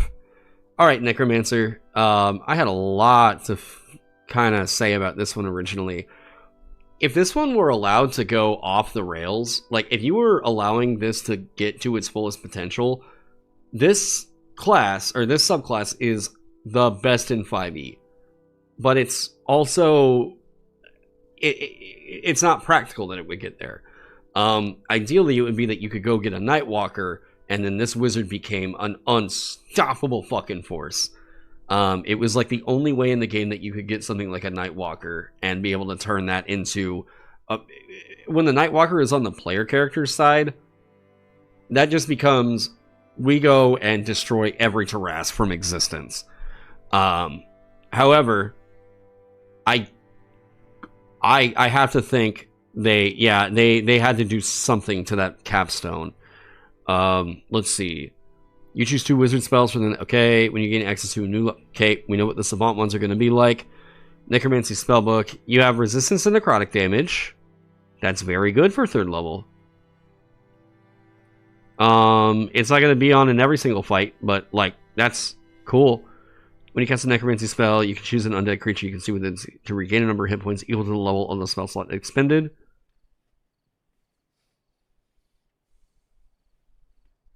Choose an undead creature to regain. Oh, that undead creature regains the... Yes. Okay. God, duh. Okay. Using a spell slot, though, but it's just a perk to using a spell slot. This is good. It's not on for every single one, but it's good. Wait,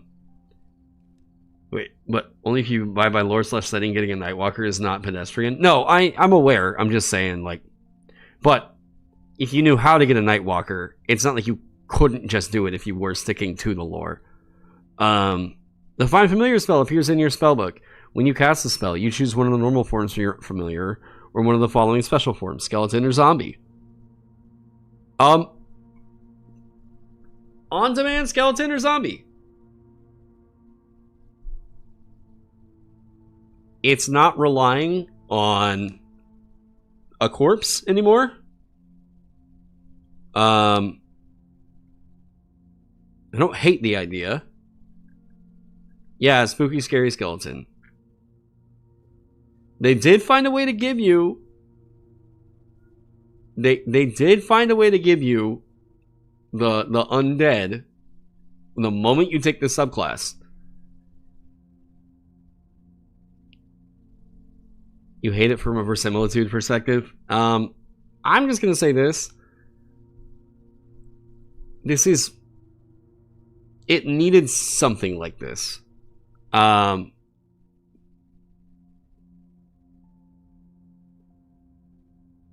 It's not only on demand. This is essentially always available to you because you can cast it as a ritual. So now, it's just a matter of, oh, I just spend the ritual, and I do the ritual of being a necromancer to create a skeleton. I'm fine with that. I'm fine with this. I'm gonna be okay with that, you know. Funny magician trick where instead of pulling scarves out of your sleeves, it's just corpses. I mean, you can just straight up be like, look, it's coming up from the ground. Or it's like a spectral spirit version of what I if you wanted to, you know, if you're gonna get that nitpicky with it, fine. I'm happy that's there. I'm happy for Necromancer. You discover the more necromantic insights and inscribe them into your spellbook. While holding your spellbook, you gain the following benefits. Wait, you personally would not allow this in any of my Star Wars games. Great resilience. When you use Arcane Recovery, your exhaustion level of ENnie is reduced by 1.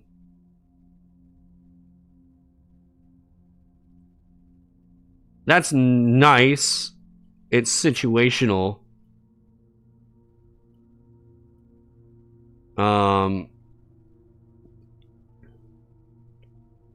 Wizard features ignores resistance to necrotic damage. Okay. Then you're gonna just keep dealing necrotic damage. Boom. Oh, there's undead thralls. Okay.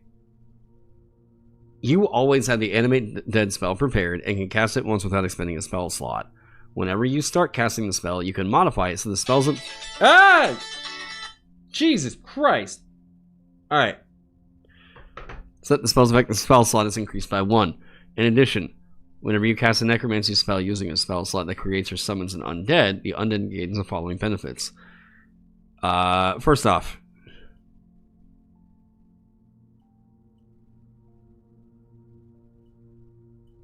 that's pretty damn good.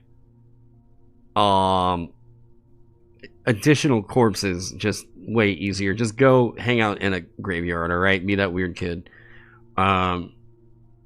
Increased by a number equal to the level of spell slot used plus your intelligence modifier for the duration. That's fine, but that's a lot of tracking that. It's always been kind of tracking that. We know it's good. Whenever the undead hits a creature with an attack roll, the undead deals extra necrotic damage equal to your intelligence modifier. That keeps it relevant. Yes. That keeps it nice and relevant. These are all stronger. Yes, it's better. It's better. Harvest Undead, you have learned more secrets about the nuances of life and death immediately after you become bloodied but aren't killed outright from taking damage. You can take a reaction to reduce an undead creature under your control to 0 hit points. You then immediately regain a number of hit points equal to your wizard level. Okay, cool. However, if you're not getting killed often, which, let's be honest, D&D 5e players don't, or D&D 5e characters really don't get killed very often, it's not going to feel like you have a feature. There you go. Abstruse rituals within your spellbook allow you mastery over the forces of death. While holding your spellbook, you gain the following benefits. Bolster Undead. As a bonus action, choose any number of undead you have created or summoned with a necromancy spell that are within 60 feet of you. Those undead each gain temporary hit points equal to your wizard level. Okay, it can't regain them this way. Okay, it can't gain them this way. That's fine. That's really good, actually. Any number of undead.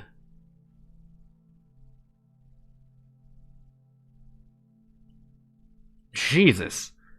That's a lot. When an undead creature you can see is reduced to 0 hit points, you can cause it to explode with necrotic energy. Roll a number of d6 is equal to half the creature's expended hit dice, and add them together. Each creature in a 10-foot emanation originating from the undead makes a dexterity saving throw. On a failed save, the target takes necrotic damage equal to the number rolled, and can't take reactions until the start of its next turn. On a successful save, a target only takes half as much. Okay, so we know what that is, right?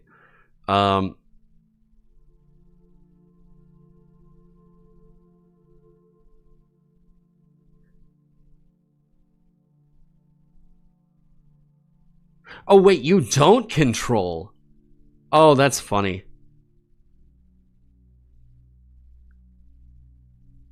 One of the best Diablo 3 Necromancer abilities. This is good because it's always relevant and it's going to keep taking out frontliners that keep fucking with your zombies and stuff. They did get rid of the ability for you to control a Nightwalker. I think everybody knew that had to get nerfed. That had to just not be a potential thing. And the Necromancer had so much other weak shit going for them. Having this in here is pretty great for them. Having seen this, though, Conjuration Wizard, do not expect to see this capstone printed in a book. Do not expect to see that. This can explode a lich. Well, I mean, you gotta kill it first. I mean, it doesn't just explode because you pointed at it and you went, ha! You gotta reduce it to 0 hit points and then it can explode. Transmutation. Okay. Personally, flavor-wise, this was one of my favorite wizards. I'm very interested to see what happened with it because I like the flavor of it. It never felt great. Never felt great. Choose 2 spells from the Transmutation School. Yes, we know that. Yes, Transmuter Stone. When you finish a long rest, you can create a magic stone that lasts until you use this feature again. The stone is a tiny object, and you can use it as a spellcasting focus for your wizard spells. A creature with a stone in its possession gains proficiency in Constitution. Oh! And one of the following benefits. Oh! Oh my!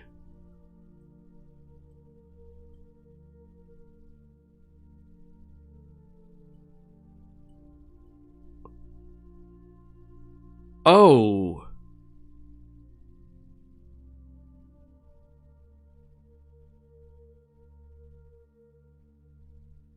Okay. So, situational, but you can pass it to a buddy, I guess, but like your buddy's going to have con save proficiency and dark vision. You're going to want that con save proficiency. Y'all are going to be fighting over your stones. Sure. Speed increases by 10 feet. Resistance. You choose each time you choose this benefit, and you can swap it You can swap it.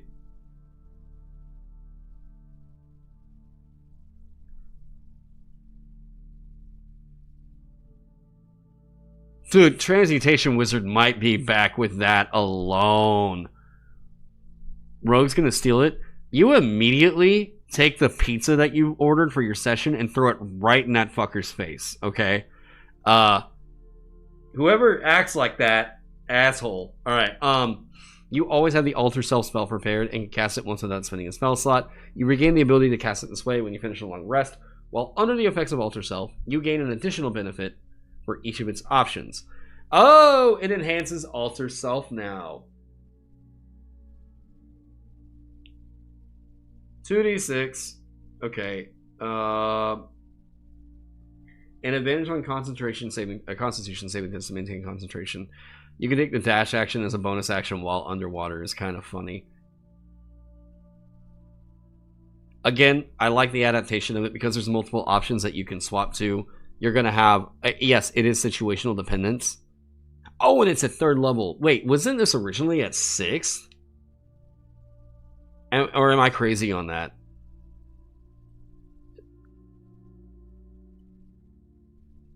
No, wait.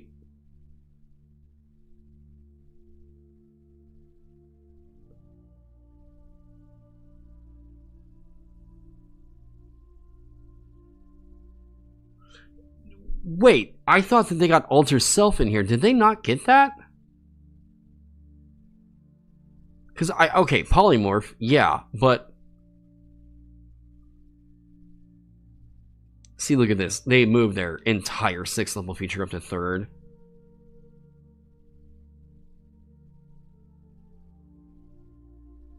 Yeah.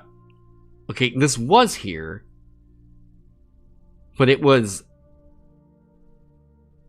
No, wait, it was one you could pass around. Wait, hang on. Because the proficiency at Constitution saving throws is baked into the... Holy shit. Oh my god. Minor Alchemy could have just been a cantrip. Yes, I would agree with that. Yes. Yeah, I like that much better as a cantrip. 100%.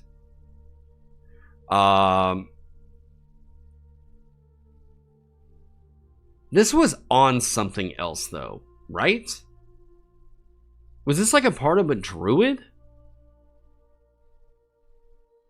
Was this Moon Druid?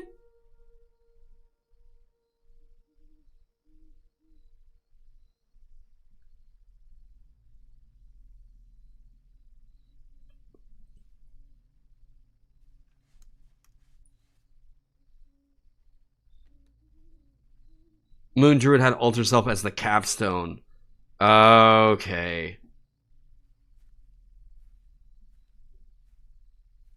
Yeah, and it didn't have the boost to it. Oh, shit. Yeah, that's very good for them. Do we still have the polymorph stuff, though? Holy shit, they got so many features. When you cast a transmutation spell that doesn't deal damage to display or magical weapon using a spell slot, you treat the spell as if it were cast 1 level above the slot expended. Okay, we'll take it. We'll take it. Your transmuter stone is more versatile. When you create your transmuter stone, you can choose up to 2 benefits. You can choose each option other than resistance only once. You can choose resistance twice. You must choose different damage types. You can change either or both benefits when you cast a transmutation spell.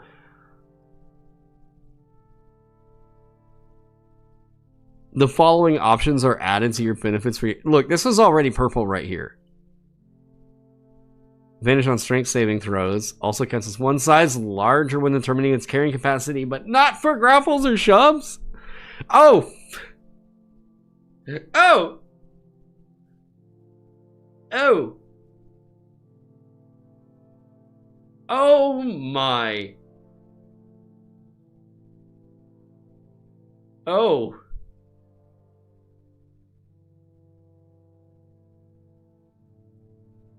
Damn.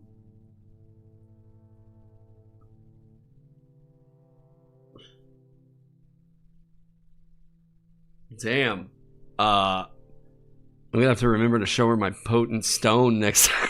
What the fuck? Yeah, fuck dark vision. Yeah. Oh. Shape changer. You always have the polymorph spell prepared. Wait. Okay, 10th? Hold up. How much are you giving these guys? 3rd level already got 3 incredible features. 6th level got... Okay, that's right. 10th level. You always have the polymorph spell prepared and can cast it without expending a spell slot. You're getting ability. In addition, when you target yourself with a spell, you can modify the spell to gain the following benefits below. The gain the benefits below. You must wait. Okay, finish along. Okay. You retain your personality, memories, and ability to speak. You also retain. Yes. Okay, so that's just. Yes, you can get polymorph and not have to deal with the bullshit of polymorph. Yes. Master Transmuter. When you carry your Transmuter Stone, you can take the magic action to consume the reserve of Transmutation magic stored in it and choose one of the following benefits. After you use your Transmuter Stone in this way, the stone crumbles to dust. You can prevent the stone from crumbling by expending a level 5 spell slot. Okay.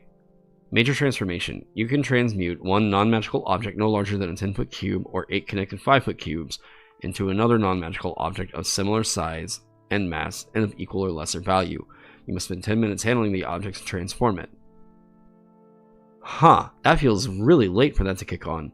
Panacea. You can touch a creature as a part of this magic action, and the target regains a number of hit points equal to half its hit point maximum. The target is cured of all magical contagions, and any curses affecting the target are lifted, including the target's attunement to a cursed item. If the target has the poison or petrified conditions, those conditions end. You cast Raise Dead spell without expending a spell slot, using the stone in place of the required material components.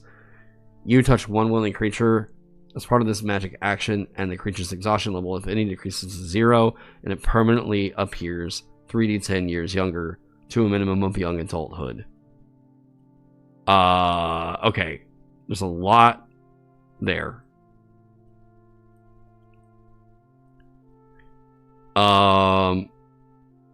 This is nice. Situational, but it's fun flavor. That is a big old oomph right there. The ability to lift not only disease, but curses affecting it. Someone's going to figure out how to break that. Wait, break what?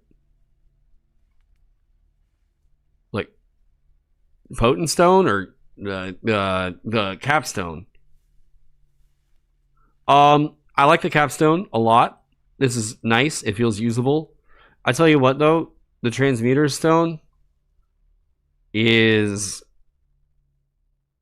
way better. I would be fine allowing this one. This one looks basically like it's ready for print. I do think that it's a bit bloated.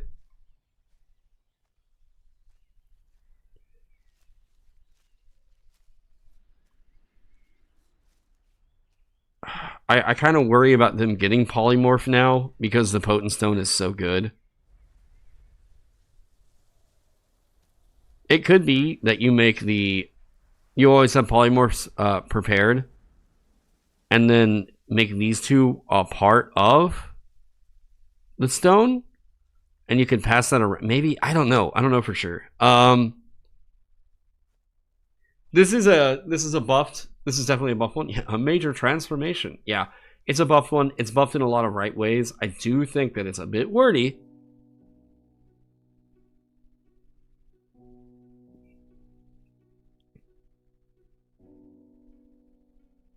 God, this is a lot too on top of it.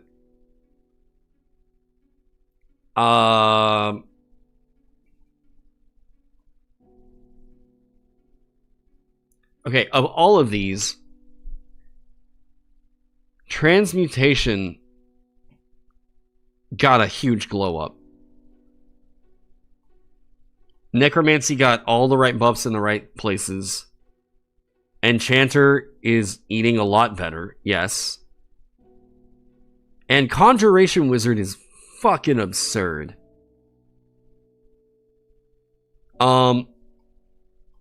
I think that this one probably needs to get tuned down a little bit.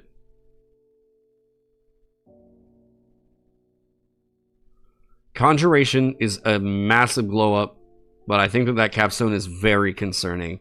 Enchanter Wizard actually feels usable now. Despite the capstone not feeling the greatest. Everything about Necromancer Wizard feels, yes, this is usable. It's not confusing. I don't feel like this is going to break much of anything from what I'm seeing.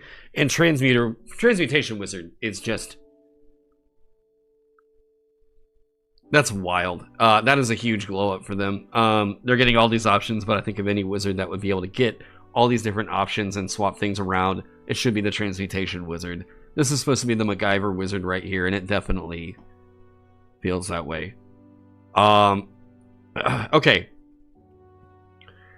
This UA is a lot more tame and a lot more kind of like middle down the road. Yes, like we feel a consistency through it that we didn't with the apocalyptic one, and I'm impressed. About the only thing I thought that was odd was the flavor on this tattooed warrior monk. Other than that, God, I guess that's about it on this one. That took 4 hours. Holy crap. So with that, do I not have a copy of the game around? Hey, go buy my book.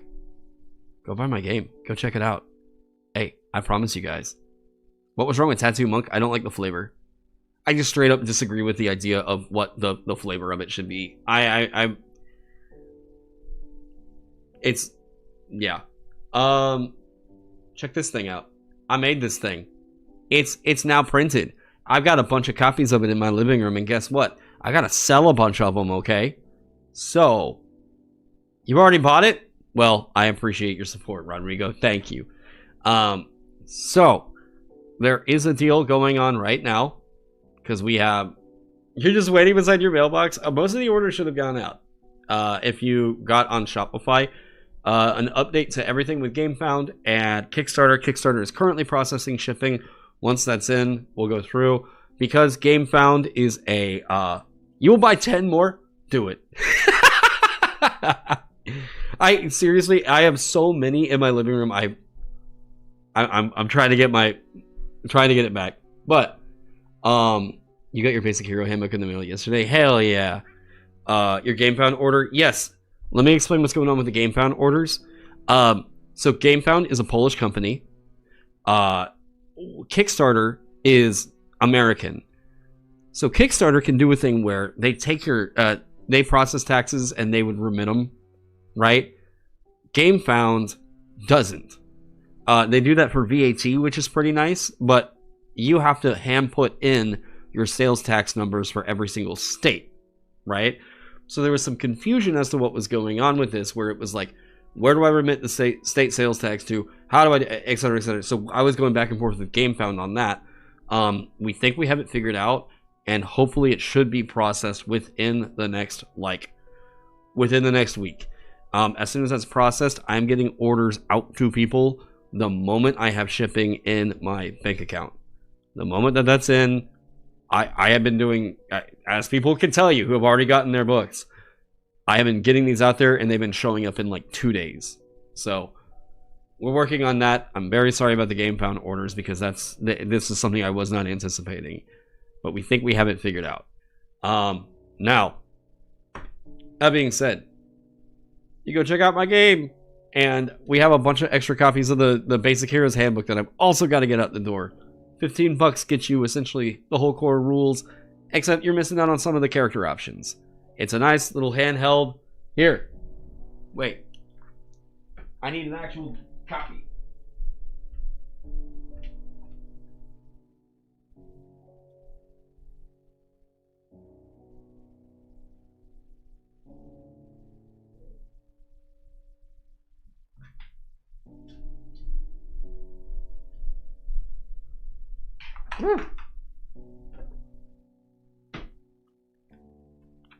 Crossing your fingers it doesn't take too long. It shouldn't. If there was another issue with it, I do have a way to still get it. If everything just goes complete foobar with it, I have a way to correct it. Check this out. Right. Woo! So the core rulebook, we got this one for $40, and there are 2 different deals going on with the core rulebook right now over on Shopify. And Basic Heroes Handbook normally goes for $15. Right now, these are on sale, $8.99, because I got a huge extra shipment of them. So we're trying to get these out of my ass. All right, now everybody, thank you all so much for joining me, hanging out today. And with that, I think it is time for me to go. I'm going to go eat dinner over at my sister's, I think. So, yeah. Everybody have a good night. And I will catch you all in